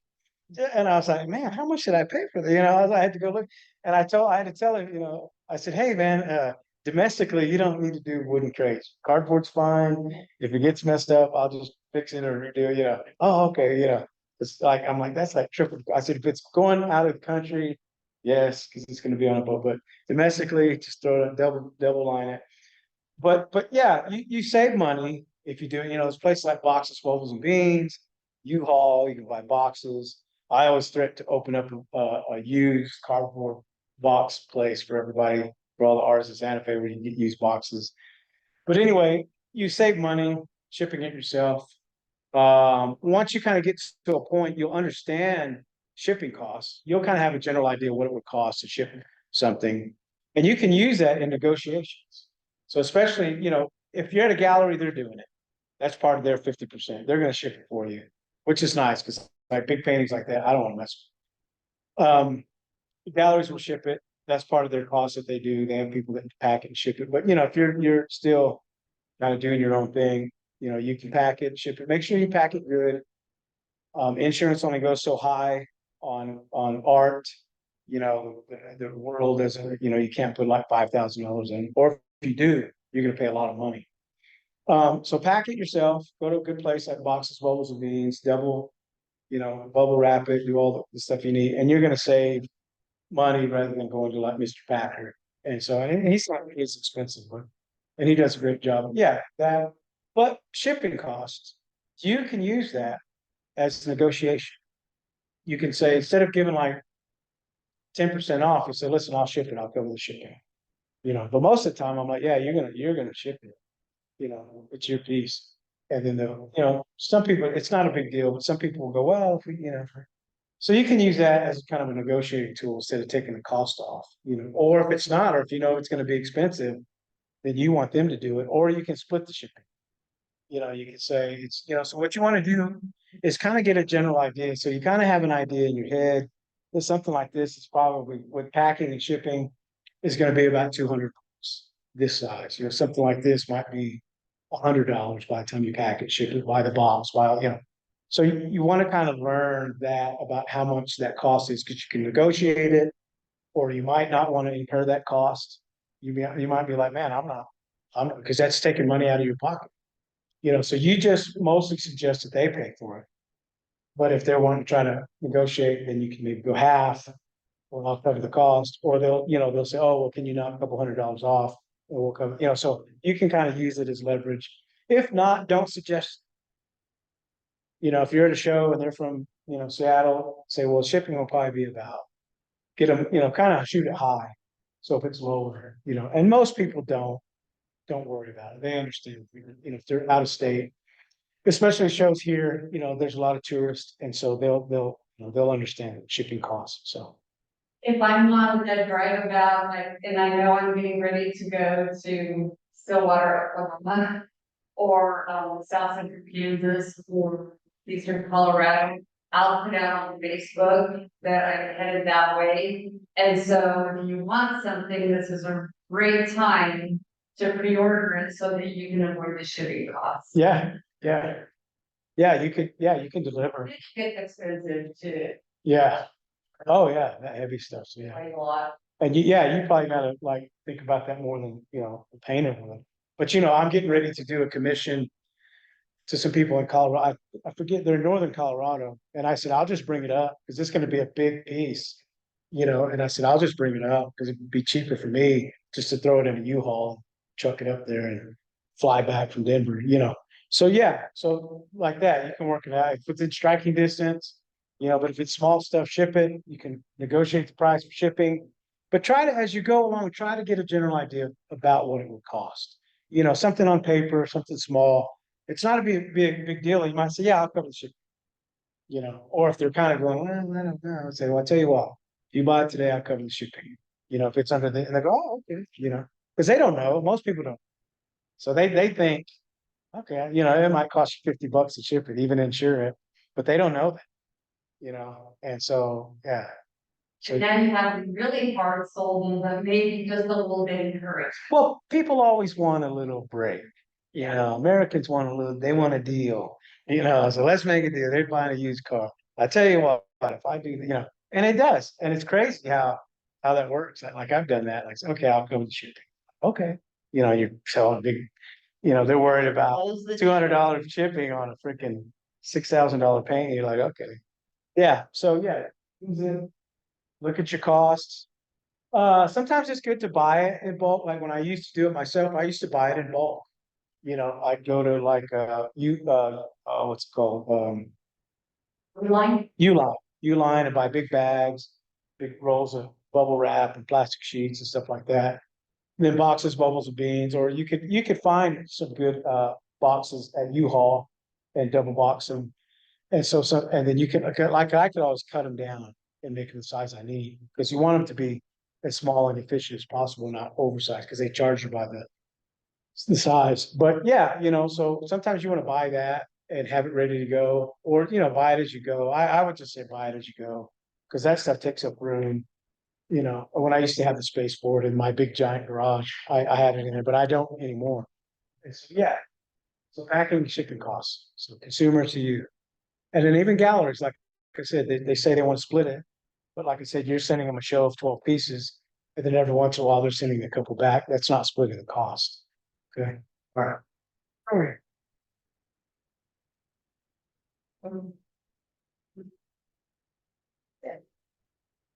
Your sales pitch.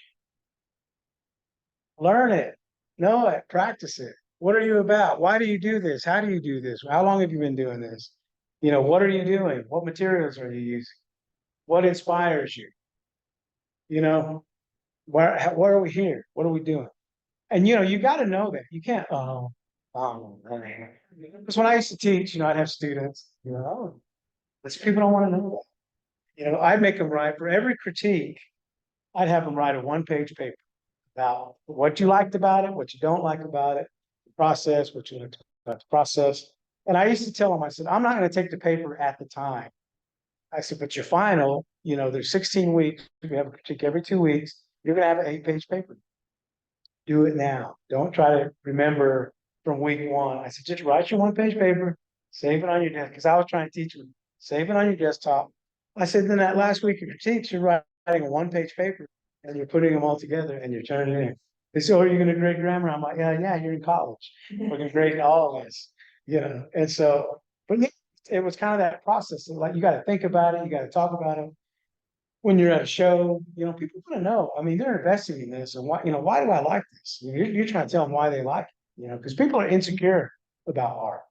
They don't know. You know, most people like, I just like it, you know, but they don't know. And so you've got to kind of, your sales pitch, you got to reel them in. You know, why do you want to buy this? But they want to know, like, what's your background? What's your education? You know, how do you do this? What are, you know, what, you know, how did you learn to do this? Did you go to school for this?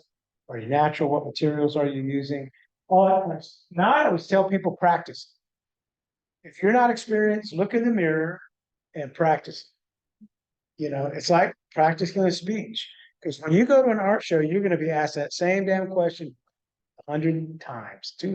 For the weekend, any market, I probably ask the same question 100 times, 1,000 times. So you're always going to have to say that spiel. So practice, be confident, you know, because they want to know you're confident what you do. You know, so get in the mirror and talk about it.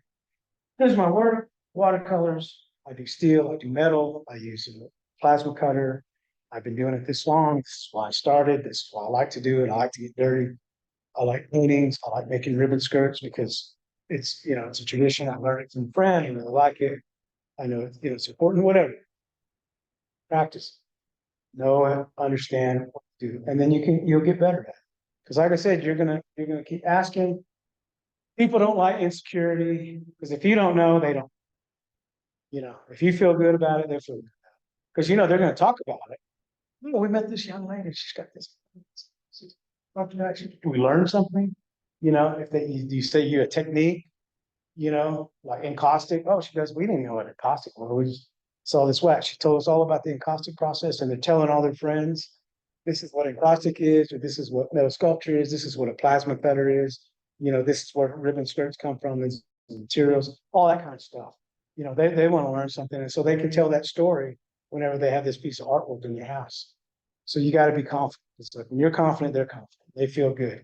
Okay. So yeah, practice yourself. Have a knowledge of your materials, process, your history, and your influences. Who's influenced you? Where'd you get this idea? Like I say that, I say, oh man, I looked at Bay Area artists from San Francisco from the 1950s. I look at John Nieto and T.C. Cannon, and you know, man, these guys, I just like the way that they use the field and the negative space and the color palettes and this and that. You know, the history. You know, I've been looking at this artist from the 1950s. My history, my personal history. You know, I started in architecture, but I went to art school and I learned to paint.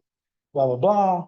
You know, I loved it. I decided this is what I want to do with my life. You know, my dad was a painter, and my grandfather, always kind of been around art. Blah blah. You know, oh wow, you know, it's cool.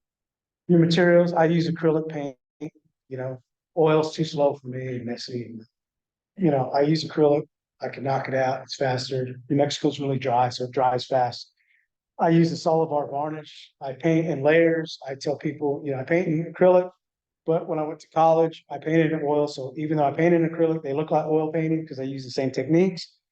And the reason why it looks like oil painting is because I use a solid bar varnish. It's poisonous. It's potent. I have to put a hazmat suit on to varnish it, but it's great stuff. You know, they want to know what is materials. Yeah, you got to know all that stuff. You got to talk to them about it. You know, because rarely someone will come up and go, oh, I love this, I'll buy it, here's your money, you know. You gotta kind of talk about what it is, how you do it, why you do it, you know, why you love it, how can you do this all the time? Yes. Well, and when you think about it, artists are storytellers. So that's just an extension of you telling a story. Right. Just maybe that you're telling a story about yourself that you can tell over and over again. Right. My dad always said, they're buying a part of you. You know, you're talking and you made it feel good. It's a good time and they're learning stuff, you know, yeah, they're buying a part of you and your story. And so you're part of the story is the material. Terminology, learn your ists and isms, and because you're going to run across art people and they want to know what ists and isms. And when you're talking to a museum and they want to do a show with you and you got to know your, you know, this ism, that is, or that influence, they want to know that stuff because they want to know that you know. You know, even if you're not, even if you didn't go to college for art, you got to do your research and understand what you are about. You know, who's your influences and what it is. You know, they can't just even self-taught people, they're influenced by people and what materials they're using. So, you know, so you got to know the terminology because when you know the terminology, they know that you know. And you're not just no, yeah. Because you don't not know.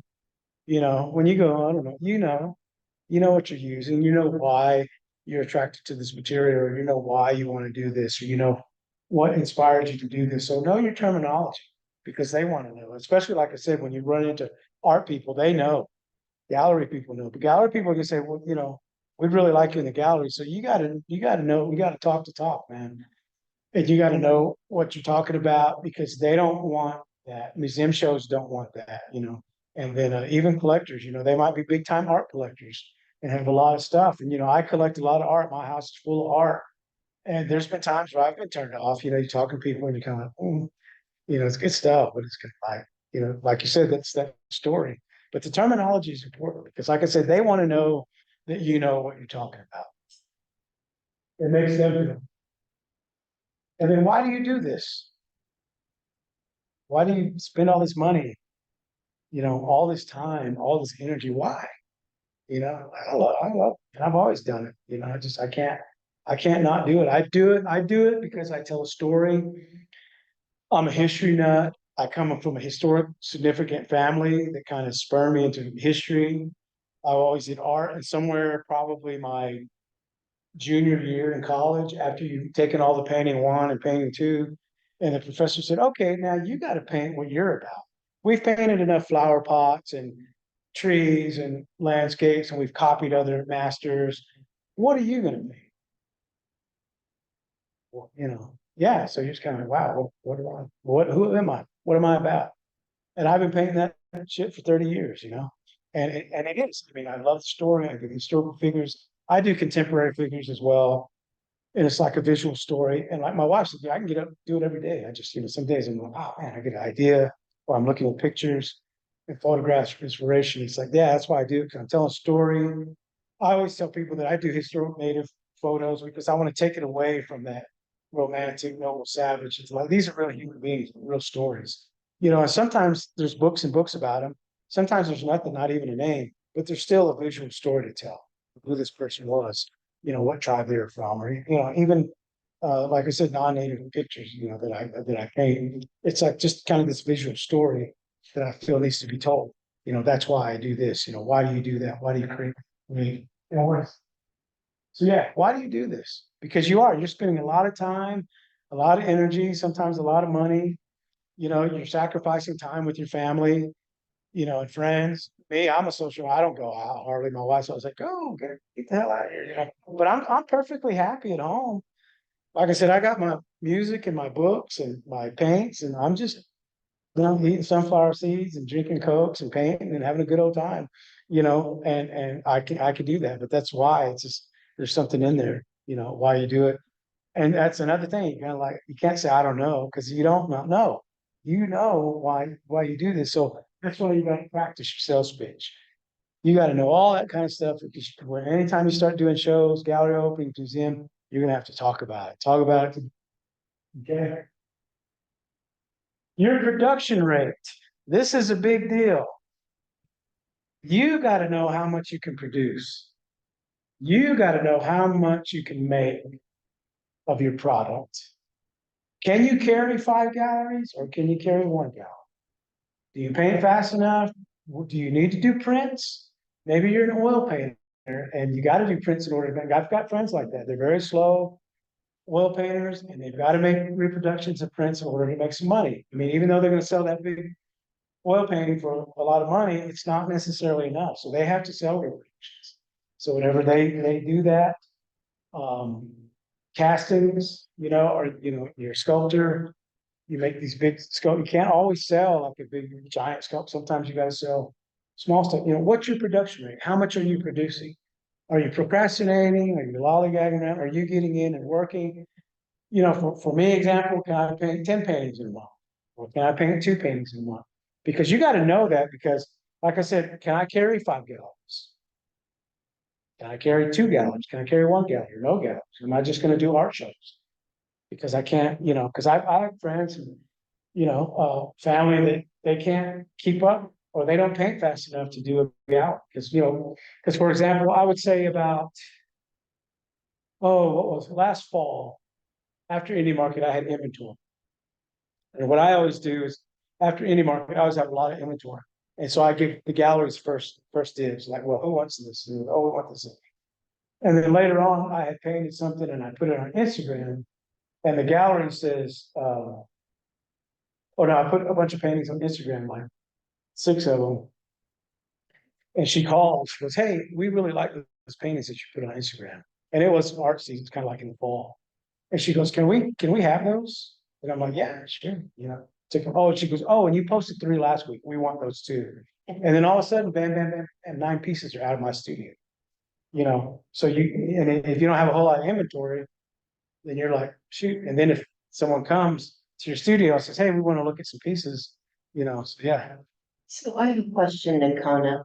Can you tell us, how could you determine if you have enough inventory to carry 1 gallery?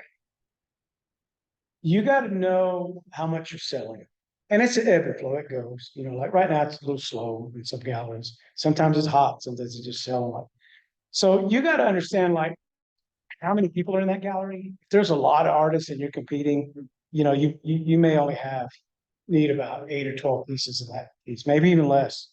But if there's not very many artists in there, you might need more. And it just depends. Are you a featured artist? Are you up front? Are you in one of the little back rooms? So yeah, I always try to keep at least 50 paintings in my personal inventory. Regardless of size. I have all different sizes. Because like I said, just instantly a gallery can go, well, we want these pieces, or you get invited to a show and they want a couple pieces for like this show and you gotta have it ready. So as a painter, as sculptors and stuff, I don't know. But you would know, you would know what you need and what your inventory is and how often you sell those. So you just gotta kind of assess it, if you're selling all this. And like I said, I'm carrying 2 galleries. They keep me pretty busy. International galleries, I don't worry because they usually buy after Indie Market. So they kind of buy my inventory up at wholesale and they take it and it's gone. But then I have shows. So I have 3 shows. So I got to have inventory for my shows, for Indie Market, Winter Market, and Native Treasures. Those 3 shows I do. So yeah, so you got to kind of determine because I know, when you get started, and I see it in all disciplines. I see jewelers that go, man, I don't have much inventory because maybe they just did a show and they sold a bunch of stuff out. And then I see them on Instagram and Facebook saying, man, I'm really low. So you've got to it's something you kind of like that self-survey, like you got to know, what you have, because you might have a hot moment and just sell like hotcakes and all of a sudden you're out. And so, but yeah, that's no production rate. How much can I make? Maybe you're overextending yourself. Maybe you're doing too many shows because you don't want to do shows where you're spending all this money and you don't have inventory and you just have a few pieces. You spend all that money and travel time. You're just going to break even only because you have a few pieces. You want to do the show because people expect you to be there. So you got to know that's where the self-survey, that's what you got to know what your production rate is. You got to know what you can carry because sometimes there's been times where, so I have these 3 shows. They're in May, August, and November. And then I have a gallery show in Scottsdale, March. And then I have my show at, Manitou in June, and those are close. You know, they want, you know, I'm painting big paint, so those are close proximity. So if someone was to say, hey, I want a commission, I'm like, that's cool, but you'll have to wait till after, you know, June 14th. And so I really make a schedule. So I don't do commission work. I try to do commission work after any market until December. So because I don't have a lunch, and usually my winter market show in November, it's just some inventory left over from Indian market, because I don't sell everything. But then I do commissions, so people will get commissions in Indian market, and I know, but then after that, after about December, I'm like, I gotta focus on my show in Scottsdale for March, you know, and I might have some stuff that I worked on, so I can't add anything. You know, so I know my production rate says I can't add, or someone says, hey, we're gonna have a little show over here. I'm like, I can't add it, you know, because I got someone asking me to be in a show in Jackson Hole next year in September. And I'm kind of going, okay, that's right after Indian Market, and it's like the 1st of September, so it's right after Indian Market. But then I have to go to this museum shindig that I do in Houston in October. So I'm kind of going, can I fit that in? And, you know, and I'm like, well, how many pieces do you need? Because it's kind of like the show where my friend does furniture, he builds furniture, then other people do like weavings, pillows and stuff, and they want my paintings. You know, so like, do you need 5 pieces? Do you need 10 pieces? Do you need 1 piece? What do you need? So we're gonna do a Zoom call and see if it's doable. So yeah, so I know my production. Like I can't add something in, I can't, you know, or if something doesn't happen, you know, so that's what you gotta know, is what you can produce and produce quality. You know, 'cause I mean, I was just saying in the magazine article that since I'm retired, people assume, oh, I'm gonna be cranking more stuff out. Well, what I've actually did is the opposite. I've slowed it down and I put more detail in my paintings. You know, so I'm not making like more paintings. I've all the times that I've wanted to put a little more details in, I'm doing that now. So I'm not making it more, you know, I'm doing, instead of quantity, I'm doing quality. You know, because sometimes I kind of rush through them. Not that they were bad paintings, but there's stuff that I'll have to like skip because I didn't have the time. So yeah, so that's my production rate. And so I know my production rate is about the same as it was when I was working full time, but the quality is because I need to take that next step. So I felt like now that I'm only painting, I need to take that next step for my career. And it needs to be tighter, more detailed, because I'm asking more money. Because all of a sudden now I'm raising 8, well, you know, I've always done that, but now they're starting to kind of get into that higher end and you got to get the money's worth. And so, yeah, so that's a big deal about production rate, what you know you need to have. And you'll know, it'll tell you. Because if your gallery's calling and you go, oh man, I gotta paint some stuff, you gotta give me a couple months, and they're like, well, we don't have a couple months, we want it yesterday, you know, or yeah. Or, you know, you have somebody come in and buy, you know, like last year at that show in Scottsdale, I had one collector, he came in and bought 6 paintings. And they were big, he bought half the show, I had like 12 paintings. And they asked, can you be here? Because usually I get there Wednesday, they hang the show, the opening's Thursday, and they're like, hey, this guy wants to know if you could be here on Tuesday. I'm like, yeah, sure. So I left a day early and I'm not unwrapping these things. And he's just like, you know, but they took like 8 paintings from the show to his house and he kept 6 of them, you know. And so, and they're like, well, do you want to take them back to the gallery to hang for the show? I said, no, I'd rather, the less we transport them, the less something's going to happen. I said, no, just leave, because I had enough inventory there, they could kind of fill the space. You know, they weren't complaining that they had to put old inventory up on the wall because we just, but like that, just like that, boom, 6 paintings and they were all big pieces. This guy had like a 20,000 square foot house, like a freaking mall. But yeah, he just, so you don't know, you know, like I spent all this time on these paintings and it's cool that he bought them, but no one got to see it, you know, so they're just, you know, so that's when you kind of know I have backup. They had inventory. I mean, what if they didn't have inventory? What if, you know, he bought 6 and I only had a couple paintings there and I could feel then your show looks weak, you know, so it'll tell you over time as you do this, you'll know what my inventory I need to have, you know, so yeah, it kind of dictates it. And then you'll know that I need to cut the fat if I'm, you know, and there's places like that where I've had galleries, I've maybe had 10 or 12 paintings and they're just sitting there. Like I just dropped a gallery in Fort Worth and I just dropped a gallery in Colorado. So I had a lot of inventory and stuff's not moving. You know, you sell 1 or 2 pieces. And I'm like, man, I could sell those better myself at Indian market. You know, you got her sitting up there and they're not moving. I'm like, well, I need that inventory back because I'm gonna have a show and I sold half that inventory, you know, myself. So that's what you do. So I just said, okay, I'm gonna do these two big galleries because they're in hot spots in Santa Fe and Scottsdale. And that's all I'm gonna do right now. And then I can give them lots of inventory and lots of quality. And I'm not stretching myself too thin. Okay. Versatility and appeal. That's you and your work. You know, it's kind of like you got to find a space where people are going to buy your kind of work. Gallery, shows. If you go to a show and you're a painter, and a lot of native art shows are like this with contemporary painters, you know, people there want to buy rugs and pots and jewelry and, you know, kind of traditional. So a contemporary painter is kind of like, it's not what they're here for. So you've got to kind of figure out what your appeal is, you know, or your versatility. You know, maybe you do a couple different styles, you know, same way with the gallery. And same way with you. You got to have versatility and appeal. You know, why are you appealing to things? You know, what's your appeal? Why do we like you? Why do we want you here? You know, because you're going to be at the show, you're going to be talking to people, you're representing our gallery, we're spending money on you. You know, so yes, you got to understand what's your versatility appeal? Where do you fit in? You know, I'm not going to go to a traditional Western gallery that paints cattle drives and buffalo and, you know, Western scenes like that. I mean, even though I do Western type work, it doesn't fit there.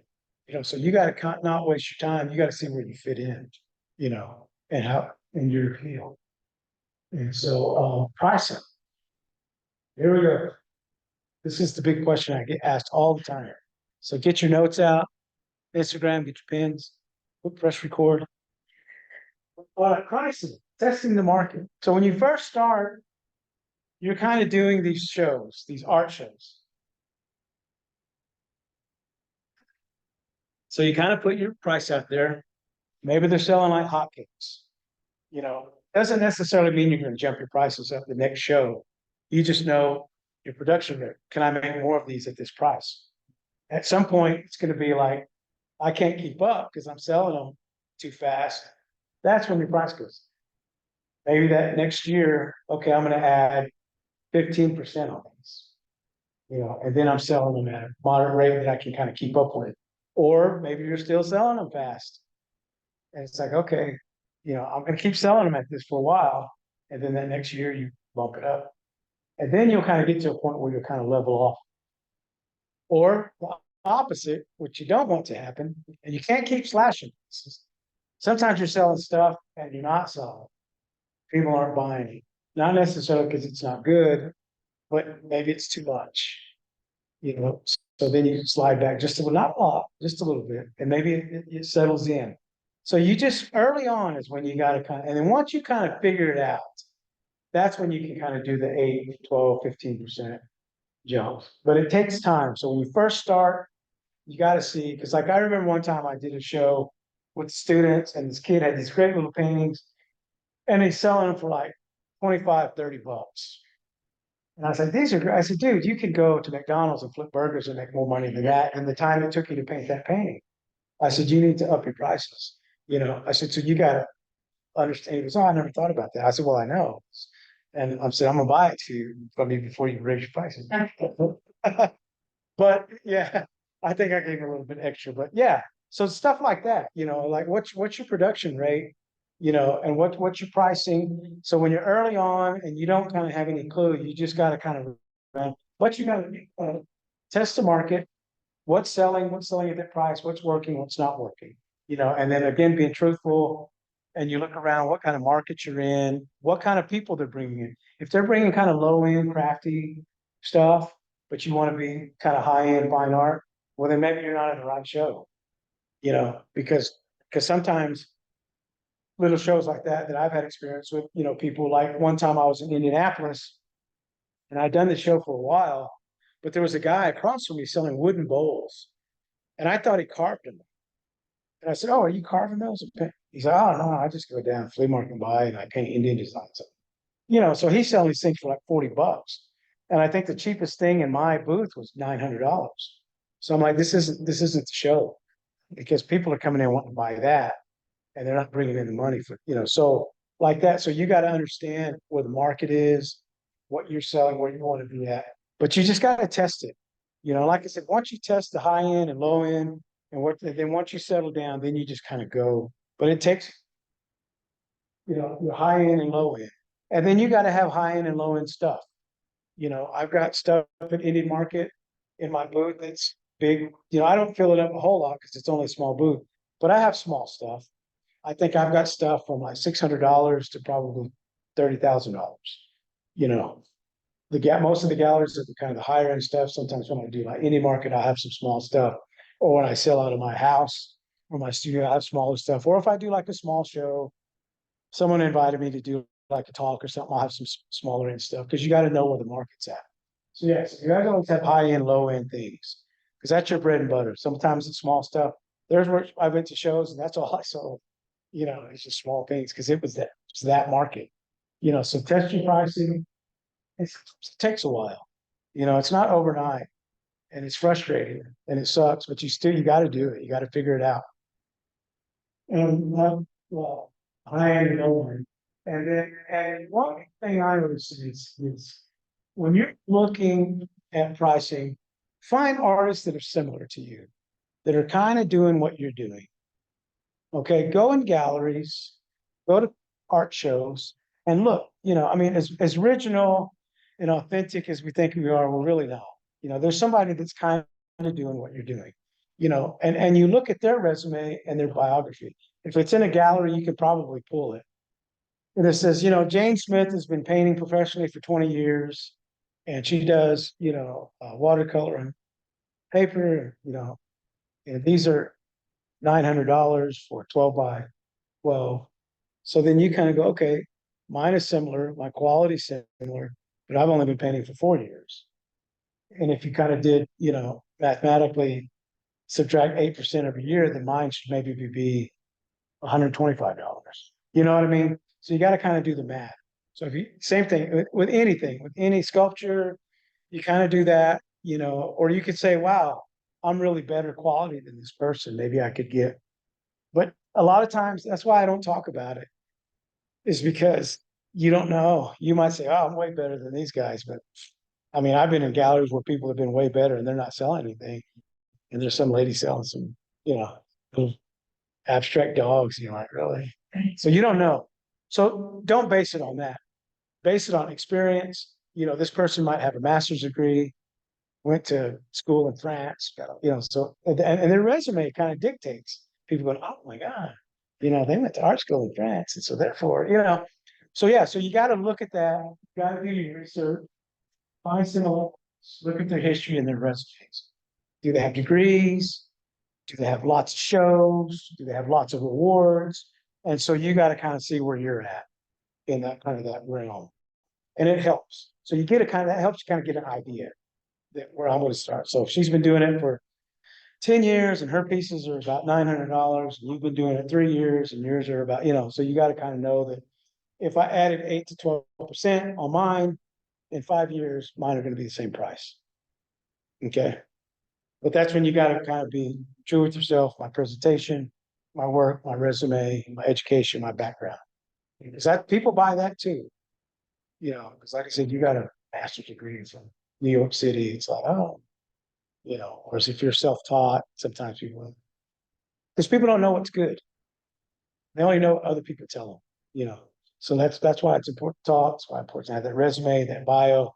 People are reading that. So you got to kind of align with other people that are similar. Same thing when you're looking for a gallery, look for a gallery where you would fit in,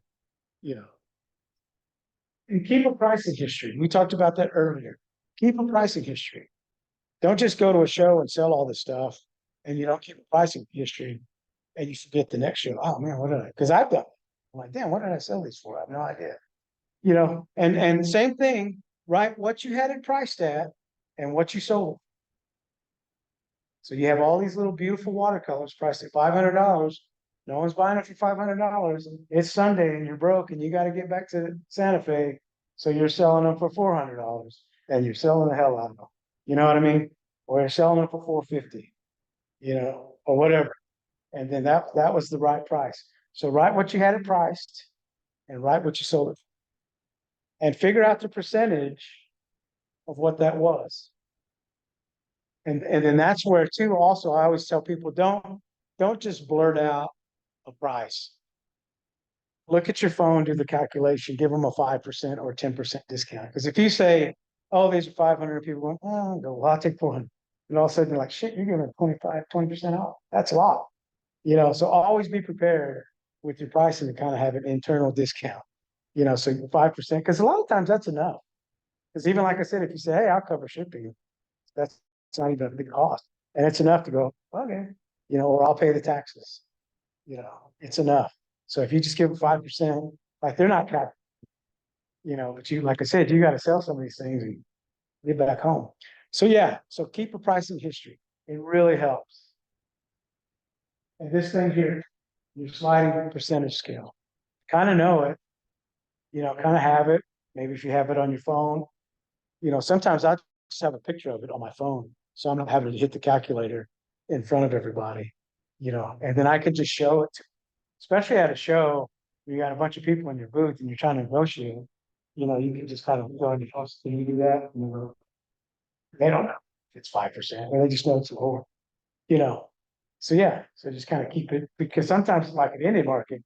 And if you go, oh, I can give you 10%, everyone's like, oh, well, we want 10% too. You know, yeah, the same discount, you know, I'm working with this person, you know, so yeah. And so, yeah, so that's good to kind of have that negotiating tool, especially early on, you know, because I feel like I'm at the point now, I don't have to do that, you know, because I was talking to my cousin who's a painter and he's getting to that point.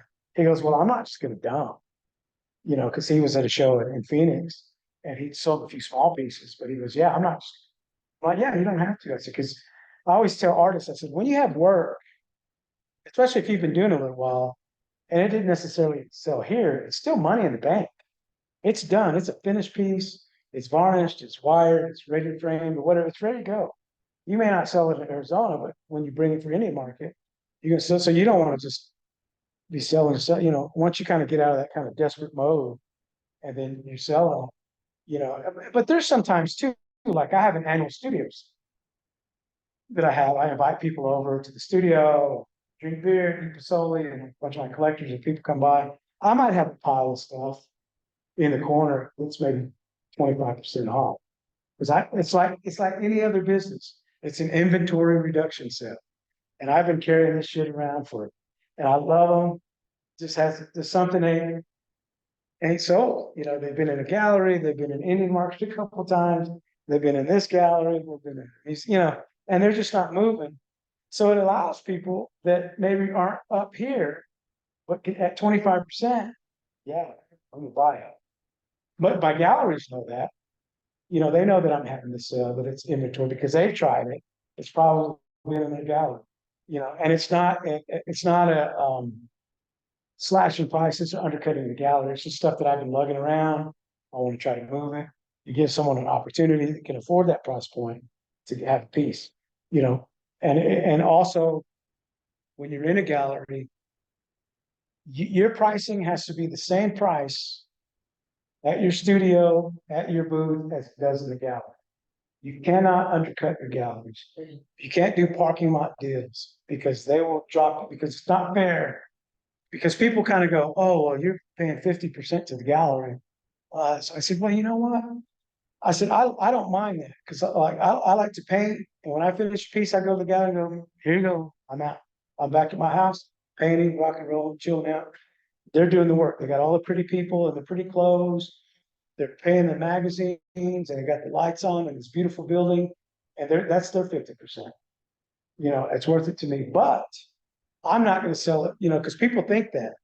People think, oh, I priced these at $1,000 at the booth or two, at the gallery at 2,000. It doesn't work that way. They got to all be the same price. When you come to my booth at Indian Market, it's the same price as it would be in the gallery. Yes, I get the 100%. I get the whole percentage, you know, but my cost to be in that gallery is 50%. So because if you're undercutting them and people are going to you, then you're ripping the gallery up. Or you don't want someone to go, oh, I just bought one of his paintings for $1,000 at his booth in the gallery. Or you don't want someone to go, I just paid $2,000 at the gallery, and over at your booth, that thing's $1,000. You know, and yeah, it's, everything's gotta be the same. And like I said, once in a while, I'll have inventory reduction sale, just because it's older inventory and I'm trying to move it. They understand it.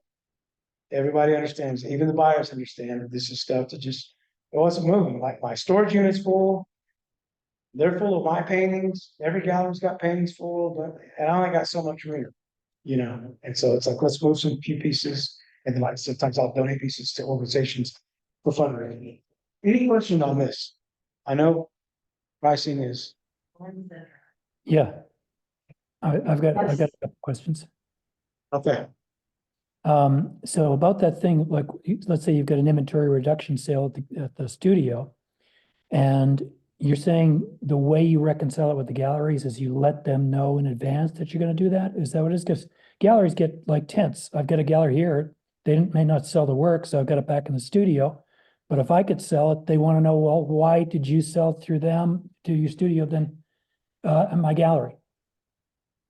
yeah, it's just that, it's, you know, they've got pieces, you know, they might have 10 pieces, or, you know, they might be full of my pieces, and if I've given it a run, and like I said, it's usually not a lot, it's usually maybe about 5 or 6 paintings, it's not like half the stuff, it's just a few pieces that have me around the block, and, you know, and they understand that when I have my studio sale, because I advertise it. I don't necessarily advertise that I have 5 pieces at 25% off. They just happen to be there, you know, and so they all know that I do this once a year. And it's more like people just coming over to visit the studio. They want, it's people like to see where you work and hang out, and they know that there's some stuff there. And it's not all cheap. It's all, you know, I'm selling regular price stuff, but there's just a few pieces, like I said.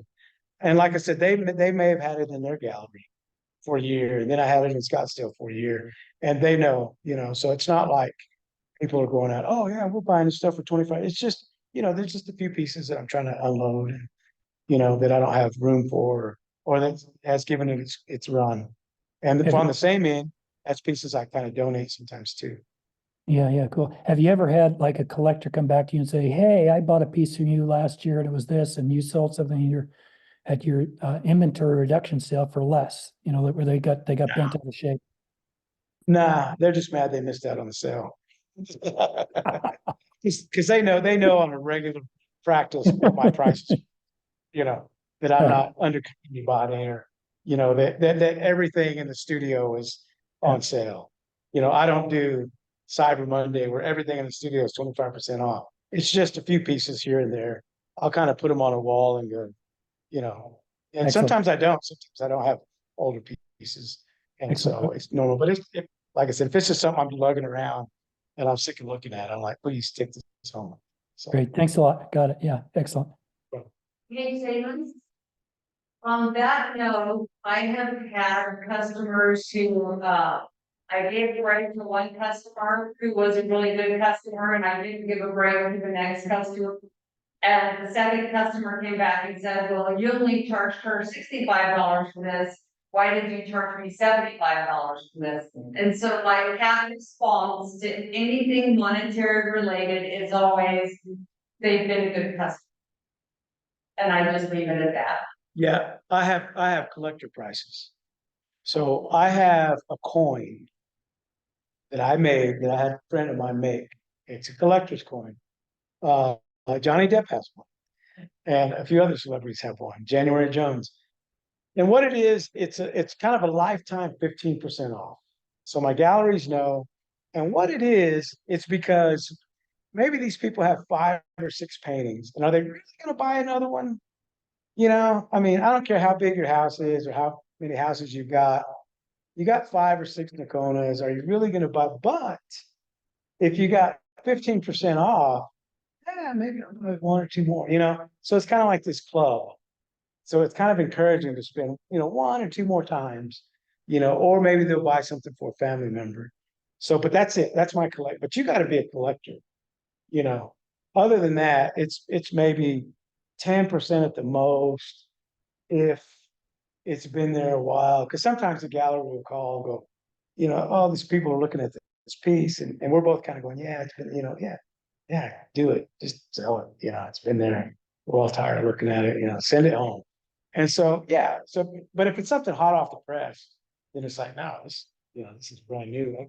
It hasn't had its chance to make its mark yet. So, so those cases are like that, 10%, and then the collectors, and so, or like the guy that bought all those paintings, he's like, well, I'm gonna buy six $20,000 painting. You're like, yeah, I'll give you the collector's discount.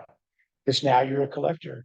And then him all of a sudden coming an instant collector who may or may not buy anymore. And it's like, here's your collector coin. And they're like, oh, maybe I need one. You know what I mean? So it's encouraging them to spend a little bit more than may not. Because people may not, because I have one collector, she's buys about 10 pieces, and at some point it's like, okay, I've got enough of you, but at 15% off, yeah. So,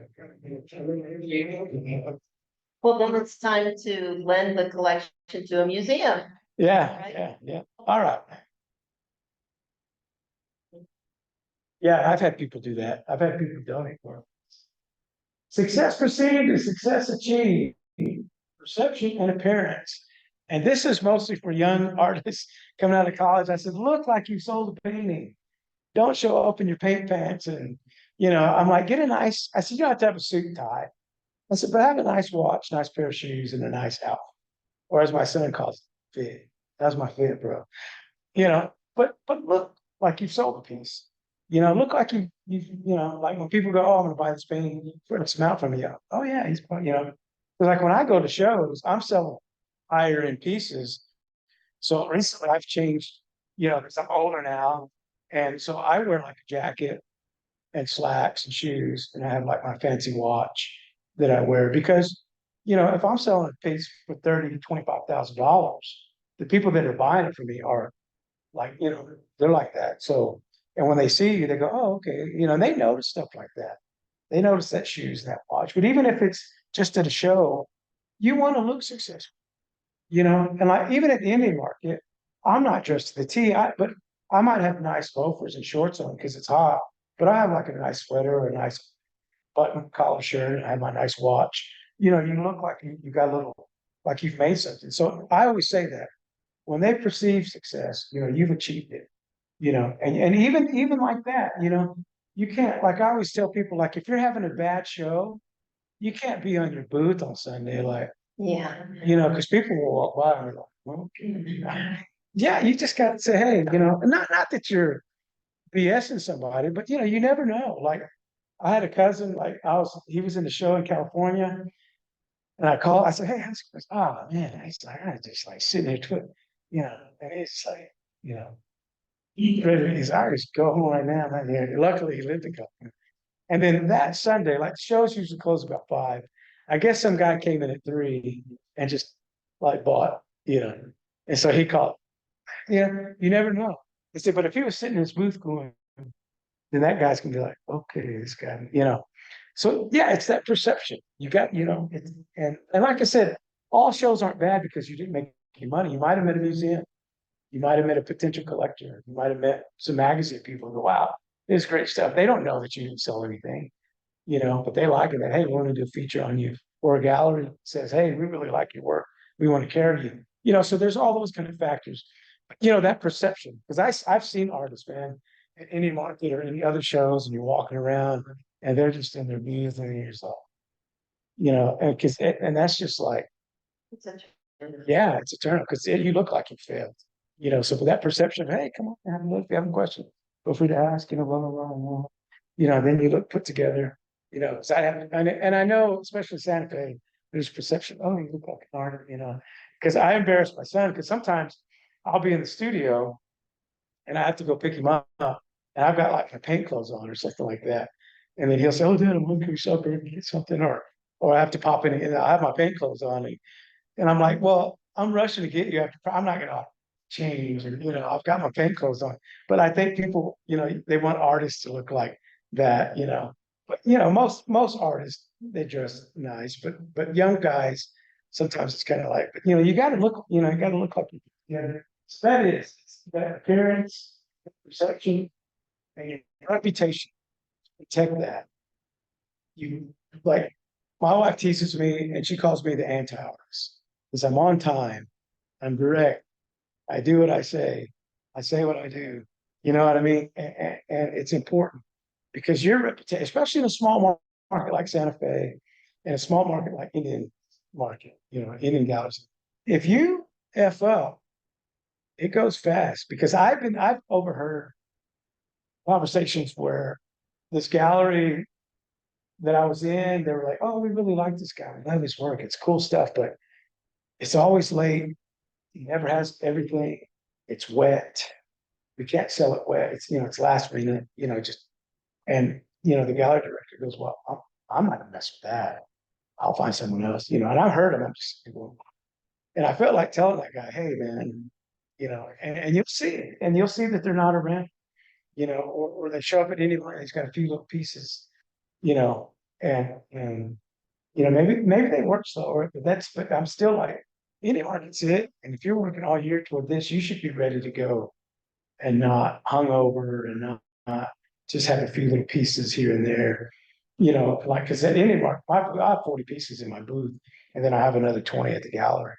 And so, but I'm like, you gotta be ready, you know, you gotta have a good reputation because as soon as somebody sends me something, I reply to them right away if I can, if I'm not, you know. But like I had the magazine, they said, hey, we're not going to do interview, we just have some questions we want you to answer for the magazine.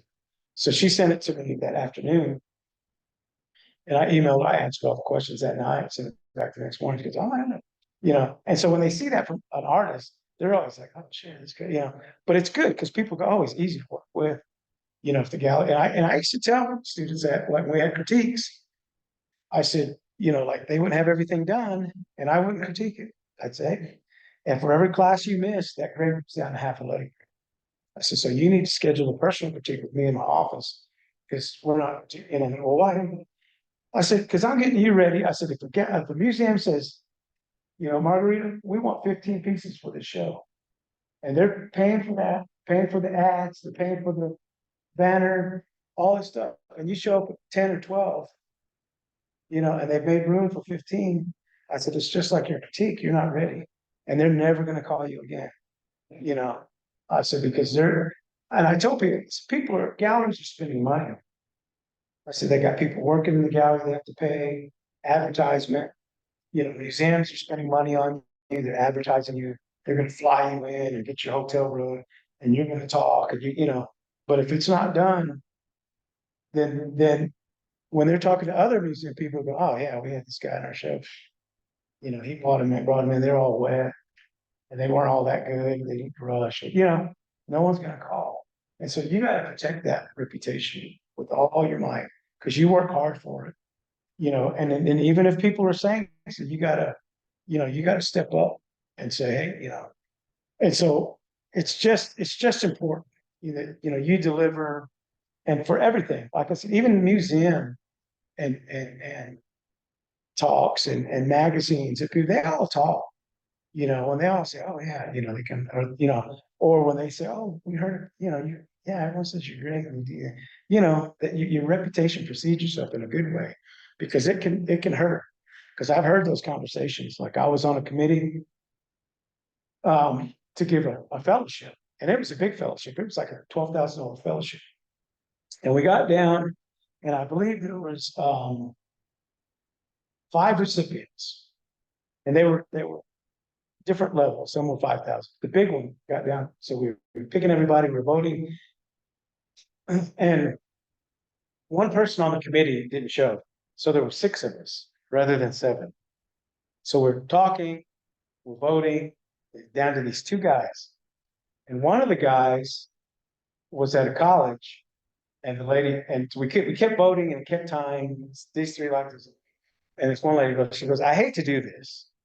She goes, but when that guy was in college, he used to send out shitty emails and used to like talk, you know, this and that. And you know, I worked there and he was really kind of an asshole. Like, is he going to do that?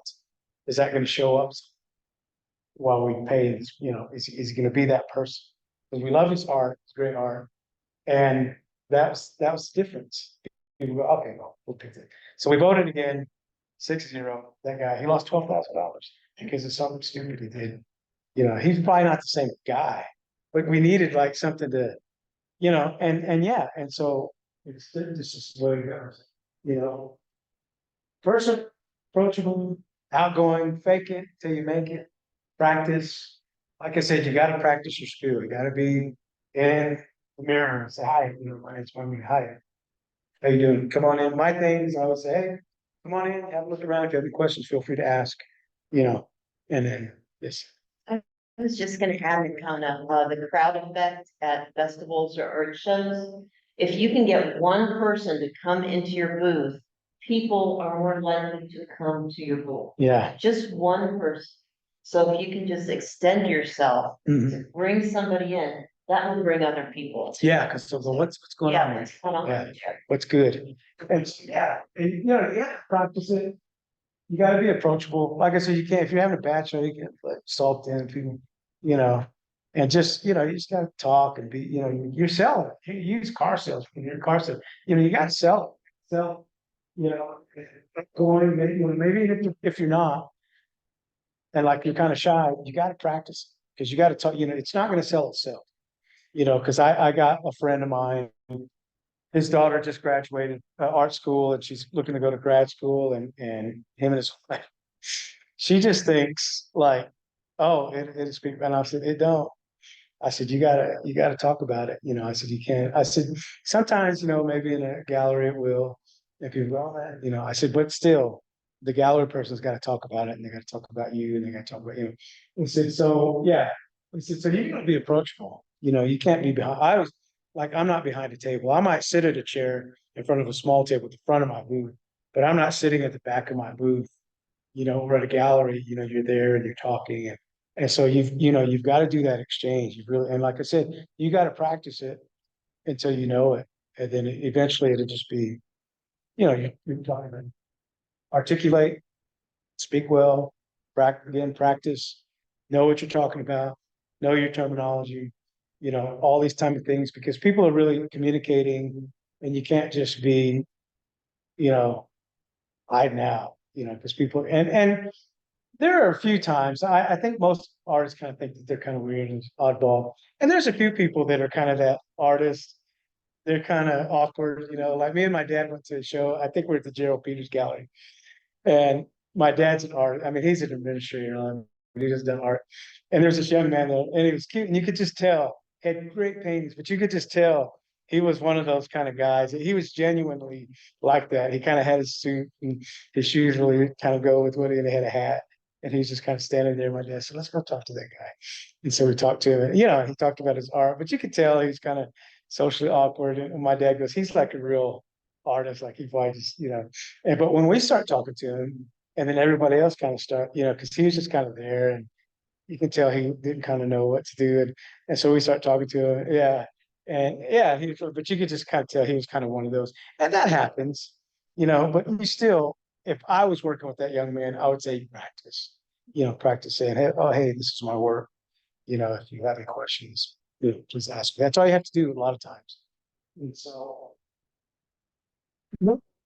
Here and donating. I know a lot of people go, oh, if you donate, you'll get great, what do they call it? Lots of people will see your work. And I do that, because one, you're networking, you're meeting people, you're donating to these organizations. And people kind of go, oh, he's a good guy. He donated a $5,000 painting to Big Brothers Big Sisters. Plus you meet those people. You never know who's going to be there, who else donates that are big money people at these organizations. Plus you're helping. And I always say, you send good out, you're going to get good back. So I donated to a lot of organizations like the Sweetheart Ball, Big Brothers Big Sisters, and stuff like that. And networking, get involved, volunteer. I've been on the Museum of Indian Arts and Culture Board, the Friends of Indian Art. I'm volunteering. I'm doing a talk with bead workers, so I'm meeting people and just, kind of same thing like the job. You just kind of in those circles, you're meeting people, or, you never know who's going to show up. And always it's like, oh, I've heard about you. We never met you. We're in town, blah, blah, blah. So it's very important to network, volunteer to these art organizations, these fundraisers, these donations, even if you're in there setting up chairs, you're always gonna meet people. You know, because I always say, rich retired people donate and volunteer for all these things too, and you're gonna meet these people, you know, the retired attorneys and, you know, owner of stuff, and you're there folding chairs with them or donating, and you meet them and you know, just be in the loop, you know, give it your time. Plus you're doing a good thing, helping out and volunteering, donating. I donate because a lot of people go, oh, you're gonna get a lot of attention, or, oh, what do they call it? What's that term? You're gonna get a lot of Accolade, uh, not accolade, well, publicity or. yeah, free publicity. And you do, you know, but it's good. And, you know, because I see people on Facebook, oh, publicity will pay the bills. Like, yeah, sometimes it does, you know. So yeah, and like I said, if I have extra inventory, I might donate to an organization and stuff like that. And a lot of times when I say, if you're donating to an auction, there's always losers. Because I had that happen at the Sweetheart. So I had a piece that was up and people were bidding. As I said, if people get in a bidding war, someone's gonna lose and go, you know what? I want one of his pieces. And they were already willing to spend X amount of money on it. So I said, when you get to an auction or fundraisers, there's always losers and it never fails. Whenever I donate, Swaya, and there's auction that night, I always have people the next day come to my booth and want to buy something. I said, so there's always losers in an auction, but they've showed that they're willing to spend that amount of money. Plus, you're doing a good thing. You're helping, you know. Committees, you know, volunteer.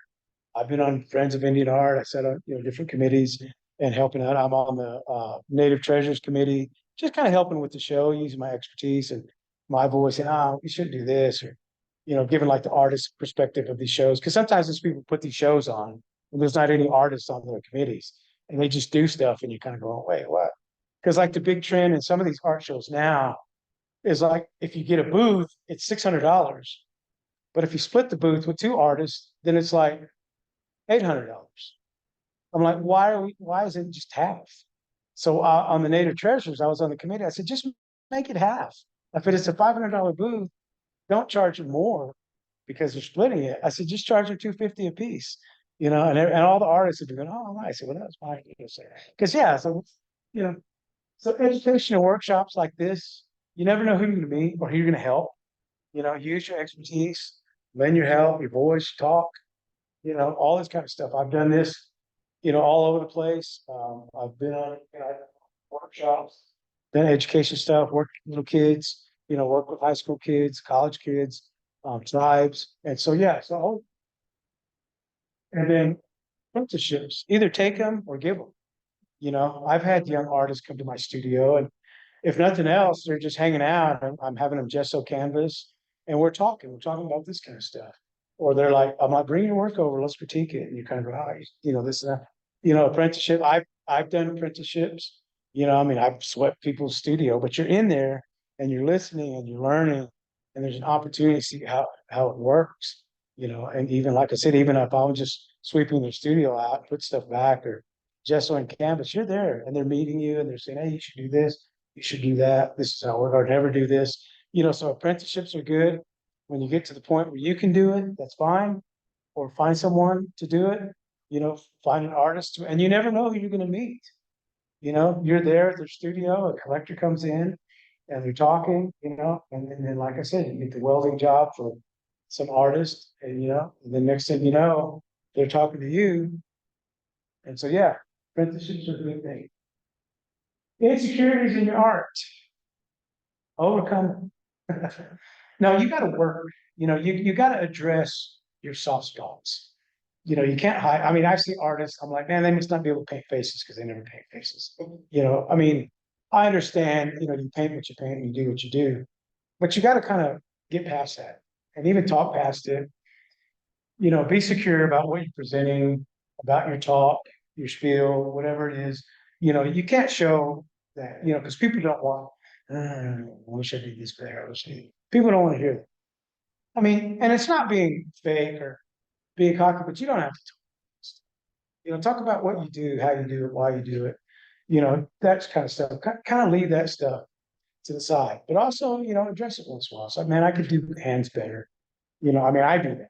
I'm like, man, my hands, I got any better, work on it, you know, so that you have strong points and you can, it'd be better, and it's not like a soft spot, because there's been times that young artists have said, oh, can you give me a critique? I'm like, yeah, you gotta do, I said, this little part of the painting is just as important as that part. You know, you can't paint this wonderful and then throw it to, you know, I said, you got that, you know, I said, that's like you're insecure, well, that's boring, well, don't do it. You know, don't do those if it's boring, because it ruins your whole painting. And so you gotta address your insecurities, your strong points. You can't let it out, you know, you can't. And you know, there's sometimes where it's like, it could be better, or, you know, I mean, there's times where I paint stuff and it's going, you know, but I may not be happy with it, but I know it may not be what I envisioned, but I know that that's a quality piece. I know that when I send it out there, that's a Nocona Burgess. It has my reputation on it, and it's quality, it's tight, it's clean. And just because I'm not happy with it, it's not an insecure piece. It's just something kind of didn't, you know, wasn't quite right that I liked about it. You know, not everything's a home run. And then, like I said, lo and behold, that'll be the piece everybody on. You know, then there's pieces the same thing where I think, this is it. And then it'll be a couple of years, it'll be in the inventory reduction cell. So yeah. So yeah. All right. Any questions on that stuff? All right, building your promo pack. Your biography, we talked about that. Yes. Before you move on to that, I'm gonna launch the survey for our online training attendees, if you don't mind. Oh, okay. No, go ahead.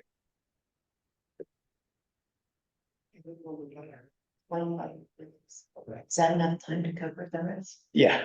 Yeah, these are just kind of. And you could continue speaking. I have it launched in the background, and I don't think it's showing up on your screen, is it? Yeah. Yeah, that's fair. Chris, Yeah. can I send the survey to my in-person attendees also? No, this one is a poll within the Zoom. Oh, okay. But isn't there a survey I'm supposed to have them take for in-person? The That's it. I cannot answer that question at this time, Sandy. We'll talk about that one tomorrow.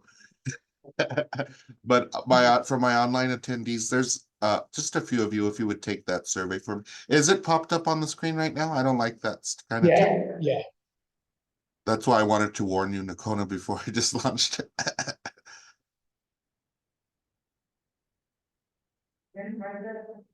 Yeah. And I have 0 of 3 participated. Well, we can go, we can still see this, so. Oh, Yeah. Well, all right, building a promo pack. We talked about your biography, getting that written, your long and your short biography, have that in there, ready to go. And it doesn't necessarily mean it's like a pack of stuff, you know, but it's just kind of everything that you need, you know, on your artist statement, your long version, your short version, have that readily available. And always have them available because you, like I said, you never know. Someone goes, oh, we need an artist, you know, and then you can just click on it, add it, and send it off. And you don't have to write it or worry about it. And, you know, and like I said, edit time to time, your resume, you know, all the things that you've been in, your shows, your workshops, you know, put this on it. Just say attended the Business of Art workshop, go to Burgess, the host of Business of Art on KSFR. People go, oh wow, you went to that workshop. You know, so put it on there. People, like I said, people don't necessarily know what it is, but you went to a workshop to improve. And so that put on your resume, put everything on your resume, your awards, any award, put it on there. You might think it's because I've had kids go or people go, I don't want to put that. I'm like, you won something. People look, I said, because like I said, people are insecure about it, but if they know other people like it, then they go, oh, okay. They don't trust their own taste and they don't trust their own insecurities with art. But if they go, oh, award-winning artist, you know, and some people kind of go, I said, no, you use that because it means that other people have judged your work and have said, you know, it's good work. So put that on, put your list of shows, any little show. Like I said, I got stuff all the way back from high school, but it shows that you're, and it shows that you keep going, that you're participating in the shows. Maybe it's an invite. If it's an invite show, put it on there. If it's a juried show, put it on there. Because if it's a juried show and you got in, same thing like an award, it says, hey, I got juried in the show. You know what I mean? If it's an invitational show, put that on there. That means, hey, they like my art enough that they invited me to be in the show. And now I'm in the show. Okay. Education, you can put workshops and apprenticeships and internships on there. Put your degrees, no matter, even if it's not an art degree, put your degree, put internships, put workshops, put all that kind of stuff on there. It shows that you're serious. Commissions, if you get commissions, special commissions, put it on there. Like I got all my commissions on there. Like I got commissions for like the Reverend Al Green and I've got commissions from Johnny Depp and I got commissions from the state of Oklahoma. So things like that. So people want to see that people are doing commissions. National and world recognition. I put like all the museums that I'm in around the world. I got stuff in South Africa and England and Australia, so it's like people see that. It's just all to kind of I was watching this thing on Javier Bardem, and he talked about winning the Oscar, and he goes, that's cool, I'm happy that I won. He said, but it's all just to sell more movies, to sell more tickets. And that's what this is. It's not necessarily for you, it's for them. They want to know what they're buying is quality and that other people, so it's all about, and I told me and my wife were talking about that. And I said, it's cool, but I'm not kind of an ego. Oh yeah. But I know that by having this stuff, it helps me sell paintings. When I'm in a magazine, it helps people, oh, this guy, it helps you sell paintings. And that's the whole point. It's not that I need those, but I do need to sell paintings because I have bills to pay. So yes, all this stuff helps you sell. Publications, all the magazine, my man, publications are books, book covers. I've done covers for books, so it's all kind of that end point that helps you sell a painting because it kind of raises your level. It makes people think, the other people appreciate your work and that it's out there. Whereas if you didn't have that, people kind of, and it helps you get in museums and galleries and collections and all that. So yeah, any collection you're in, regardless of what it is, whatever collection you're, and these collections, put it in there, put it all in. That should all be in your promo pack. And then if you want, I can, you can email this slideshow out that has all this outline on this. Right, thank you. Yeah, so you can. Updates to your contacts, like I said, keep that little book, add them into your email content. Anytime you go to a new show and you got 10, 20 more people to add, always update them, and follow up with people that email you. Advertising, you want to save money, you want to make sure you can advertise once in a while, if you have a show, if you have a collective show that's going to be somewhere, be in the local, like the Pasta Tempo, and say if 4 of us are going to do the show in a cafe, so hey, let's all pitch in and do a little ad. Advertising is good. And so you want to have to update your website, put your latest inventory on there if you can. But also you want to have pieces on there that were sold. So when people are looking at something, they might see something, oh, it's sold. It kind of gives that perception that this guy's selling work. Update your website, donate, and give turn, participate in events, self-promotion, networking, always take a card. Always take a card. You might get the little fancy card on the phone. Those are cool, but I've noticed that once people get them, they kind of get lost in there. Whatever. Take a card. Get a weird shaped card. Let it stand out or let it be, something that people go, oh wow. Even if it's like these little bit bigger promo cards. So let them take it. So sometimes to a show, like at a gallery or a museum, and they do a bunch of these promo cards. And if your show's over, ask them if you can have them. Because sometimes they'll buy boxes of them and they'll still have like 100 left. Say, hey, can I have those? Yeah, and you do, you take them. And sometimes I even put the mail stickers, like if that shows over the date, or even if I'm not in that gallery anymore, I'll use them for my Indian market and I'll put my booth number on there and stick them over the top of that, all the information, the previous information, and they're good, they're quality. So always that mark. Maybe it's volunteer. And again, be creative. Think about new ways where you can do this. Because like I said, you do it on your art.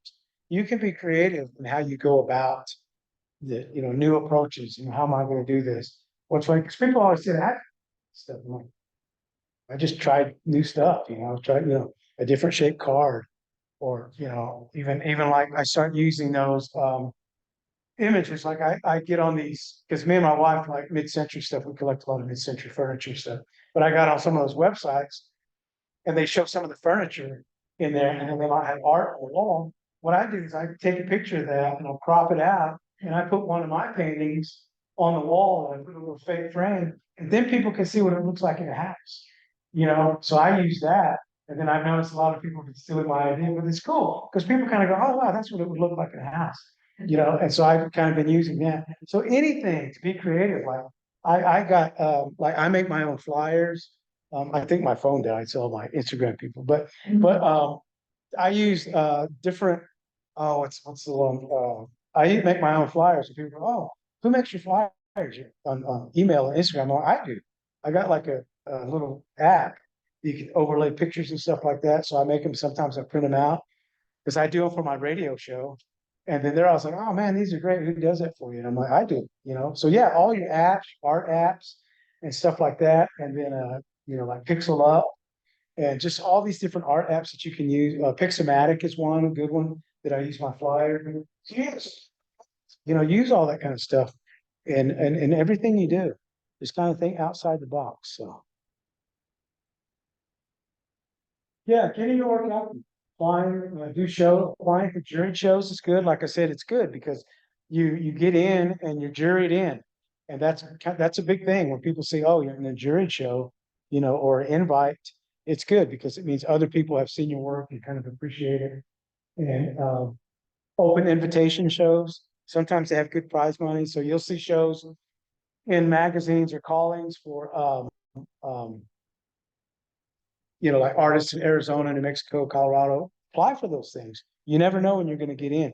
When they do open shows, apply.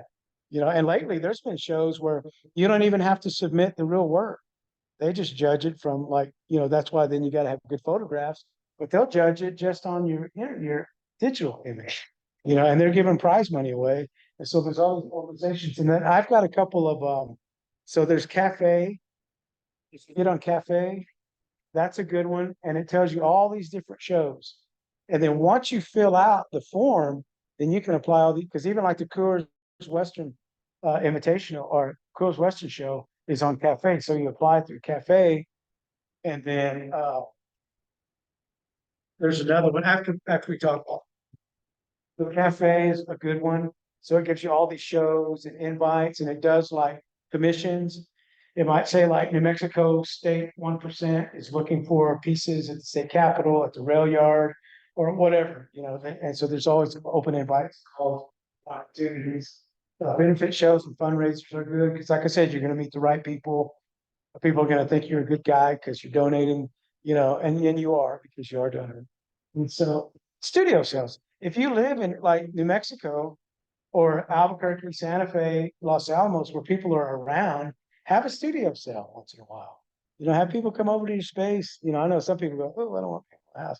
But, have people at your workspace and let them see, because I love that. Like all these studio tours, or get on the studio tour. Like I've been on the Santa Fe studio tour a few times, but I love going to the studio tour because I like to look at people's little weird stuff in your studio and their books they're reading. And, so have one every once in a while, even if it's here in Los Alamos. Save your money, buy a little ad, and say studio sale. Don't put your address out there, but you can say, call or email me for directions. And that's what I do. So I just say, if you're coming, just message me. I'll give you directions, because I don't want my business out there. But yeah, and I usually do a studio sale after my May show. So at my May show, I have flyers. It says, oh, in 2 weeks, I'm gonna have an open studio. So I give flyers out, and then I'll just let them know there where the directions are. Or like I said, if you're on your way, text me, because I'm there, I'll give you directions you drive. All right. What was that? Is that it? Sorry. Okay, galleries. This is one thing too. This is what are you looking for in a gallery? And what are galleries looking for in you? Are you marketable? You know?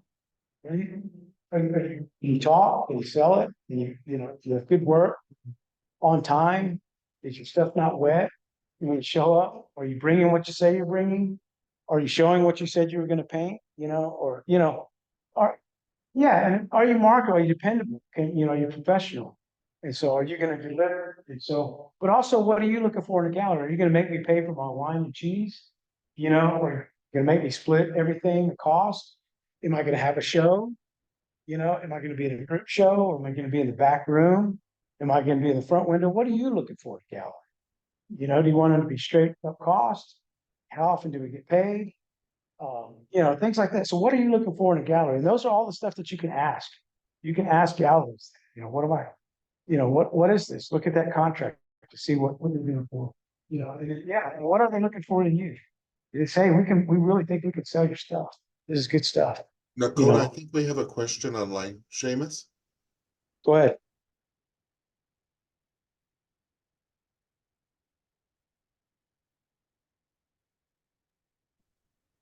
No, I think that was from before, Chris. So Okay. but I'm So- still liking this. This is a great presentation, just to say. Really great. So next is, I think that says find commonalities. Oh, and then it says styles, pricing. and- Yeah, so styles, pricing, you don't want to go in a gallery you're not going to fit. Right. Either your price points are too high or too low. If you go in this Western, like I said, you go in this traditional Western gallery, it's cattle drives and chiefs on horses, but you kind of do this kind of abstract. No, you got to find where you fit in.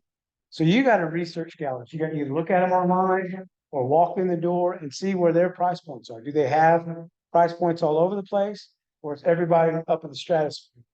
Is everybody a 20-year veteran in the art world? Or do they have some galleries with some up and comers, or these price points over here? And where do you fit? Because it's not even worth your time to apply if you're not going to fit. Everything, price point, experience, because like a lot of galleries always say, like, we want it to be, I don't know what the term is that someone said, mature, like a mature art, that it's good, it's quality stuff, and that you do the same quality stuff. We don't want you to do a little series and all of a sudden you're off doing something else. So everything fits, price points, styles, personalities. Sometimes you go in galleries and they're all, if you're not like that, then why? Because me, I'm like this is how I am. And the gallery, that I show in Santa Fe Marshall, yeah, they're just easygoing. They're not like looking, oh, you don't look like you can afford. I hate that. And so there are people that I would probably be friends with. And especially a gallery. I always kind of judge that. I said, I always want a gallery director that I feel I can go have a beer with. And because sometimes if you can be friends with that person and be like that and have a beer, because there's going to be tough conversations that come up. And if you can't communicate like on that kind of level, then it's not going to work. So I feel like, my gallery director, I say, hey, listen, we need to talk because this, there's some kind of stuff or something's happening, or they can say that to me, and say, hey, listen, for this, but that's the kind of relationship you want to have, kind of open, kind of a casual. But if they're just like, no one wants to talk to you and, And Sandy, you could X out of the poll now. I've ended the poll. Don't actually bring it up. Okay. Oh, okay. We got it. Thank you. Yeah, styles, process, personalities, location. Is it worth your time to be on a little back alley gallery in Santa Fe? You want to try to be close to the plaza, or can you? Even though it's Santa Fe, it's not always like the best spot. Is it worth your effort and time and doing all that kind of stuff? Or little towns, like I always feel bad for Taos, because Taos, like art scene is kind of just, it's not really happening there anymore like it used to. And it's, you know, like I've been approached by a couple and I'm like, I'm already in Santa Fe and I feel like if anybody's gonna go to Taos, they're gonna hit Santa Fe on their way up. You know, so I'm not gonna, you know, spread myself thin to do that when there's not really a scene up there anymore. And that can happen. So yeah. So, you know, you want to look at your locations. And I did that just recently. Like I said, I pulled out of Fort Worth because everybody wants cowboys and paintings of cowboy boots and longhorns. And, you know, the gallery was nice, but it just wasn't, it wasn't. And then Colorado is kind of a ski town and people kind of want a little this and that. So, you know, so especially kind of what I do because it's so different. And so, yeah, so the location and you can try it. Like I said, I usually give it like a year just to see. And then if it's moving, then I go. And if not, then, you know, I just say, hey, it's cool, we tried. Yeah. I have a question as far as if you can't get in a Santa Fe gallery, would it be advisable to try a Taos gallery? Yeah. Yeah. Okay, You want to kind of get in somewhere and stop. okay. And like I said, you can give it a good year, you know, but then when you get to the point where you can kind of pick and choose, you gotta say, well, I want to be here. And so, because I've got a friend that has a smaller gallery and I've given him some names to kind of look, but it's kind of right close to the plaza, you know, and it's around the corner of some big galleries. And so, but yeah, you know, and sometimes you just want to try. It looks good on the resume and you never know, you know, but like if you can choose, but you know, just kind of look, because there's some little gallery spots in Santa Fe that's kind of like, I don't know if these are tax write-offs. Yeah, it's- Should that be scrolling person? Or both? Yeah, just begin and show them your website. That's why you gotta have a good website. Because I don't think, and you can email them, because a lot of galleries, when they're looking for new artists, they're starting to look in about, kind of in the dead season, about January, February, March. Because they've most likely already had their calendar for the spring. And so like out here, for example, art season is probably May through October. And so they're not gonna look at anybody new then. So you gotta kind of do it when it's quiet. They might be letting some artists go and picking new artists up. Like in Scottsdale, their art season is probably from October to April, then it gets too hot, you know, so it's kind of the opposite here. So yeah, so you just, you know, a lot of times they'll have it on their website. This says submissions. And then you just write, you put your promo pack, bio, your resume, you know, your artist statement, and you attach your website. And then they might ask for individual files or what do you have available? And you send them your nice pictures and let them look. Because kind of nowadays of lugging, you know, paintings in and looking at them is kind of gone. But you just, yeah, a lot of times if you just go to the website and it says to approach a guy, you just approach it through there. And then if they like it, they see, then they'll reach back out to you. So it's usually just online. So, or even if you do go in physically and say, you know, here's my card, here's my promo card, you know, my website is on here. But most likely they want you to do. Okay. So locations, connections, networking, you also gotta do that. And also, are you prepared for a gallery presentation? Are you ready? You can't bop in there and they go, oh yeah, give us 10 pieces. You go, oh well, I don't have 10 pieces. Or if you give it 10 pieces, then you're out, you know, and then they sell 5 pieces in a week. And if you're a slow painter, you know, so you got to be ready. It's that inventory. What do I constantly need in my inventory to be ready for a gallery? You know, and so. We have a question Oh, from go the ahead. Zoom room. Seamus asks, how do you manage selling work on your website and with galleries? I've had one gallery here in town tell me that I could not sell work online if I wanted to be in their gallery. And that's true. Some galleries want you to be exclusively through them. And that's when you got to look at the contract. You know, because if it's exclusive through them, then you got to sell everything through them. Because Blue Rain galleries like that.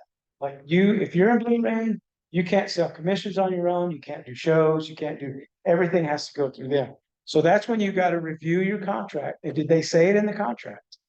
Because my gallery in Santa Fe is pretty flexible because they know I do indie market. They know I do these 3 shows and they know I do a studio sale and I sell to them. But if it's not in their gallery, it's mine. And they know that. And I'm not undercutting them and I'm not selling the same stuff. You know, so I'm working hard for them and I'm getting pieces. So you've got to know that. You've got to know that if that's in your contract, you know, and have them show you. Say, where's that in the contract that it says this? Because sometimes they'll say exclusive. And then like my gallery in Santa Fe is exclusive in Santa Fe. So I can't, or sometimes like, I was in a gallery in Arizona in Phoenix or Scottsdale, and it was exclusive to the state of Arizona. So I couldn't even show in Sedona or Tucson if I wanted to, which was okay. They were making the money. But, you know, sometimes it's like Santa Fe, or I say Scottsdale, Phoenix area, or I might say all of Arizona. So I can't sell Flagstaff, can't sell in Sedona, can't sell in Tucson. So yes, you've got to know, and that's when you review your contract. It says, you know, where I can sell. And so I know that, you know, my gallery's okay with that, because I said, you know, between the 3 shows and my studio sale, that's 4 days out of the year. You know, the other 361 are yours. Yeah. And so they know, but you've got to know, because you don't, they might not want you to do that, you know, so you have to understand that. So. Yeah, so are you prepared? Do you have enough inventory? Do you produce enough? You know, is it mature? You know, it's not gonna be something new every time you just, you know, because sometimes you just get started and you're kind of all over the place. And they want this, they want the specific stuff that you're doing. And you can't come in and go, oh, I'm trying this. And like, well, no, we don't want you to try that. We want you to paint these because this is what we're saying. So you gotta be ready. You gotta have the inventory. You gotta know your production rate. You know, those are things that are very important. And your production rate comes back to everything. Can you carry this? You know, can you carry this gallery and do shows? And so it's, yeah. All right. Galleries, are you marketable? Can you talk about it? Can you present about it? Can you deliver? Is it quality? Is it mature? You know, are you going to be at their opening and put together? Are you going to roll in and paint clothes, hungover, or not show it all? You know, I mean, I've seen everything, you know, or not show up with the art. You know, are you marketable? Can they sell you? Because it's not just your work, it's you. You know, I'm not saying you have to be a superstar artist, but you got to do your part. What do you have to offer? What's your work? Is it different, or does it look like everybody else is in there? You know, what do you have to offer? What's, you know, like me, I do like historical stuff. I do background research on my paintings, and so they can talk about it, you know, about what this is about. That's what I feel that my uniqueness offer is. Is it original and fresh? I mean, and I use the word original kind of loosely, because I know every artist is, oh, but the minute you do that, you get on the internet and someone's already done it 50 years before. But not original in that case, but just you're doing stuff that's genuine, that's you. My dad always said, paint what you know. You know, don't try to be outside, because I see that a lot. You know, people painting native stuff, and I'm going, you can kind of tell they don't know that it's just something they're doing. They're still selling like hotcakes, but you know, is it original? Is it different enough to where it just doesn't fall in? Because I get a lot of people complimenting me about my color palette and this and that. So is it original enough that it kind of sets itself apart? And there's not 5 other artists in the gallery or neighboring galleries that just launched. You know, original, fresh, consistent quality. That's what I kind of talk about, mature and developed. You know, you've been doing it a while and it's consistent. You're not going to be doing something new, or maybe you do a set of paintings, it's not so good. You know, you were in the zone, or you were in the mood this time, but then you weren't the next time, and they're just not that good quality. So it's got to be kind of mature. It's got to be, you know, well done. And yeah, it's always, you have a good resume. They can show you a resume. You know, 'cause like I said, they'll make what they call rack cards, and it'll give you a little bio and resume, maybe some awards that you won and things like that. They'll want to have. And availability and time limits. Those are all together. Are you going to deliver on time? The gallery says, hey, we need your works by this time. We need this many works that you promised. You know, these are the images that you're going to do, because we're putting them in the ad. You know, are you painting a painting for us for the ad? Well, we need that painting in the show. You can't, you know, you can't sell it, because a lot of times when they put ads in, it's a couple months out. And if you put that ad and go, oh, well, I sold this to my studio. Well, it doesn't happen. You got, you know, so that timeliness, are you delivering on time? You know, are they asking for work and you're ready to go? You're just plain professionalism. You know, you just got to be a pro. You know, you got to communicate, you got to deliver, you got to be on time, you got to do all this stuff. It's work. You know, because like I said, what they say is creating art is work, selling it is art. You know, and it takes all of those things. So it takes all that stuff, all that resume, all that bio, all that talk, all that practicing, all that working and putting it all together, you know, because that's kind of anything. And then just build your calendar of shows and deadlines. When are your deadlines? When are shows? When are fees due? When are images due for the magazine? When are images due for the show? Sometimes they want to use your image for their show. You got to have them ready to go. When are your deadlines? When is payment due? You know, can you pay a partial payment? When you have a application process? Is it on Cafe? Is it an open application? Is it application on the gallery's website? You know, what is the process? What are they looking at? How much resolution? How big does the file need to be? How small can it be? All that kind of stuff you gotta read through, and it's a lot, you know, because like Indian Market, they put out a new application and it messed everybody up because it wasn't taking files under a certain size, and so you had to blow it up, or you had, you know, then like me, I was like having to retake pictures with my camera because my phone wasn't big enough, and I'm like, how many of these older artists don't have that, and so they're just screwed. And so I wrote a long thing, say, hey, you guys need to go back to the old process. You know, so you gotta know, you know, slides, they don't use any digital, you know, what does it take, fees, and check out advertising. Because a lot of times when you do a show, you'll get, once you apply for that show, then all of a sudden you get advertising. Because the magazine that's working with that show will say, hey, would you like to advertise for the show? We're giving special rates for Native Treasures or Girls Inc. on the Plaza. You know, do you want to advertise for that show? So kind of have all that ready. And yeah, so build that calendar and check out the advertising because you'll get opportunities. And then art shows. What do you need if you're doing art shows? What do you need? Tables, chairs, rug, books, Windex for your glass, wipies. You know, you're outside, you got to dust off that painting or that sculpture. You know, your show checklist, make your checklist. Even for a gallery show, what do I need? Are these wired? Are these varnished? Do I have corners on them? I have to drive them to Scottsdale. I have to take them downtown to Santa Fe.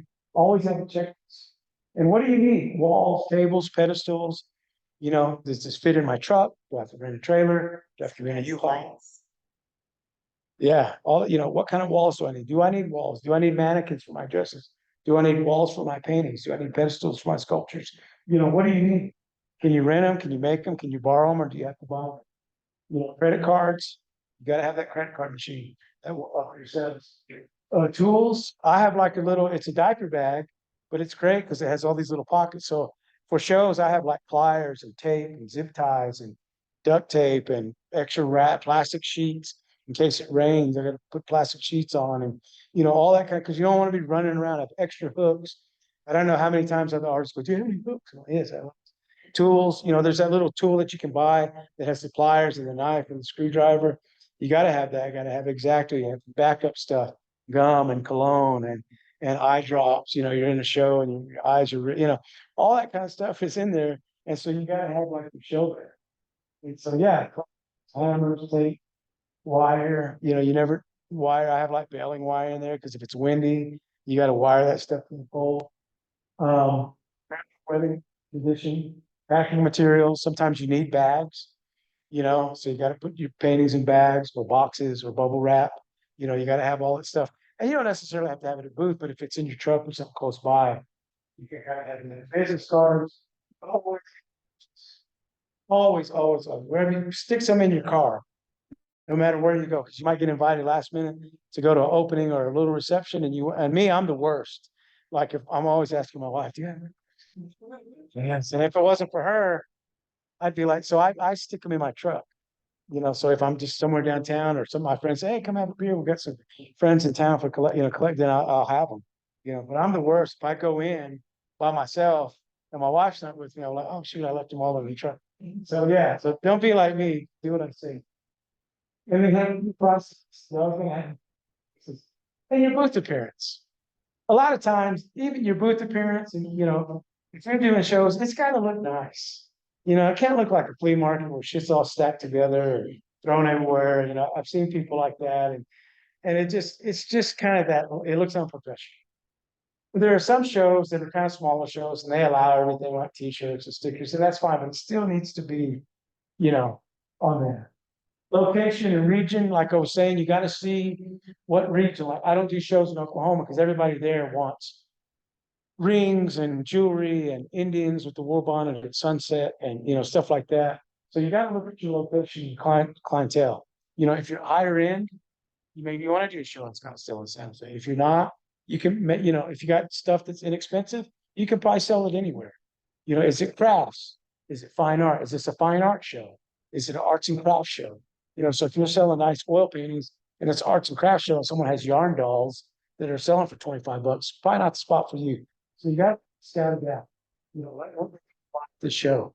It's jewelry, it's everything. All the painters selling prints, and I have only originals. So everybody keeps asking me all day, "Oh, you have any print?" No, I don't have any prints. So what are they selling? What type of show? Is it native, non-native show?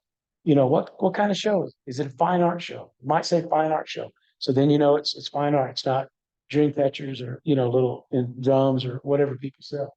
And so it's an artist. Have you done this show? People ask me all the time. You're like, yeah, it's kind of hit and miss, or oh yeah, everybody's just buying pottery and jewelry and not, So ask other artists. You can find other artists in the show. And then I get feedback. Some artists will kind of bullshit you because they want you to think every show they do is a success. You can find people that know if the show is good and is the show good, bad, or just okay. Sometimes I used to give a show 3 times, like 3 chances. You go the first time, might be good, or you go the first time and you kill it. Then the next 2 times you're like, so I would do 3 if I could afford it. And then good, bad, or okay. And I said, bad sales doesn't always make a bad show. Sometimes you make the right content. Because there's been times where I didn't sell much. Man, I met like the right people. And that can happen. And so, I mean, I know you want to make money and you want to pay for things and stuff like that. But it's not always that. Sometimes, like I said, you meet the right people, right connection, or I've had where maybe even stuff like the stock market stocked on Friday, and then you're at the show and nothing happens, but then all of a sudden Monday, boom, it kicks up, and then they give you a call. They go, "Oh, we were in your booth on Saturday, and we saw this piece you still have it." And you're like, "Yeah, I got it." So yes, because people used to laugh at me because I had to stop on my phone. I'm like, "Well, I've watched." And taking a chance and not getting discouraged. I mean, it's tough because there's times we do show after show. Like I've seen artists go, "You know what, I'm done. I can't do show. I can't," and it happens. But you just, and some people don't. And I'm like, well, someone else is going to move in and take your place. So I would say like someone like me is going to step in and take that opportunity. So, and not everybody has the wherewithal to just tough it out. Sometimes it gets expensive. If you're single, it's one household income, or you're working, or you get a new job, or you're a single mom, it's tough to kind of keep going. You just got to get a job and, or do both, or just do a few shows. Well, yeah, sometimes you can take a chance on a show because you never know when that might be your spot. And then booth location, if you get to pick, corners are good. Like Indian market, like I got my booth, I've been there forever, and I say, whatever you do, don't change my booth, or don't let them change your booth. And even like Native Treasures, they were calling me about a quote, and I said, well, you tell them I want my same booth as last year. Because people don't, especially big show like Indian market, if you're not in that spot, then people don't know. So if you can pick your booth location, corner spots are good, on the edge is good, inside it's not so good. So pick your booth location, or if you get one, keep it. And so, because people won't want to come back. And then how much is it going to cost? What are your travel costs? Distance, your hotel, your booth fees? Is it costing you $2,000 to do this show? So you got to make, $3,000 for it to be a good show. Is there places you can stay? Because when I used to do the Indianapolis show, I had a friend and I used to stay with him and his wife. So food, hotel, I didn't have any cost other than getting there. So yes, all of that kind of stuff. And downtime, being prepared. You got to build your inventory up, instantaneous and non-instantaneous results. Sometimes it takes a while, but you got to put in the time, you got to put in the grind, you got to work, you got to market, sometimes the show you got invited to is not going to happen until 2025 in the fall, but you still got to prepare for it. You got to be ready for it, because there's a lot of non-instantaneous results, especially in this. It takes time. It takes time to work. It takes time to build up inventory and be quality and do callbacks. When people reach out to you or email you, email back right away. People at the show was interested in something and you got your card, call them back. You know, sometimes they may not have been able to find you or something came up or someone got sick, but call back, reach back out, call back. And then staying in touch. It's that email blast. Even if, like me, I'm getting ready to send one out because I've got Native Treasures coming up in May. I've got a show at the Shark Cows House up in Taos. So I've got that, and then I've got my show in at the gallery in Santa Fe coming up. And so, yeah, and then I'll say, look for me in Western Art Collector. I get an advertisement and article, you know, update end of the year. Say, hey, it's a great year. Thank you all for your support. Appreciate it. We've had a great year, blah, blah, blah. So stay in touch. Send those email blasts, even if it's just a few. Even if you only have like 20, those people that you talk to at the show, just say, hey, you know, thanks for coming out, blah, blah, blah. We'll see you next year. I'll be back.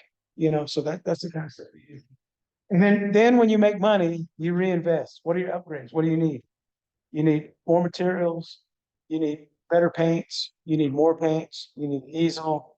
You need better lights. You need a studio. You can afford to rent a space. You can move out of your kitchen. You know, stockpile art materials. Look for sales. Buy one, get one free. 50% off. Look for those things because you can go online. And like I said, you can get coupons. And like I said, whenever Michael's has that 70% off, you can buy $5,000 worth of canvas for like $1,800. Advertising, you're gonna set some money away for advertising for that show. You had a great show this year. Next year, I'm gonna buy an ad for the show. And then travel, money away for your travel costs. When I go to Santa Fe Mini Market, I gotta buy a hotel, I gotta buy food, I gotta buy expenses and reproduction fees. Do I need more cards? Do I need more prints? You know, all these kind of things. And then services. You know, what kind of services do I need? Photographs, writing stuff, all that. So, yeah, I think that's it. So, all right. Any questions? Let me stop sharing for a second. It's time. Program to end. And we just want to thank Nocona Burgess for leading us with. Thank you, Nocona. Yep. Thanks for joining me. If you have any questions, please, you can they get your newsletter from going to your website? No, but they can email me and I'll put them on my email blast. So just, it's at NoconaBurgess@gmail. So you can just email me and say, hey, I attended your lecture. Just want to say hi, and then you'll be on my email. I'll add you to my email outreach, and then whenever I send updates and stuff like that. And then if you have any questions, you can just email me on my Instagram or my Facebook, or you can just email me at NoconaBurgess@gmail. If you have any questions, or if you want a copy of the slideshow or these books and stuff, I'll send them out. And what I'll do is I'll take pictures of these and send them to you. And you can Oh, send them. thank you. So, yeah. Sending out some follow-up information to all attendees, whether you are in person or on Zoom. Thank you very much. We have to close the session. We appreciate your time and attention and your participation. Really helpful. Where'd he go?